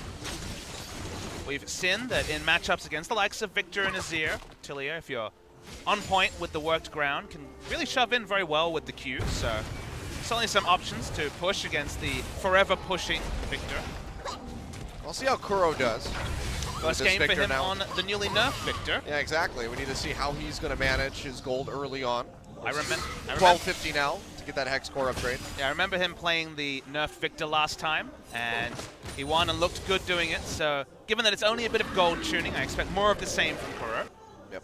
Mad Life going to go in. Of course, using that pool party Taric. It's the first time we've casted a pool party Taric game. We've had a lot of the other skins. It is. It's quite nice. I like the little inflatable tube that he's got going on there. Taric's the best. He's just such... Like, you can do so many things with him as far as skin ideas go. He's very versatile in that, so... And with the Dazzle changes, honestly, Gnar ultimate into Dazzle sounds like a pretty sick wombo combo. Yeah, it's pretty dirty. Kramer's going to take a turret shot, but he'll be fine in the end. So we're just going to have our swap coming through. Yay. CJ should be much faster to this one. As Rox, what with the Shen and the Jhin, are going to be a bit slower to take this. CJ Entus with a team to opt into the lane swap. Benefits them in this game. They have double teleport. They also have the semi-global of the Talia wall ride. And when all said and done, if both turrets go down, you put a ward behind. Talia shows up with either the teleport or the ultimate. Gnar shows up. You have Ashe Arrow and Dazzle for initiation. So very much looking to punish Rox Tigers if they overextend, specifically in the 2v2. Now Rox will have the Shen, who has at least one answer with the Stand United, but overall, because Kuro has gone cleanse in the mid lane, more options for CJ to play the map, specifically around level 6. Yeah, definitely not the desired summoner spell if you're in Kuro's seat. Wants to have at least the Ghost to be able to zip around the map, but needs that cleanse just to be safe. So he'll get punched back, take a little bit of damage from the Q there for BDD, but overall some easy trading back and forth. We want to keep things nice and close as far as the CS count goes across the board. This man picking up a little bit of CS before he'll be forced out by Taric from engaging in this turret. So it will be a second or extended lane swap and the second turret going down. Not Too much excitement about that. Just a reality of competitive play right now. All good. It'll be shattered soon enough. It's looking like, unless OGN and Riot Korea agree on holding back the patch, it'll be the first day of the gauntlet will be 6:15 if I was going to be a betting man. A very big change to have happen for such important games. We've definitely had static patches before, so there's no guarantees that we'll be hitting 6:15 by the time that playoffs roll around, but just given how previous patches have worked, I'm guessing that we will. See how all of that unfolds. But for now, just going to take things nice and slow. Kramer going to feel safe. One with the swap around to pick up the call. So we take a bit of a cruise around the top lane. But it's a lane swap. All right. It's a lane like swap. many lane swaps you've seen before. I've never seen this happen. Do you not watch the games that we cast? No, I put on a blindfold. I thought you could tell. I mean, it's good for VOD watchers. We can just skip the first 8 minutes, and most of the time you're all right. Yeah, you can just. I mean, every now and then we get some action. I mean, we had a good amount of action. Should we give some exclusive content to the people watching this game live? We can do that because we know that the VOD watchers won't be watching right now. It's true. I don't know what we can offer them. Discount codes on Coke Zero? Hey, I could use some of those. Yeah, unfortunately we don't have those. That would be nice, though. Where is our free Coke Zero? You just have to ask for it. They bring it to you. Are you sure? Yeah. Damn, I've been missing out. You just have to flag down. The Coke Zero man. Yeah, the Coke. Yeah, he's very much like Pepsi Man. Oh. Ironically, he's wearing a Coke shirt, though, not a Coke Zero shirt. Yeah. It's kind of strange. I liked that ADD was actually drinking a Pepsi, and they made him rip the label off of it, so it didn't appear in the shot in the booth. We do have logos on our sick new DX Racer OGN chairs, though. We do. These are nice. I want one of these, but God knows if I'm actually able to get one. Nope, probably not. Probably not. I can just, there's like a bunch of them upstairs, just sitting in the boxes, so they probably won't notice if one of those goes missing. Oh boy, Antara has to flash out. Taunts there, no turret available. The EP will be coming through now from BDD. He's actually going to cancel that one. Just say, you know what, Antara? I'm sorry, buddy, you're on your own. Slow will come through from the cast. Let's see who they want to give this one over to. It's probably, yep, okay, it's Koro. Wow, Koro actually walked all the way down. Remember, he has no ghost. I didn't even see him cruising in. He was just like, all right, you know what, guys? Just hold off on killing him. I'll show up. I'll pick it up. Cruising in is perhaps an overreaction to the no boots roam from Koro. Yeah. Casually strolled bot lane. Trouncing his way down. And he even was able to fit in the shop. He already shopped first over the Talia, who invested teleport BDD. I guess he wanted to stay for some extra itemization. Look at that. That is efficiency right there from Kuro. We'll take a bunch of damage from the threaded volley from BDD. Now he's going to be in a bit of a rough patch, so has to be careful. BDD going to be opting into that last chapter as well as a Negatron cloak, so we'll be mitigating a good amount of the damage output from this Victor, especially since he only has the Hex Core upgrade. Haru's going in really aggressively onto Peanut. Gorilla and Madlife are here as well. And now suddenly CJ are fighting on the wrong side of the jungle. Haru has to flash out. Ash Arrow comes through, will catch Peanut, and he might go down. There it is, one last hit from Kramer. Finishes him off, so 1-1 on the board, and CJ gonna have a very slight gold lead. Yeah, really nice Weaver Wall coming through, splitting away the Gragas as well. One thing I want to talk about is pretty disrespectful in terms of itemization and also summoner spell choice by Kuro. Didn't go for Negatron Cloak first, went for the much more greedy choice of rushing down the Hex Core as CJ enters, just look to zone Kuro and Gorilla away from the turret because they've got Kramer here. They can get a lot of damage onto this mid lane turret. Minion wave will die though. Does get cleansed, cleared out. That's going to be Madlife having to flash away. So it's not for nothing here on the side of Rocks. Curtain Call opened up. Going to try to find Haru. Gets a bunch of shots in. Kramer will take the last one. W not going to connect as he jukes that out. But it will hold on to the tower. But some good damage coming through from CJ. You saw how much damage Talia does without the need for a combat ultimate, doing 70% of Kuro's life total with the new interaction where you can W first, then E. Previously you had to E and then W because of the lockout with the W spell. Prey's caught here. Yeah, he's in a bit of a rough patch. Or is Haru, though, getting popped back, and Prey will be able to finish that one out. So, okay, Prey, you know what? You're fine. I won't, we won't pass early judgment on your state of being right now. Just to finish the summation, didn't go for Negatron Cloak first, went for the wave clear option of the Hex Core upgrade, and the cleanse offers him precisely nothing in lane against BDD. It's purely almost exclusively so that he can walk up and wave clear and not worry about Ash Arrow, and I guess in edge cases the Dazzle, but kind of taking the cleanse for team comp and also going Hex Core is pretty disrespectful, and it was good to see CJ make assertive moves around the mid lane, seeing that Kuro wasn't really equipped to skirmish at this present point in time. Prey will lose the flash, but still comes out pretty nicely, and he's going to have that sorted Dirk in the Caulfield's Warhammer coming back in.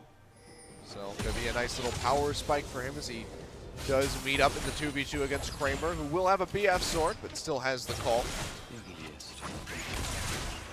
So he'll be a bit further behind as far as that power goes at the moment. Prey is well on his way to having that Yomo's Ghostblade the next couple minutes. So important for Rox Tigers, they're able to stick double pink wards around the mid lane. They need to see Taliyah cheating out of lane as early as possible. A deep lane ward would be great as well. That's the most exposed lane, is bot lane. Yanking for bot lane is exactly what CJ wants to do. Ash Arrow into deep teleports or a Taliyah wall behind will be very potent, given that Prey and Gorilla both don't have flash up, and that's why sticking pink wards and giving them early information as early as possible is what Rox Tigers need to do if they're going to overextend 2v2 in the bot lane. Well, BDD going to be quite comfortable with his blue buff. Going to be pushing forward, has a nice little lead of about 14 CS over top of Kuro, who is still going to be falling behind. So riddle me this: what does a rejuve bead build into for Kuro?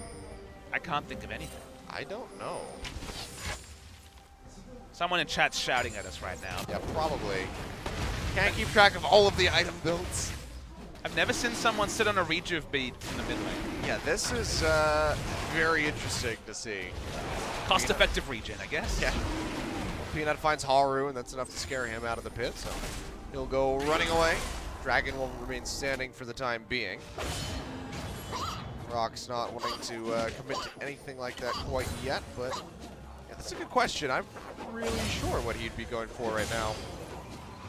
Think of items that build out of Rejuve Bead, because we send triple Rejuve Bead top lane items. Tiamat famously is not going to be the pickup as a ranged champion and as a victor in general. You can think of something like an Ohm Wrecker, but again, no natural itemization as far as I'm aware builds out of that Rejuve Bead in the mid lane. Yeah, the only thing that I can think of would really be the Ohm Wrecker, because it's not like you want to get a Zerat portal on the victor. Oh, do you? No, you don't. You really don't, You actually. really don't want to do that at all. I mean, you probably don't want to get an Ohm Wrecker on the victor either, but I don't know. It's what, 150 gold for a Rejuve Bead? Maybe he's just dumping it to get that extra little oomph in the mid lane. Oh, that extra oomph, a bit of health regen. Close Twitch chat, Achilles. I don't know. Look at Kuro. I mean, he still doesn't have boy. that Negatron cloak, so he's taking a lot of pain. Yeah, getting out there, so gonna be hurting. Still though, just gonna be a farm fest coming through. Call about 20 CS from what I can tell out from Kramer, so he'll have that done pretty shortly, and it looks like CJ will be able to net themselves this first Ocean Drake in about 13 minutes. We'll see what comes up next. It's gonna be, I think, another Ocean Drake. Yeah, the pressure game's been really good from CJ Entus.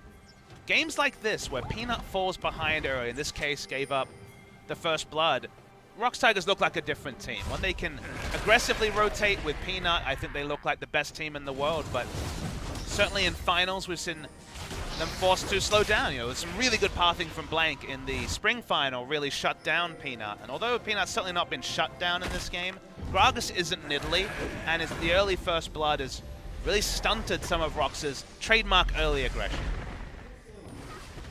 We'll see how things are going to change here as some of these item builds come through. Hex Core going to be completed by Kuro. Yomu's Ghostblade is in for Prey, so can start making some plays around the Jhin. So he'll be outputting a good amount of damage right now. The one item power spike we see here, completely upgraded Hex Core already. Yomu's Ghostblade first for the Jhin. Power all over the map for Rox, so CJ need not apply. Hang back as much as possible. Peanut will be able to take away that red buff, and now Rox are well positioned to keep Prey safe on that bottom side. He sold the region speed. Okay.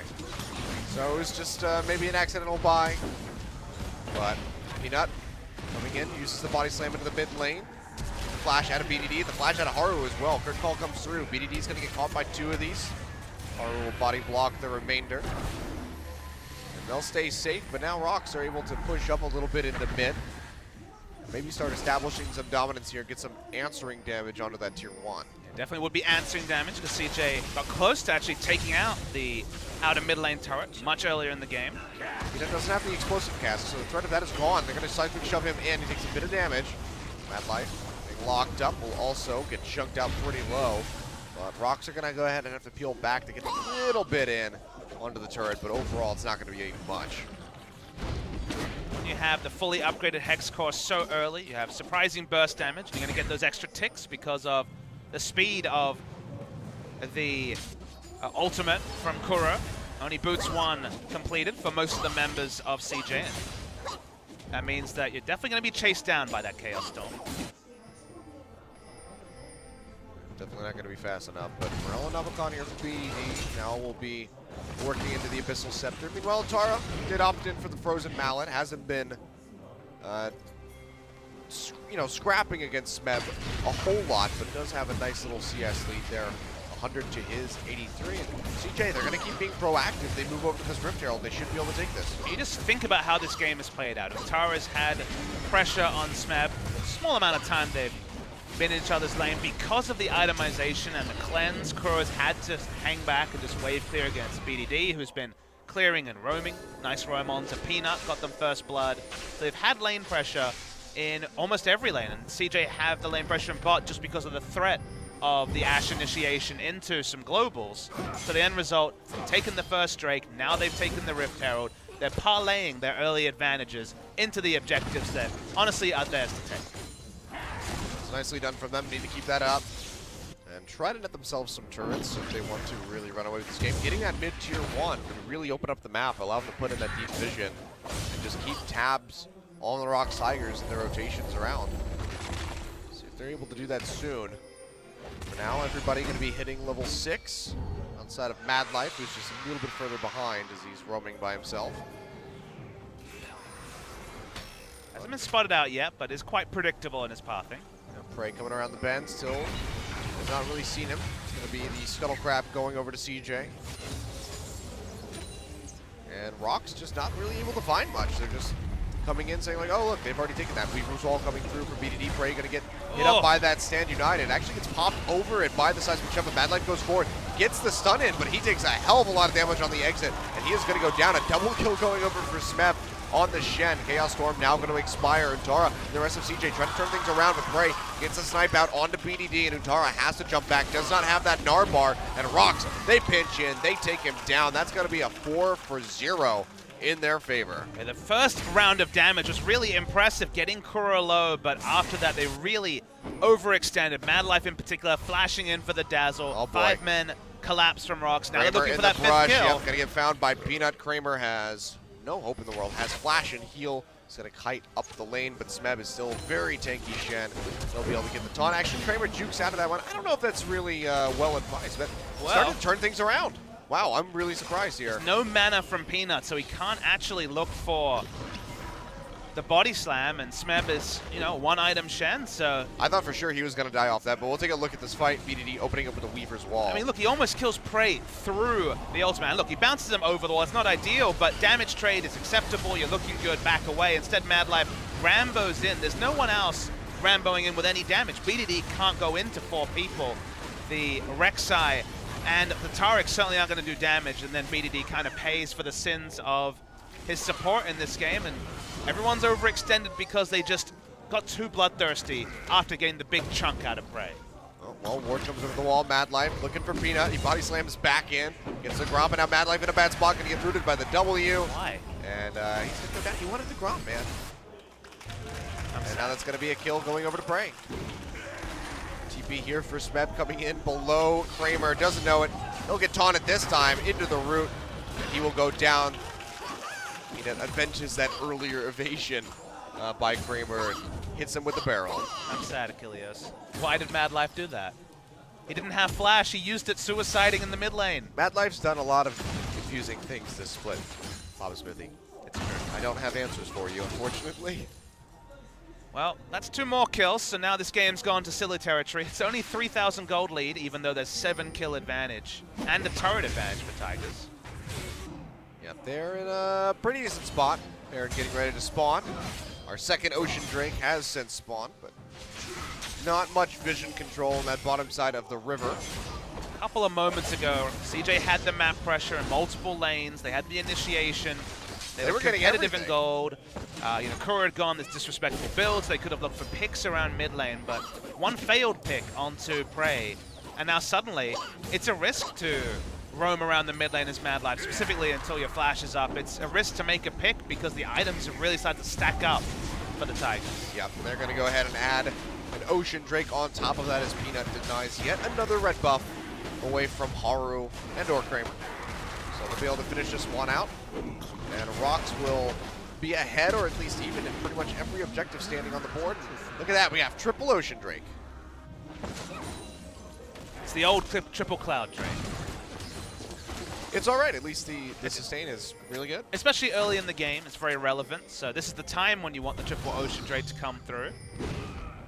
Gets significantly outscaled by all 3 other buffs, which are related to combat later in the game. Gragas already has so much sustain. Now with the Ocean Drakes, it's even more He can hit all 4, Prey. BDD. Oh, he got it! My God, Prey. The Korean sniper coming through. And BDD, he had flash. You've been anointed, Prey. Screw Coco. You are the true Korean sniper. That was beautiful by Prey. When he hit the first one, as I said, I'm like, is he going to hit all 4? I was just waiting, like, to see if it happened, and my God, he did it. There goes BDD. Wow. And just like that, Rocks, they're in the mid lane looking for a tier 2 tower. This game was very different 4 minutes ago, Achilles. Yes, it is. Yes, it was, rather. It's also very different from the series that we just got done casting. Explosive cast comes through. Mad Life gonna get locked up. Throws out the Terror ultimate, but it's not there in time. Kuro will find the kill. The Chaos Storm just doing so much damage. And Rocks Tigers are now running away with everything. Prey Jin PogChamp. That's what I have to say. Oh boy. Tara gonna jump forward, trying to find a Gnar ultimate. I like all the people waiting But he behind the just wall. can't find it. He's gonna transform back into mini form. Gets rooted up, Seismic Shove comes through, does knock Prey and Koro forward. Ash Arrow goes out, finds Gorilla. Haru looking to pinch around from the side. Does he dare burrow in? Looks like he thinks better of it, will just turn onto the Gromp instead. Which Peanut has his eye on, might be looking to steal it away. The Weaver's War actually stopped 3 members who very much wanted to fight from entering the fight, so it was a nice bounce with the W into the damage as well. So BDD having a good performance despite some other things. Now this fight, so the first one hits and you're like, I wonder how this is going to go. Remember, he's completely full health. The 4th shot, watch Antara. Boom. That did 895 damage. I mean, it was a Yomu's Ghostblade BF Sword Serrated Dirk at the time. So that's 900 damage in less than 20 minutes of game time. I mean, he did the whole health bar with 1 spell, so that's pretty good. Well, Prey showing why he is known for this champion. He says, you know what? I brought this champion into Korea. I will be the master of it as well. And BDD, look, he's probably been the best performer for CJ in the last 2 series he played, but he's had his, lowlights. That 3rd game was exposed against Faker in game 3 and could have flashed away at any point in that particular situation, and apparently thought better of it. Yeah, I mean, if he had dodged any one bullet, especially the 4th one, if he had just blown the flash to be safe, would have been fine. Thought he was safely hidden, tucked behind his teammate, but it was not so. Never safely hidden behind Mininar. Oh boy. Well, CJ is certainly not safe now. 4.8 thousand gold in the lead here for Rocks Tigers. 9 kills up, 2 turrets, and then even in those Ocean Drakes. Having a 3rd one coming up in about 2.5 minutes here. Where does Rocks go next? They weren't able to get a real push in onto that tier 2 up top. Was successfully defended by CJ. Prey just shooting out the bullets now. We'll get a last one in onto Haru. Nice explosive cast coming through. Knocks Mad Life forward. Kuro pushing out the damage with the Chaos Storm. It's chasing in onto the Taric. Kramer going low. There it is. The Drunken Rage from Peanut. Able to finish him off. And now that should be the tower going over to Rocks Tigers. Yeah, just opened up with the Jin ult. Happy to use just for CC. Chasing away everyone else. BDD getting locked in. Has to flash over the wall. Will make it out safely. Tark Ultimate used to keep them alive. But Rocks, they're not done yet. They're going to keep pushing. They know that Antara is about to lose this Mega Gnar. So they'll just keep going. They're going to break the inhibitor tower line here, 24 minutes. Yeah, no team in the world snowballs better than the Rocks Tigers. They've got the early lead. They didn't necessarily need to. CJ had the run of the early game, but then a pair of mistakes has led to... Oh, Prey gets knocked back in. Nice flash away. Will take him out. The Boomerang goes forward, but it's not enough damage to finish him off, and the Prey Seeker is blocked. He will remain safe for the time being and should be able to exit. Ash Arrow will kill Prey, so... Well, you can see BDD. He's actually going to teleport sending- in they're above sending it them. out. He's going to try to find this. Peanut might see that Ash Arrow comes through. Does connect onto Koro. He's really low. Here comes BDD. He'll get Prey. Finally throws out that threaded Nice volley. Mega Getting Gnar. some nice damage. The Dazzle comes through. And that's going to be 3 members of Rocks Tigers going down. Picked up by BDD. I almost said Kramer. Picked up by BDD. That's really nice for them. And they're going to go over to this Baron. They have good front line to tank the Baron. Gorilla's there. Peanut is around, though. He is, I believe, the same level as the Rek'Sai. He does not have any flash, so if he goes into the pit, he'll be going on a suicide mission to try to get the steal away. Throws out the cast, get some vision. On CJ, think this one through. Here we go. This is the unofficial quadra kill. Peanut's going to go in. The Baron is just not low enough for him to get it. That's going to be, I think, the unofficial pentakill for BDD in the end. And Rocks Tigers, they just kind of chucked this game right out the window. Really nice play from CJ. Used their globals intelligently. This time nowhere for Prey to run to, and then everyone dies on the back end, and the Baron in general was pretty well done. They didn't necessarily have the cleanest way to stop the initiation, but Rocks are running away. Kuro stunned up. Prey accepts his fate. He's like, I'm just going to shoot out my W, hope it's going to do something. And then so much zone control from BDD, who is 2 items. 2 items were completed on the Ashe as well. Nowhere for Rocks Tigers to run. And credit to CJ, they went for the big objective. Peanut didn't have flash like you mentioned, wanted to look for the steal. Trundle tries to buy time, but dies instantly because he supports Trundle. And yeah, at the end of the day, Dazzle wasn't up at this point. He wasn't in range to be dazzled, so Peanut, good patience. Antara tries to zone, nothing he can do. It ends up getting close, but at least they all turn on to Peanut. As you can see, Baron's at 1,000 health when he dies, still out of smite range this early in the game. And CJ Entus have a lifeline out of nowhere. Yeah, they do. Rocks, though, not going to rest on that failure. Move right back over to this Ocean Drake, which they will be able to take for themselves. So that's going to be 2 for them. But where do they go from here is going to be the big question, because that gold deficit that they had established for CJ has been closed significantly off the back of that Baron. And if they can't hold on to their remaining structures, they might be the ones at a loss very shortly. And the delayed 5 kills, or the delayed pentakill for BDD, means that suddenly he's gone from 2 items to very close to the death cap on top of those 2 items. So they need to respect the amount of damage BDD can put out. This has been the story for CJ Entus in now 3 out of the 4 games that BDD has played back in the lineup. Went crazy on LeBlanc in Game 1 against SKT before at the end being picked off a couple of times. Great Karma performance in Game 2. I believe he was 7-1 in both Game 1 and Game 2 at some point during that game. Slower start to this one, but suddenly you really need to respect that magic damage coming out of the Taliyah. Yep. See, Rocks just going to be grouped up in mid, trying to hold on to that tier 1 tower as best as they can. It's been standing for quite some time, considering the amount of damage that CJ was able to get into it very early on into this match. But Antara splitting in the bottom side has to be answered here by Smep. Both of them do have teleports available, so should we have a fight breakout elsewhere, they'll be able to join up with their teammates. Big overextension by Rocks Tigers, something that I haven't done too much recently, is kind of accentuated by the fact that they extended just to get that inhibitor turret, but not the inhibitor. So they don't have any minion pressure in the top side, and for now, it's actually looking like it's going to be minutes until they'll actually be able to push up a minion wave, get wards down, and actually be able to safely take that inhibitor. Well, Curtain Call opened up, BDD takes 1, but Haru and Mad Life, they're going to form a line. The conga line is They real. said, we need to build a wall. And they will do so and block out BDD. Now that's what I call a buddy system. That is. He learned before, you can't bring 1, you need to bring 2 friends to this party. We're going to play the trust game. And it's not that we're going to catch you, it's going to stop you from getting shot. Well, I mean, the trust game has now become, I need 2 friends, not 1. Yeah. So they do successfully block that one off. Prey just trying to find a repeat, snipe out, but not able to do it this time around. But now the turret's still standing. It's dangerously low. Looks like CJ have other things in mind, though, as BDD will rotate up towards this top side of the map. His teleport's not quite up, about 20 seconds away. So for now, he will hold back, doesn't want to show himself in vision for too long without that teleport being up. Rock's trying to move around top lane, but no Baron, no Drakes, so for now, things are a little bit quiet. Yep. Will be a Mountain Drake for the next one. See that coming in about 4 minutes, so it's still a ways out. Rocks for the moment will be holding on to that gold lead, albeit a very slight one.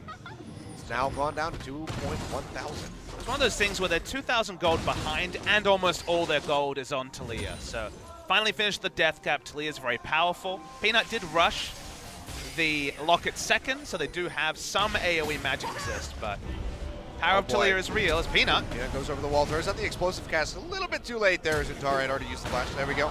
We'll get the explosive one. Taunt comes through, he gets locked down. And Chaos Storm will burn him out. So he does fall. A lot used for a single pick, and credit to CJ pushing up the mid lane, though Ashe doesn't feel safety in doing that. They decide to rotate even further to the top lane, but Ashe is going to be slow to react, and I'm not sure if CJ will actually pick up a turret to answer, I think even they with actually BDD having will. good damage.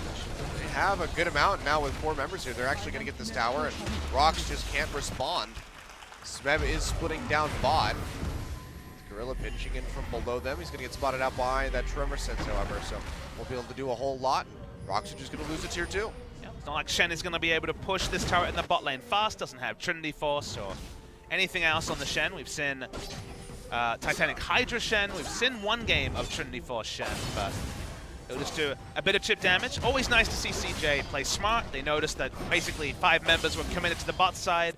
Shen left top to teleport to bot, so why not punish him and take down that turret and close the gold lead. It's only 1,000 gold to the Tigers, even though it's looking like an unassailable 4,000 gold lead around 18 minutes into the game. Yeah, CJ has really done some work to turn things around. Granted, again, 5 of the 6 kills they have garnered for themselves are invested into BDD. So if Rocks Tigers can pop him, isolate him with the explosive cast, and get rid of him, CJ's team fight is going to be significantly weaker from there. Nice pillar to interrupt the jump. That was beautiful from Gorilla. Now Untara, nowhere to go. Bullets coming through from Bray. Last one, will it do it? Yes, it will. 1,200 hit comes through. BDD arriving, trying to get the hit. Threaded volley comes through, but Smeb with a flash forward will be able to take him out as Bray finds yet another kill. Terracone's been coming in, and now Rocks in a bad spot. The church shots coming through will help them take down Peanut, but they're going to find Mad Life as well. So far, a 3-for-1. The tier 2 will follow.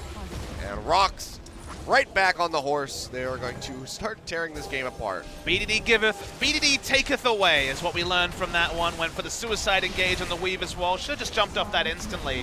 Instead rode it too far and was picked off by the nice taunt flash from Smeb. Untara decides to walk to the spot where he just died and dies again. And Rocks will maybe look to close out the game here, or at minimum take 2 inhibitors. Yeah, and that's going to be pretty crippling here from CJ. What with the Baron spawning in 10 seconds. Super Creeps won't have a chance to get down to the baseline, but it'll definitely be an impeding threat for them. So this is definitely going to complicate the lives of CJ. This is the scene of their last they're going to collapse. go for another play here. Untara coming in, doesn't have an R-bar. Smeb does have that Stand United available.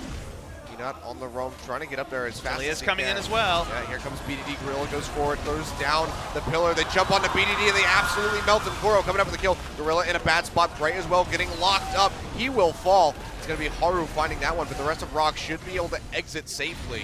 So it will be a 1-for-1, the AD for the mid. Yeah, then the pillars were really on point this time for Gorilla. Someone had to die, ended up being preyed, but crucially, it's at Baron spawn again. Now with Taliyah dead, a lot of their Baron damage is gone. So I don't believe CJ Enders can look to force this, and smartly. Yeah, I mean, look at mid and bot right now. They're getting shoved in on all fronts, so they do have to go ahead and peel back. But still a nice answering kill for CJ. Had to commit a lot to get that, but it will be worth it in the end because had they not been able to pick up that kill, it could have been Rocks backing off for the Baron. This pillar That onto one. Untara. You don't talk about skill cap on Trundle very often. Very simple mechanics. The only skill shot he has is the Trundle pillar.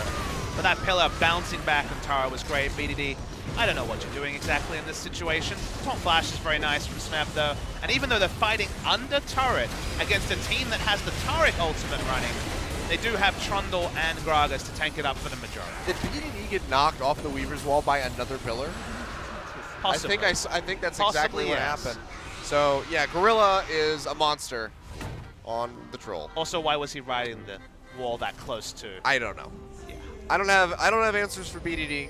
Or I Mad just- Life. I just Where's know your that- answers, Achilleos? I just know the Gorilla is damn good. That's what I have prepared for you. That's what I jotted down in my notebook. Okay. I didn't think I needed much else to come into this game. You know, Rox Tigers are pretty good. They've made some mistakes this series, worth noting. Very true. Definitely been one of the least clean series in a while, given their 2-0s over KT, Samsung, Longzhu, and ESC Ever coming into this series. A little bit more reminiscent of their performance against Jin Air. Yeah.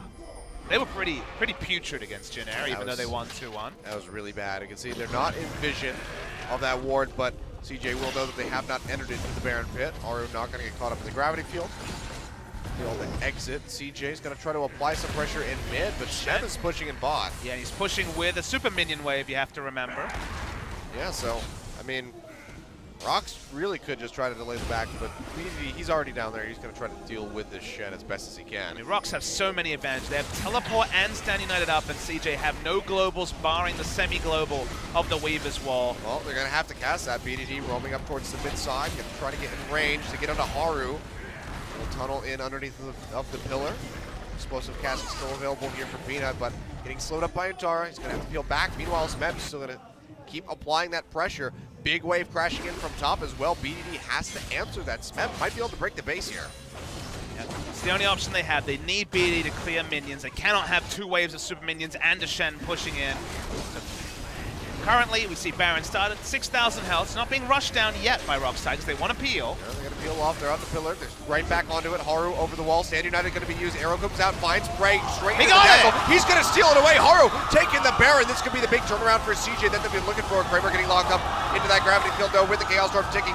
Will burn him out in the end, but Peanut has to flash over the wall. Gorilla really with nowhere to go will go down. That's going to be 3 kills and the Baron picked up for CJ Entis, who just have a fresh breath of life pumped into their lungs. With so many tools open to Rox, there should never have been a world where there was a 50-50 smite. Really poor Baron control by Rox Tigers, well punished by CJ Entis, and they could win this game, Achilleos. Yeah, they could turn this around right on its head. Now with a gold lead pushing down mid lane, will easily be able to take this tier 2. If not inhibitor, they still have 20 seconds on Kuro and Gorilla.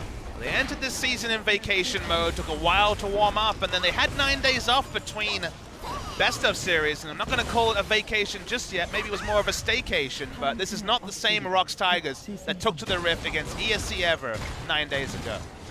That it is not. We'll take another look at this one. Kuro, the Rox hero Tigers seal coming through. are usually so good at controlling around Baron, but they didn't have vision behind. That's why no one was there to interrupt. Haru with Guardian Angel could go with Reckless Abandon to DPS and look for the smite. Really nice take by him, and then this whole fight, we see free hitting coming through from Kramer till he goes down, and then BDD does just as much consistent damage as an Ashe if he's not on worked ground. BDD picking up those 5 kills was the first lifeline. Some mistakes later, and I thought Rox would stick the landing, but second time that Rox have given CJ Entis a lifeline back into the series. Yep. It's going to be really risky moving forward here from BDD. He's opting into a full AP build. Looks like a Void Staff will be the final item to complete his inventory here. Teleport coming in. Oh yeah, Haru moving forward, trying to get onto Kuro. BDD coming through on the other side, not going to get slowed up. Now here comes Undara, doesn't have much of a Gnar bar, but he can still turn things around. Prey has to flash up the wall, Undara going to chase. Nice pillar there from Gorilla to try to keep him safe, but he gets a double stun into the wall. Gorilla going to be worked down. One more hit will do it. There it is. Kramer is able to finish him off. Knocked into the gravity field is the members of CJ, but there's just no damage coming out from Rox to really finish anybody off. It's going to be the trade back there. Prey finding BDD, but he answers onto Kuro. And now Prey trying to work through Antara. He's really tanky, but there it is. The final shot comes through, and Smeb will finish it off. That is going to be a 2-for-2 at the end of things. Kramer really low, has to peel back. Rox hanging on by a thread, but they lose the tower. First fight we see where both AD carries were peeled for, but this time CJ overextended to get onto Prey just that much more than Rox Tigers did. So Rox, sliver of an advantage ahead. We're seeing teleports, though. They're going to come in, try to get Haru. Uses the tunnel. Doesn't Now have, Smeb pinching in from below. He sees him. Will Chilling smite him. Flashes forward in for the rando wins. Haru has to unburrow. They're on top of him. Still has the Guardian Angel, but with Prey here, they should have more than enough damage. He can't get into the tunnel system quite yet. There's one right there if he could just reach it, but a well lined up route there from the Jin will take him down. And in the end, it's going to be an extra kill coming in for Rox. One day someone will tell stories and sing songs of the Flash Randuin's engage from Ashen, but it worked out, I guess. Oh boy, yeah, that's a unique one, not one that you see very often, but Smeb making it work. The only other Even similar so- interaction I know of is when you go Randuin's onto Yasuo, because you can last breath Randuin's. Yeah. Flash Randuin's is a new one. But Rox still in a bit of a bad spot. Going to be down by 1,000 gold still, despite having 8 kills over top of CJ Entus and 3 towers.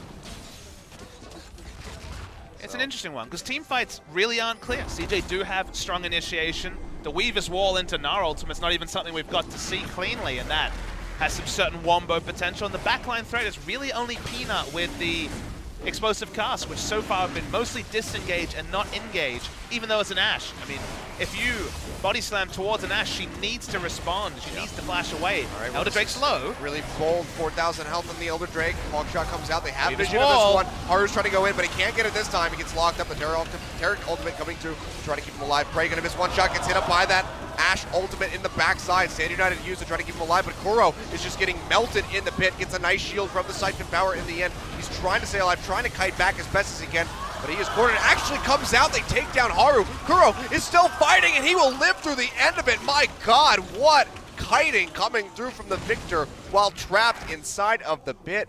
Kuro will live, and 2 kills get picked up, plus the Elder Dragon for Rox Tigers. Yeah, the power transfer on such a short cooldown kept him alive time and time again. CJ changed their aggro multiple times because they thought he would go down. The CC of the W from the Victor was important as well.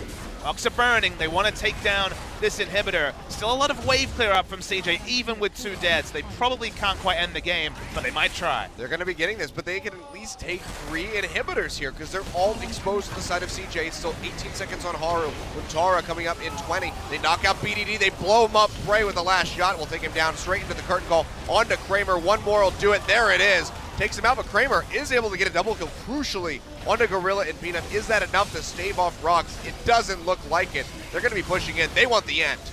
Prey tanking up Nexus turrets. Now we're going to see Haru come up quickly. He needs to move over, though. One more shot on each of these. Root will come through. They find Mad Life. Prey still playing really far forward. The Siphon Power with the auto attack comes through for Kuro, and he will take out Mad Life. The first Nexus Tower falling. Just a couple more shots. There it is. Nexus now exposed. Haru's still healthy, but everybody else on CJ is at least 25 seconds out. Prey will fall in the end, but Haru is going to follow suit. And after a very extended fight inside the base of CJ Entus, Rox Tigers, in very sloppy fashion, will take down CJ in game 1 in 42 minutes. Yeah, certainly an exciting back and forth game, but that's not what the Rox Tigers want when it's first place against 10th. They'll take the victory, but you don't see too many smiles in the booth. They realize that was some really sloppy stuff. You can have one mulligan. It's your first game back. It's a very low stakes game. You're almost certainly going to end up first spot unless you lose a full series. Losing a full series against CJ Entus was never likely, but they came very damn close to losing the first game. That they did. CJ, though, they have to be happy about their performance in that game for the most part. There were some very crucial mistakes throughout. BDD positioning, getting hit up by those curtain call shots, soloed out in mid. Definitely not a good thing when your flash is available, but overall, a very strong showing for CJ, giving Rox Tigers a run for their money. Some disrespectful itemization, some silly overextensions. Not the Rox Tigers that you want to see just after Samsung, one of the other playoff teams, struggled for performance in Series 1. Much the same story with Rox Tigers. Yep.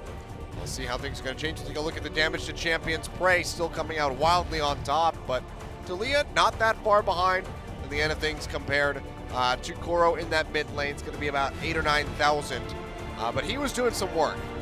Another honorable loss for CJ Entus, another honorable loss for BDD, who for some reason was out of the squad for a long time. Another good performance for him, but some mistakes as well. Clearly still gelling with his teammates. Yeah, you can see smiles on the faces of CJ Entus. Can't be that disappointed. They know they're already locked into relegation, so all they can do is really come out here, put on a good show, and try to have some fun. Got a feeling that I'm going under, but I know that I'll make it out alive. If I quit calling you my lover, move on. You watch me bleed until I can't breathe, shaking, falling onto my knees. And now that I'm without your kisses, I'll be needing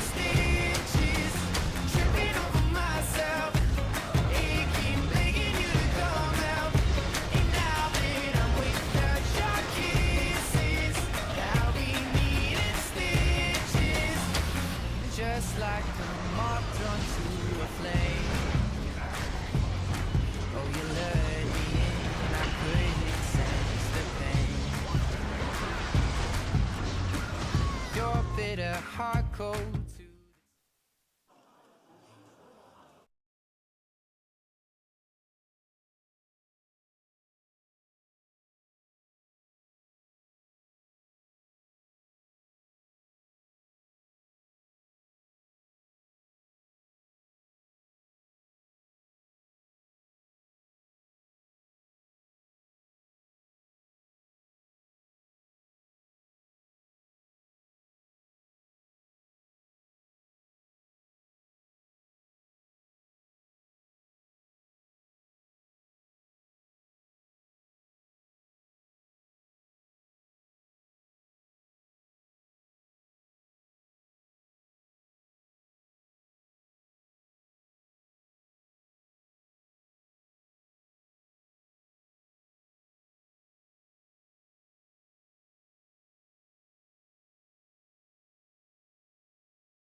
All right, welcome back. Your MVP from game 1 was Prey. He'd be happy. He finally got another one on the board. It'll be his 4th MVP win, 11, 4, and 11 at the end of the day, and some beautiful sniping coming out. Yeah, some super clean stuff from the new Korean sniper, better than the old Korean sniper. Sorry, Coco.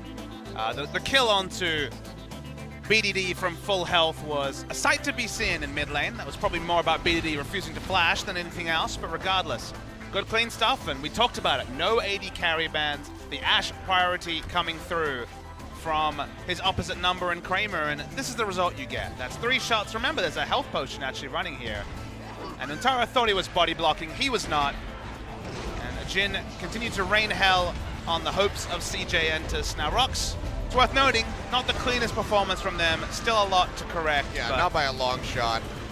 Really sloppy performances throughout, but overall, they come up with the win. CJ was looking really promising, and that gives some hope to CJ fans as we get ready to move into the second game, that maybe this won't just be a 2-0 shutout.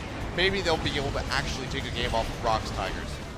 hope to CJ fans, as always, unfortunately. It's usually empty hope, but Yeah. sometimes it pays off. CJ played pretty well this series, all things considered. They shouldn't have been allowed back into the game by Rox Tigers, but you can only play with the advantages you're given or able to garner yourselves. But for game 1, Prey was on point. Nice to see an MVP for the most valuable Prey. It is indeed. You can see he's pretty happy about it too, getting some laughs with the team.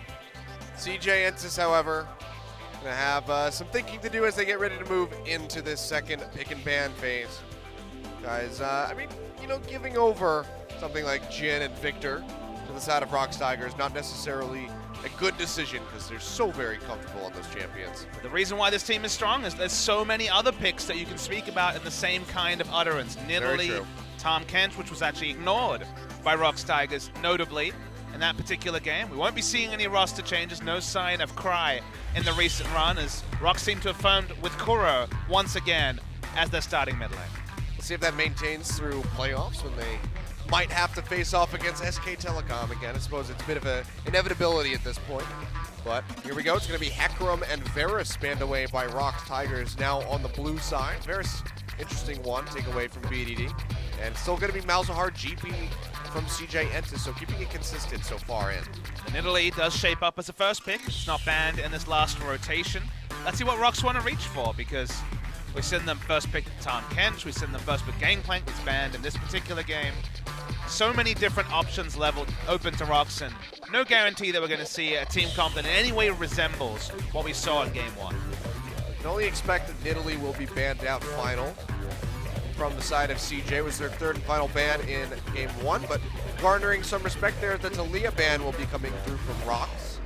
So, showing BDD, like, you know what, you impressed us with your performance. We don't want to deal with it again, so we're taking it away. And of course, Nidalee will be the last ban. Yeah, it's smart to just pick Gragas again. Honestly, Peanut, he's never been the sort of jungler that really is synonymous with Gragas. When Gragas was in the meta last season, he looked shaky on it. He was decent in game 1 without being the same bloodthirsty carry jungler we know him to be. So why not play yourself into form on a pick that will probably be a very important one when we start seeing those playoff drafts from Rox Tigers.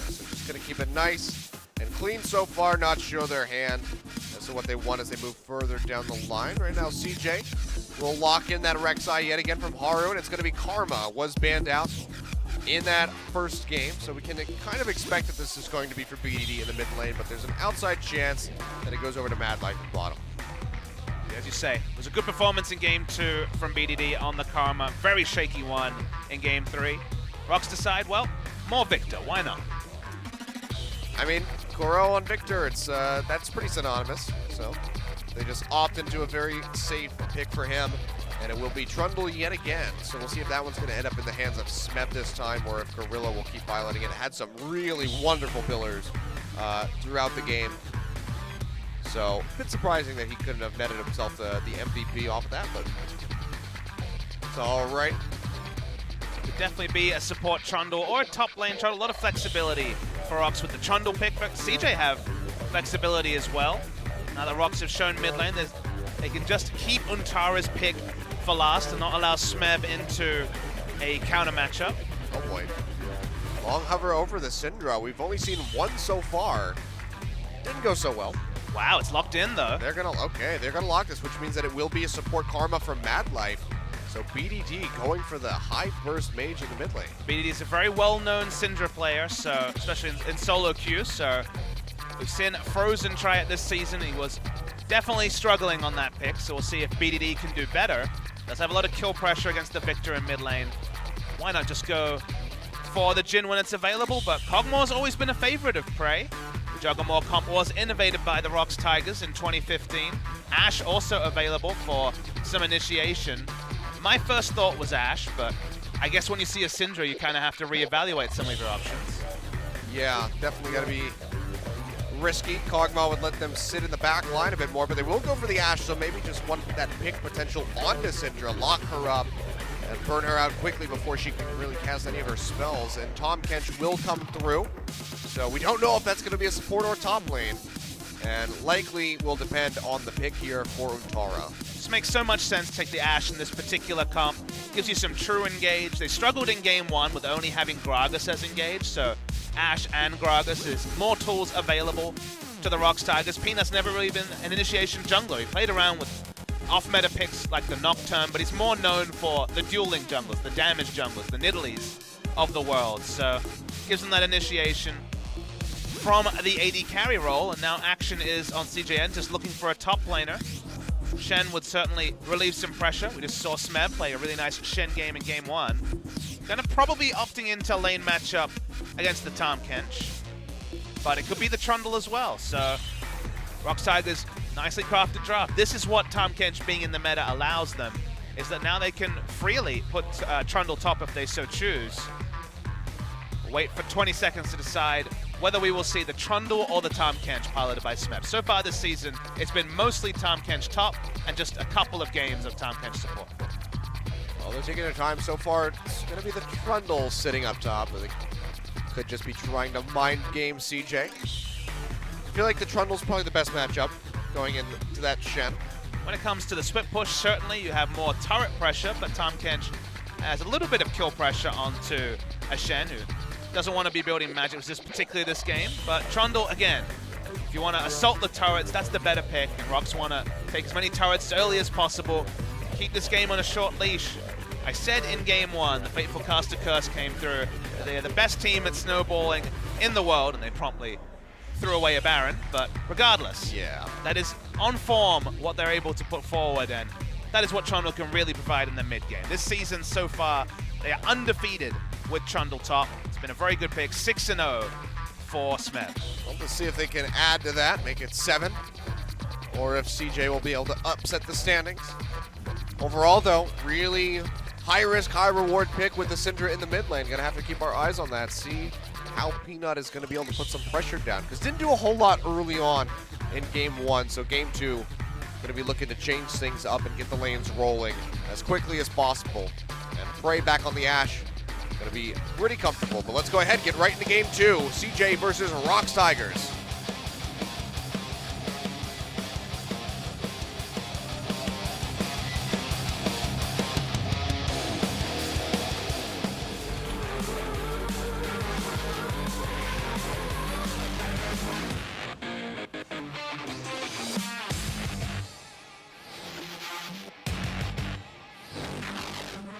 All right, Cloud Drake gonna be starting us off.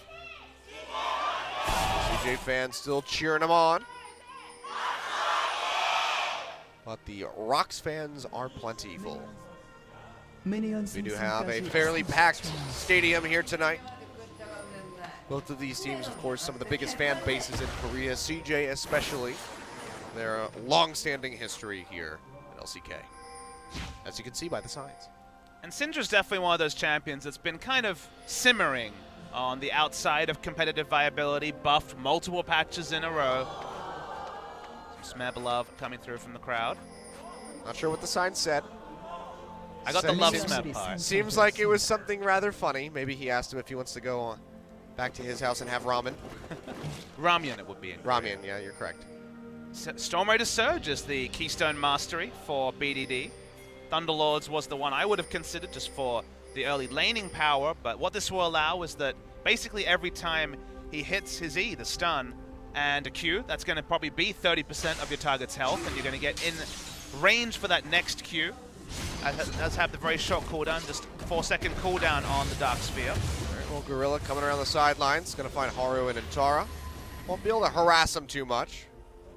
Bray now roaming up as well. They'll have that 2v1 against the Shen. So Antara going to try to get as much experience as he can sitting in that brush. While Gorilla just keeps going around, wrapping around this bramble pit, trying to get to Haru and just keep him away from those raptors. Sort of lane where you start losing CSs, Victor, just because every time you try to get in range of power transfer, you're also going to be well in range of Dark Sphere. Kuro does get the level 2 ping first and the first bit of trade damage. The latest buff for Syndra was actually a really interesting one. There were a lot of bug fixes on patch 6.14, but the big change was that during the cast animation of the ultimate, if you get any more of the Dark Spheres onto the game, so if you cast Dark Sphere during that channel, it actually incorporates the amount of Dark Sphere or the damage calculation of the unleashed power at the end rather than at the start. So theoretically, you can eke out just that much more damage if you go for a QR combo. The max spheres you can have is what, 6? Something like that, I think it's, I'm pretty sure it's 6 that you can have at any one time that'll register into that ultimate. So it will help you add up, get to that maximum. Because I mean, we've seen Syndra in the past. I know, very big pick in North America for Bjergsen historically. And when she gets rolling, she can absolutely just 100-0 people. When those highlight reels for BDD were out there before he ever got his competitive debut, the Zed was the champion everyone remembered, but the Syndra was the other one. So, first competitive game of Syndra. Again, inglorious start for Syndra this season with Frozen being repeatedly ganked on that champion, and that still may happen for BDD, but he's gone Ghost Flash, and he's certainly going to be respecting the threat from Peanut. Yep. So far, Peanut just going to be invading to take away these Krugs. Smeb will be finishing off that top tower. And now you see Kramer and Madlife are roaming up into this lane.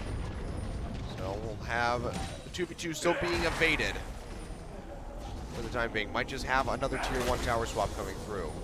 Bit different this game. No double teleport coming through from CJ Entus, so not going to talk so much about the overextensions. In fact, Rocks are the team that has the Ashe Gragas, so level 6. They certainly would like to be fighting 2v2 with no enemy turret for the enemy duo lane to roam back to.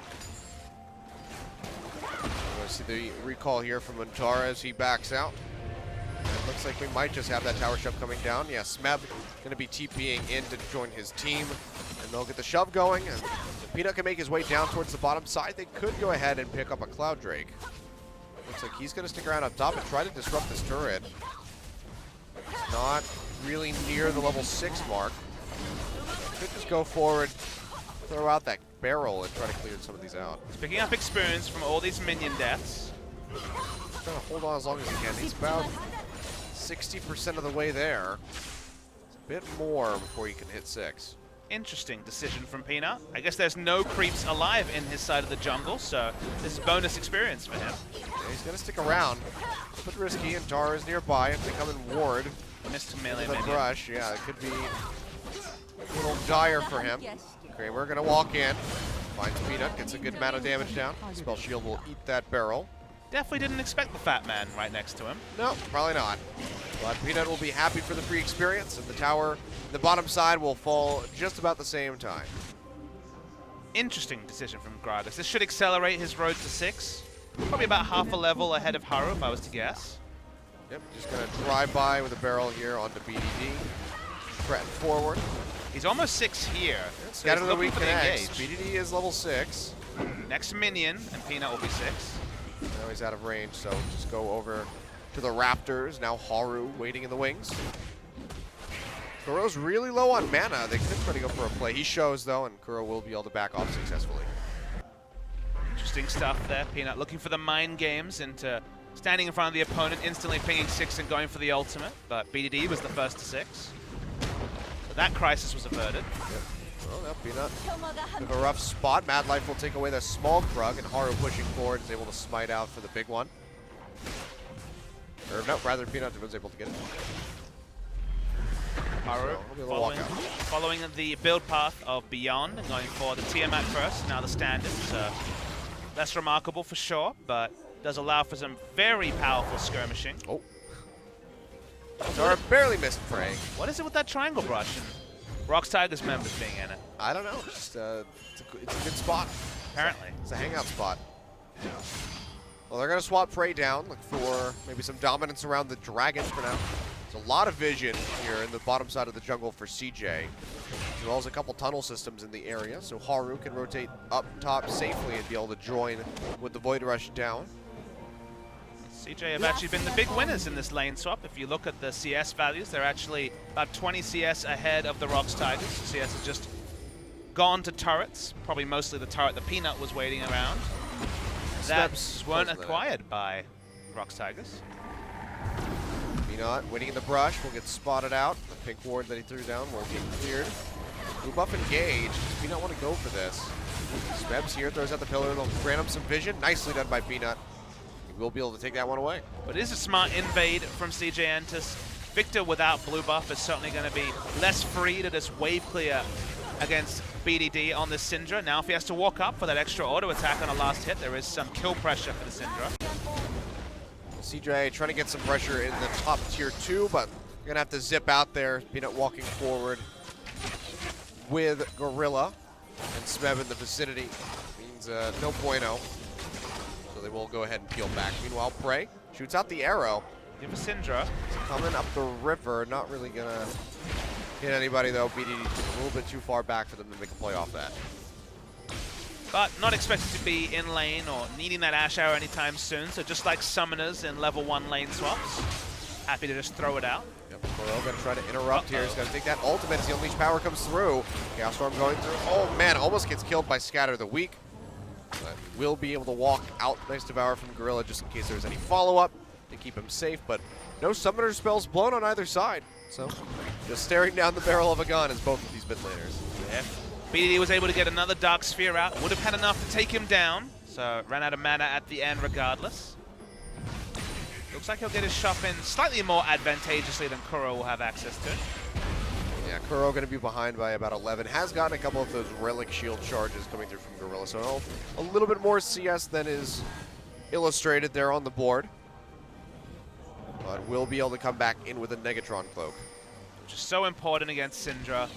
Avoiding giving up deaths in the laning phase against Syndra is probably even more important than against a champion like LeBlanc that is of a similar mindset as the Syndra.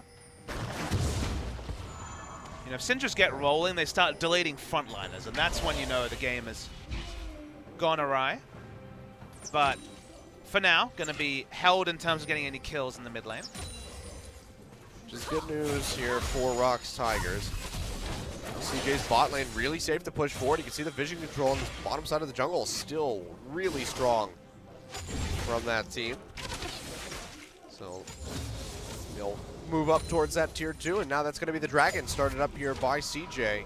We'll be able to take that very safely.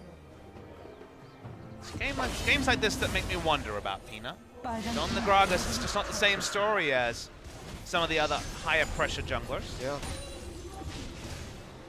Higher pressure for Gragas. Sure. We'll have to add that little asterisk. Comes up here trying to get onto a Tara. We'll use the pillar, a little bit of damage in onto this tier 2, but there's not really a hope in the world of him taking it. So not going to gain a whole lot off of this. Peanut still no kill involvement, even in CS at least with Haru, but Haru able to pick up that first Cloud Drake is going to help CJ out with these rotations. I mean, to be fair to Peanut, there's no kill involvement for anyone. We have not had first blood yet. But why hasn't it happened yet? That's a fair point. Well, might be looking for one soon. Sand United going to be coming through. Match with the teleport here from Smeb. Shen will arrive first. Kramer going to get hit up by that Ash Arrow. Throws out the shield. They're going to be able to block a whole lot. Gorilla going to be the target from the side of CJ. Meanwhile, BDD, he gets found out in the jungle on the roam down. He will fall. Smeb, the tether coming through. Gorilla noms him up just at the last second, spits him out. Will he make it out alive? It looks like he will be able to. And Kramer's going to fall. Kuro now finding that one. Mad Life having to flash away from the gravity field. Nice flash from Prey, but it's followed up there by Haru as he unburrows and knocks him up. They'll find the kill there, but Haru goes down at the same time. It's a 3 for 2. Make that a 4 for 2 in favor of Rocks. Mantra not going to connect on the Smeb at the end, and he will be able to walk out alive. Yeah, the cutoff kill onto BDD was the big story. That was crucial. Stop that Syndra from roaming down bot. Interesting duel, because Prey managed to hit the arrow by juking into the brush. So first we're going to see the cutoff. BDD, there was no vision in this brush, but Peanut saw him, and from there it was fine. Prey smartly juked down into the lane brush and actually managed the Ash arrow onto Kramer, who couldn't twitch the spell shield early enough, and then just fought in the front line. So interestingly, CJ really dived for the kill onto the support instead of just taking down the Ash, and Prey probably shouldn't have got as much damage out in that fight as he actually ended up doing. Yeah, really helped Rocks Tigers come up with 4 kills and only losing 1 in the entire exchange, or 2 rather, in that entire exchange. So definitely advantageous for them. 4-2 on the board, and Rocks will have a very slight lead coming in now. Kill's mostly going to Peanut's, not ideal, but he'll take it obviously. And Victor getting all the kill involvement is precisely what they wanted though. I mean, Peanut's just going to keep padding his stats of having some of the highest kills in the league. Right, it was number 3 going into their last series. Of course, there's been other teams that have played more games recently, but crazy that one of the top 5 in kills, the jungler. He has more than any mid laner in the league. That was true as of at least a few days ago. Still pretty crazy stat there for Peanut to have. Been ripping people to shreds. Faker was able to go ahead of him, but with 2 fewer games played, Peanut's in the hunt. He's number 5 right now in kills. Good spot to be in as a jungler. But hasn't been quite as bloodthirsty. That was a nice little scuffle on the bottom side to get him, 3 kill involvement. But that was the first action that we really saw from him. And, for being 11 minutes in, it's a bit later than we anticipated. On the hunt going to be used, trying to get onto Smeb. The tether will be coming through. Missile Voyage there by Gorilla to match.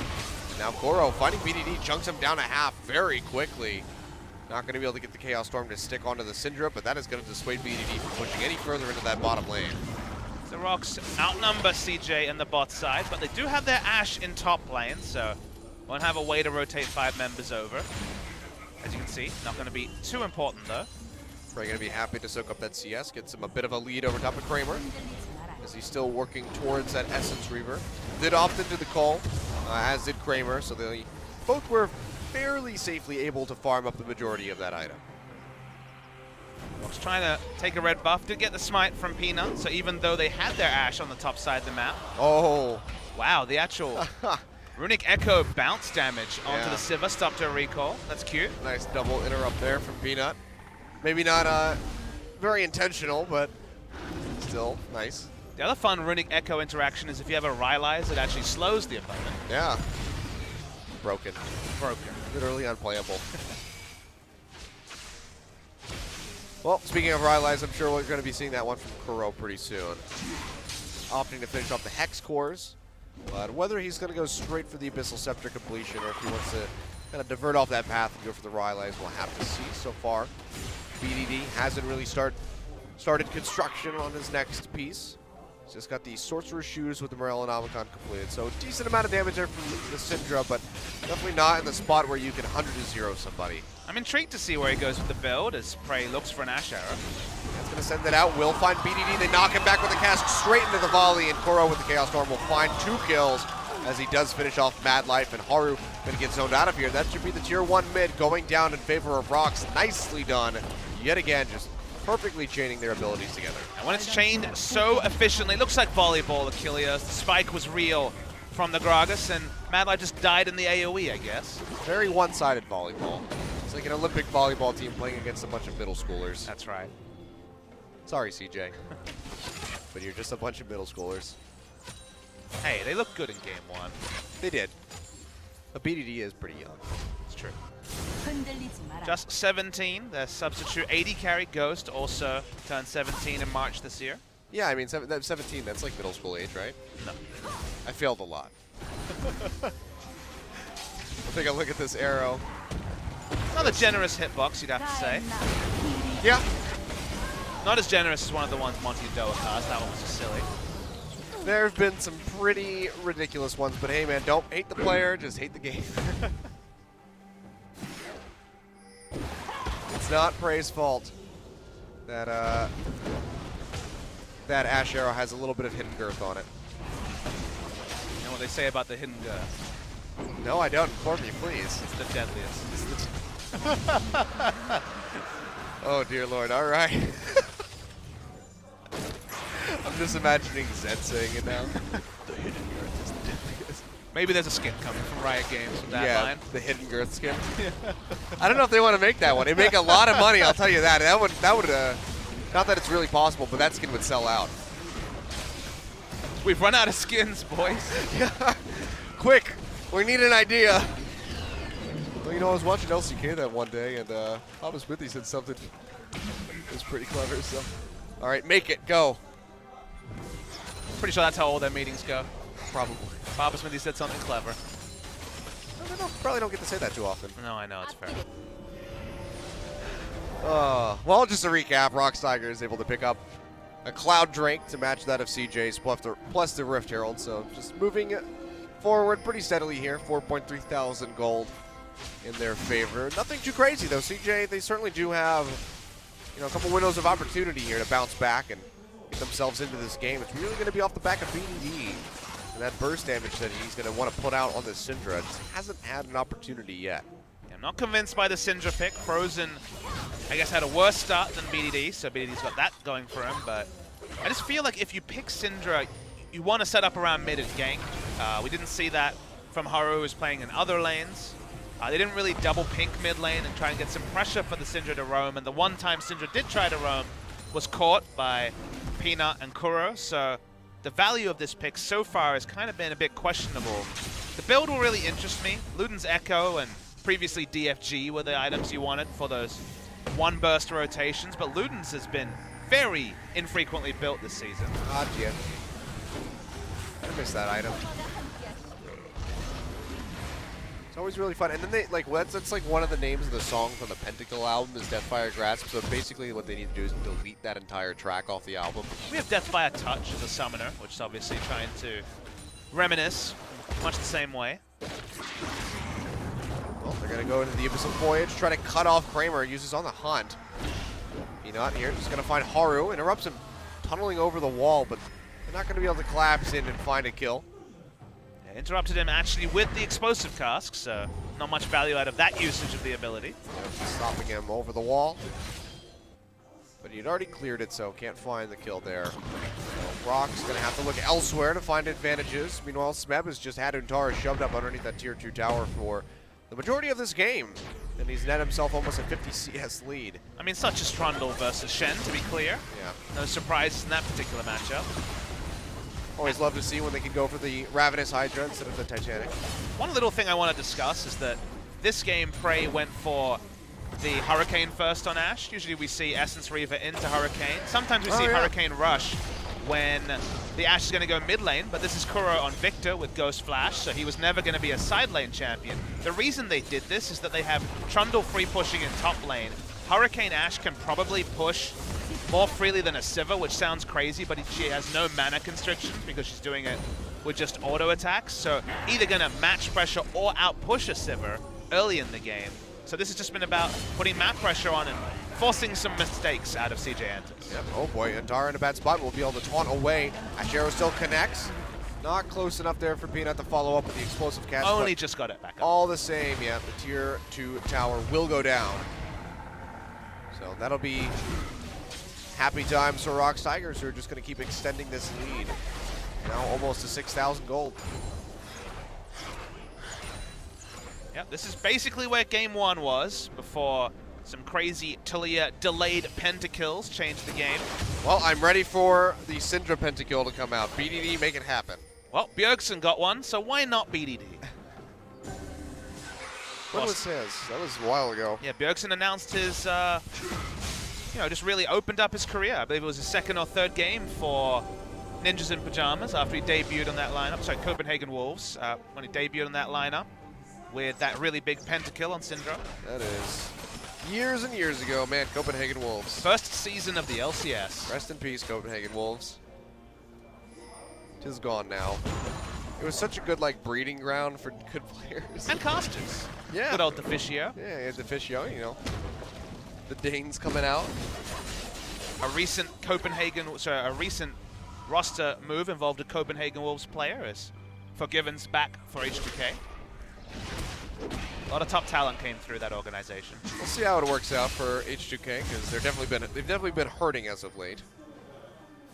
Makes you wonder how much longer Ryu will stick around you if performances, are stagnated as they are. I hope he's at the final like he was last year, and he talked about still dying. That was like that was the weirdest question. Whether like some people think you're still dying to Faker. He smiled though, which is a rare occurrence with Ryu. It's worth noting. Yeah, he always looks pretty perturbed, He does. especially after that play with Faker. He's just like, I can't believe this just happened. On Korean national television. What a way to get humiliated. Yeah. Words are hard sometimes. Probably the best ever best of 5 in League of Legends history.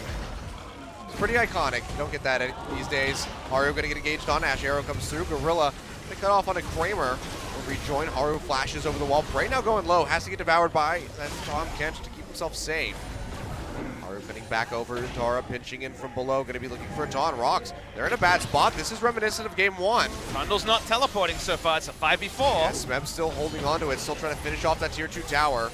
They're slowing him up. Bray trying to get out of there. Throw out the explosive cast. Knocks Tara away. And Rocks will successfully disengage. And Smeb, holding on to the TP, is able to get the turret. Really good communication from the Rocks members. Clearly, Peanut told Smeb, look, I have the explosive cask. I'll use it when I need to. So Smeb got the free turret. He's not going to push in.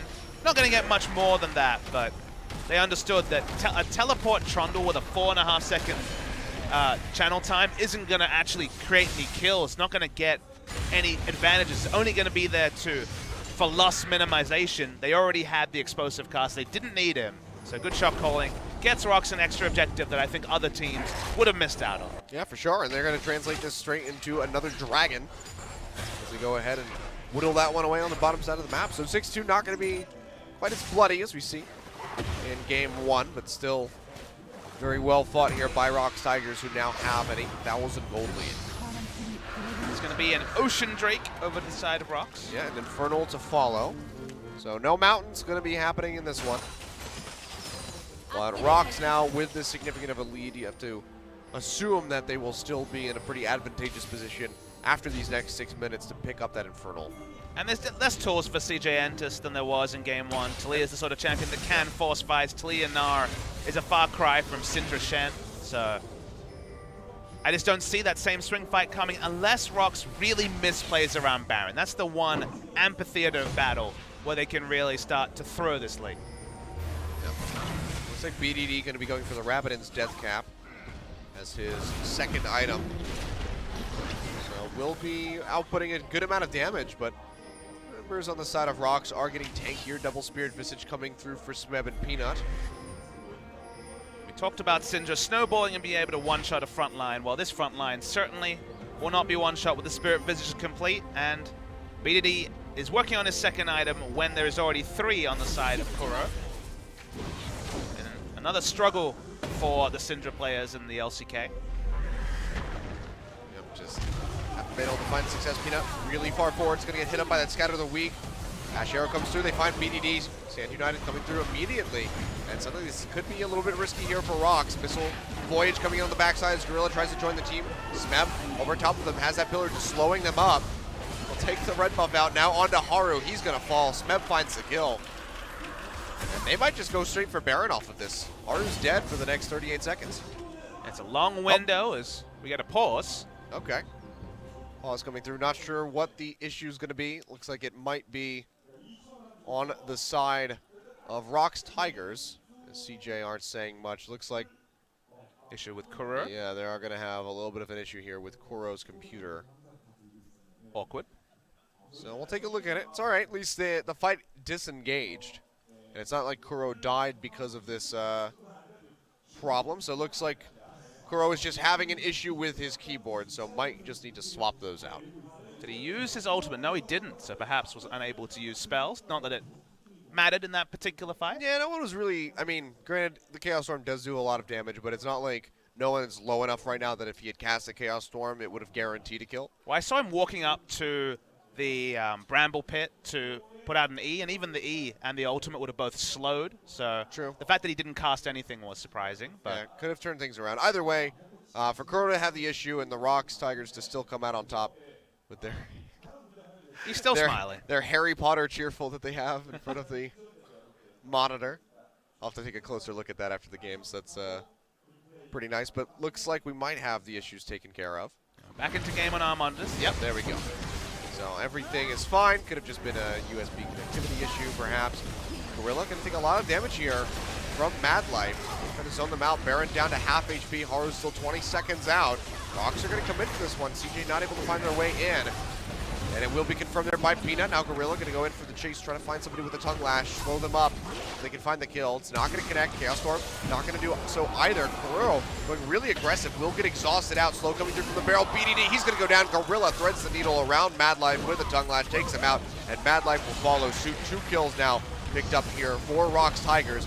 Haru comes very far forward off of that Void Rush, and Untara rather is going to have to flash away from Smeb, trying to get out of that gravity field. Ash Arrow went wide, and Rocks, they're just going to keep pressuring in. They're going to be looking for the inhibitor here. And this is the Rocks Tigers we're looking for in game 1. Sidesteps there, cause that series, that game to be extended. They're trying to snowball. That is going to be an inhibitor turret. They could look for more, but Kramer's still alive and has good wave clear, so smart to back away, but game blown open by the Rocks Tigers, 26 minutes in. Yeah, Mad Life just a couple seconds out there, and BDD will be respawning, so it would have been extremely risky to stick around longer than they did. So they'll go ahead, peel back, recuperate, get some of these new items coming in, as we can see. Another BF sword coming through for Prey. So he's going to be doing a lot of damage as he works towards that Infinity Edge. We'll take a look at this replay. BD had Ghost activated at this point to open up space, got slowed up by Kuro, and we were looking for that last bit of damage. Flash, Tongue Lash, very nice from Gorilla. Peanut just didn't have the explosive cask left up at this point, was going to come back off cooldown in 5 seconds, but 2 kills, an inhibitor, a Baron. Let's see if Rocks Tigers just clean it out from here, because it's looking good. They are. Smeb going to check the brush, finds Untara. Just desperately wants to soak up this CS, because he is almost flame horizoned right now, 235 to 151. 151 is very low at 27 minutes, it must be said. Yeah, that is pretty abysmal.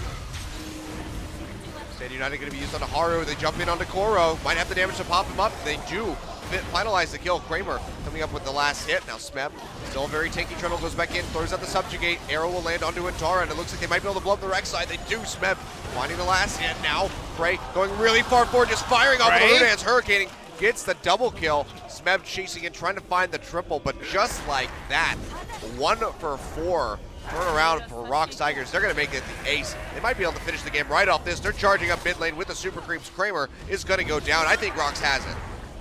Man, Prey's balls to flash in there was so aggressive. He's flashing aggressively in a 4v5 with 10,000 plus gold gone on Kuro, who was dead. The Rocks Tigers, they know their limits this game. They didn't have their eyes trained in game 1, but they bring it back in game 2, and a much more comfortable victory for the Rocks Tigers to take the series. Yeah, definitely really solid there. Like you said, very aggressive from Prey. Says, you know what? I got MVP in game 1. I want it in game 2. Goes forward. We'll get the double kill to finish things out. And off the back of that ace, Rocks Tigers, after a little extended scuffling here, will take out CJ Ensis 2-0 in just 29 minutes. A nice, comfortable win for the Rocks Tigers in game 2. So game 1 can kind of just be seen as nerves coming through. Nice performance by Prey in this game and in the previous one. Love the aggression flashing in, and just love the Rocks Tigers understanding that we're 15,000 gold ahead. One person's down. That actually means that we're probably still ahead of the 4 people in front of us. Expertly done, and it's another 2-0. That's 5 on the trot for the Rocks Tigers. Yep, and they will sit nice and mighty in their #1 spot right now, tied in game score with SK Telecom at +16, but going to be 13-3 at the end of things. And we know who they have to play. They have to play MVP and Afrika as their final 2 series. 2 teams fighting for playoff spots, and if Rocks Tigers beat every team in front of them, which looks very likely, they will be guaranteed first spot and once again be sitting in the grand final waiting for their challenge. Yep, and as MVP, watching that game 1, might have been thinking, you know what, we have a chance to win a game against Rocks Tigers. We can keep the playoff hope alive. But coming into game 2, they kind of stamped out all of that, ill thoughts towards the squad. Played really well. You can see Prey going off absolutely on that Ashe, having the most damage dealt to champions. The Syndra, yet again, is not really going to do much. Sort of falls flat here for BDD. And Peanut, even though he had a slow start, ended up with 87% kill participation, didn't die, 3-0 and 10. The casks in team fights were good. It's still not the same pressure we're used to with Peanut, but in general, they picked so much safety. I mean, it's Kuro on Victor, Prey on Ashe. The safety was fine. They got through the early game. They turned it on in 22 minutes and never looked like losing compared to game one, where they certainly made some mistakes. All right, well, Peanut will still be netting the MVP. Had some pretty crucial ferals here and there, like you mentioned. Not dying at all in that entire set, 87% kill contribution. So he's going to tie with Someday Beyond and Faker at second place in our MVP, and will be one step below Smeb, who just hasn't been able to pick up an MVP for a while. I mean, he keeps playing Trundle and Tahm Kench. Apparently that doesn't catch the eyes of the MVP voters. It was a good performance by everyone this game. If I was to choose, I probably would have given it to Prey just for his really nice team fights, particularly that last team fight. Also here where CJ decided not to kill him, so he put out much more damage than he should have been able to in that fight. But Peanut was on point with his mechanics. This is a champion he's probably going to have to play. I expect this to be heavily contested when it comes to playoffs, just because his tier 1 champions are going to be banned away or even nerfed when it comes to a champion like Nidalee on patch 615, which we're expecting playoffs to be played upon. So Sure. for now, good performance by Peanut, good performance by the Rocks Tigers. Things to get better on, but plenty of time to do so. Yeah, and should Rocks go on to face SK Telecom, it's going to be even more of an important pick with the Gragas, because it's something that Blank has had success on as well. So it'd be very contested between the two of them. But we have an interview with our MVP, so we're going to throw it over to Joel for the translation. Joel, take it away. Thank you very much, guys. We're here with Rocks Tiger, who gets another 2-0 victory, this time against CJ Entis. And we are here with today's MVPs, Prey and Peanut. Give them a round of applause. 네, 프레이 선수, 피너 선수 승리 축하드립니다. 프레이 선수가 Congratulations on your win, guys. Can you give us a word, Prey? 오늘 솔직히 말해서 하위권 팀한테 잡히면 안 된다고 생각하고 Today we were really focused on just not losing to the bottom tier team. And it was a tough game, tougher than we expected. But we did get a win that we wanted, so we're happy with that. 1세트 때 피너 선수도 약간 강타청에서 고생을 좀 In the first set, we saw Peanut really struggling to just try to win that smite battles. 저녁 밥 먹으면서 재거리 형 얘기, 강타 얘기하고 왔거든요. Yesterday when I was eating dinner, we were discussing that the smite battle is going to be going on within the opposition jungle. And I was really happy with how I did today. 그래서 그냥 뭐 인정한다, 멋있었다. 그냥 뭐 우연히 진짜 신기하네 막 그러면서. 예. 인정했다. 그렇죠. 신기하네요. 뭔가 약간 발끈하시지 않았을까 이런 생각을 했었는데, 네, 인정하고 넘어가신 것 같습니다. 프레이 선수는 애쉬, With Prey, and you picked the conventional picks within Ashe and Jin. 어떤 노하우가 특별히 있을까요? What are some of the tips that you can share to people regarding those champions, since you use it so well? 딱히 그 노하우 같은 건 없고요. There really isn't a tip that I can give, 뭐 굳이 있다면은 네. but if I can make up one, you just need to do well. 그러면 진 같은 경우도 프레이 선수의 진은 뭔가 And discussing on that, Prey's Jin is really something else. And getting to those angles for those nice positioning is something special that we don't see from other people. 아니요 제 화살이랑 총도 직선으로 나가고요. But with you say that some of my sniping skills are kind of like curved arrows that are targeted, but mine is straight like just like anybody else's. 정말 멋진 장면이었죠. Can we look at a highlight and let's talk about that play? 이게 좀 멋있긴 했어요. Yeah, I thought this was a nice play, even if I say for myself. 막타 할 때 약간 설레긴 했는데. On the last play, I was kind of questionable whether that was gonna hit, but I was trying to get the angle right, and I was fortunate to get that on. 저 장면 보면서 피너 선수는 무슨 생각을 하셨어요? What were you thinking, Peanut, during that play? I was just kind of focused on something else and really focused on his shooting. 뜨고 나서 죽인 걸 알았어. But after he got the kill, I kind of noticed that he got the fourth shot on. 에 대해서 영상이 또 업로드가 되면서 화제가 됐었는데 혹시 뭐 마음에 드시나요? 아니면 좀 아쉽나요? 조금은 아쉽긴 한데. With some of the plays that I played, 제가 기가 막히게 I think I could have played better. 표정도요. 진짜 리얼하더라고요. 제가 나름 한 1등 공신, 제가 2등 공신 정도 되지 않을까요? But like 제가 좀 약간 더 좋았던 그림들이 몇 개 있었던 것 같은데. Yeah, I thought I had more 아쉽긴 plays that I 한데 could show 그래도 better. 만들어준 거에 대해서 정말 감사합니다. But you know, I think the people for giving me a lot of compliments. 이제 두 번째 경기에서 그라가스로 상대하고 With the second game, you showed a Gragas play, Peanut. 보여주셨어요. 그럼 그라가스, 니달리 이런 And with Gragas, something that's different with Nidalee. Are you really? What do you think about those kind of champions that are a little more passive, a little more utility-wise? 원래 일단 자신이 없어도 팀들한테 일단 자신이 있다. You know, with having less confidence, that sometimes, you know, I don't have confidence all the time. But even if I don't, I tell my teammates that I'm always confident. I think that gives a good motivation for my teammates. 뭐 별말 안 했었나요? 어떻게 보셨나요, 팀 내부에서? 저희가 신드라 나와가지고 When Syndra came up, 쉔 해야 된다고. we thought that we had to play Shen. 것 같아서. 자꾸 그것 때문에 약간 프로 형도 오랜만에 상대하는데. But regarding that, you know, Kuro was pretty kind of excited for facing Syndra in a very long time. 쿠로 선수의 빅토르는 진짜 남다른 게 있는 건가요? 같은 팀으로서. You know, with Kuro's victory, it really is something else that we talk about. 그런 거 같아요.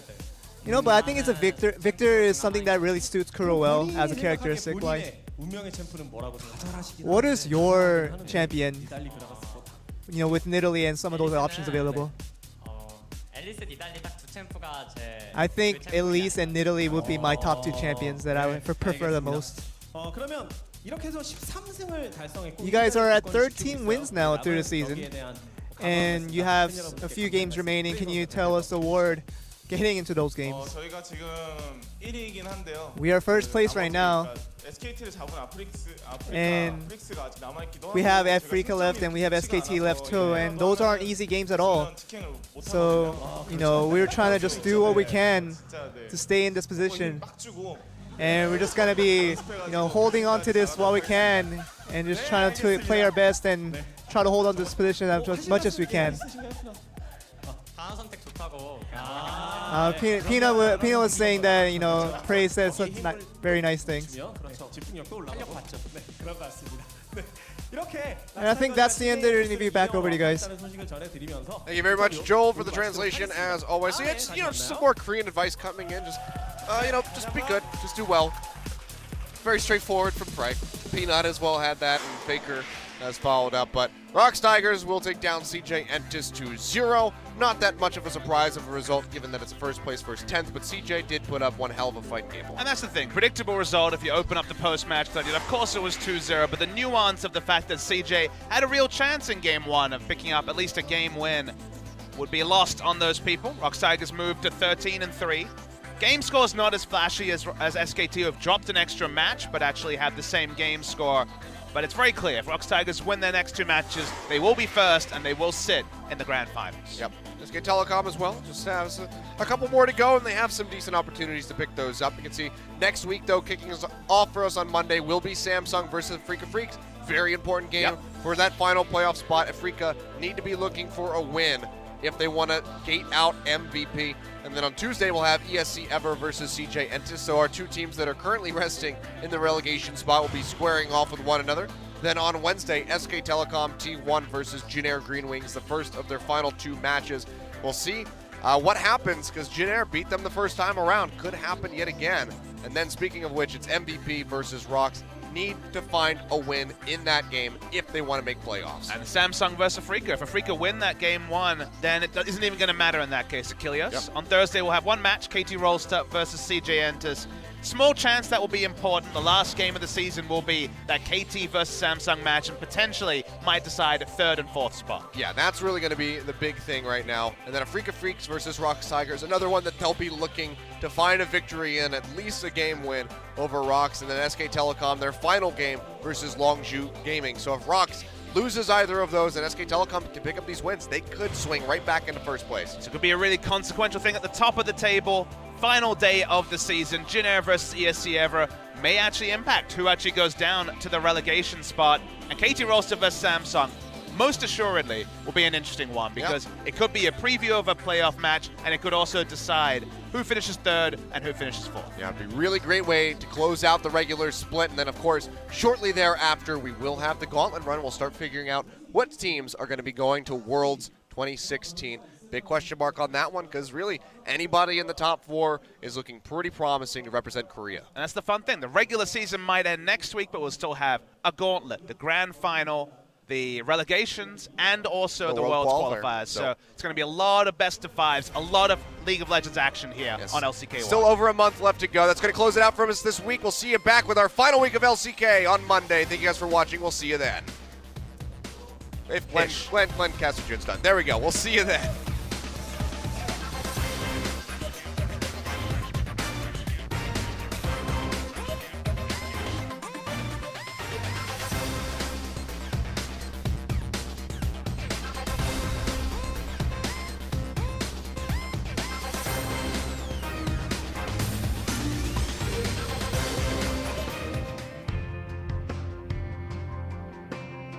I dialed 7 digits 5 times today just to hear you say you love or hate me. I'll take anything. I just wanna hear your voice cut through the line like a heart-shaped knife. Cut me down, baby, one more time. Good or bad, baby. Yes, no, maybe. It's driving me crazy. Won't you pick up the phone? I can pick up some wine. I can pick you up in my pickup truck, and we can pick up right where we left off.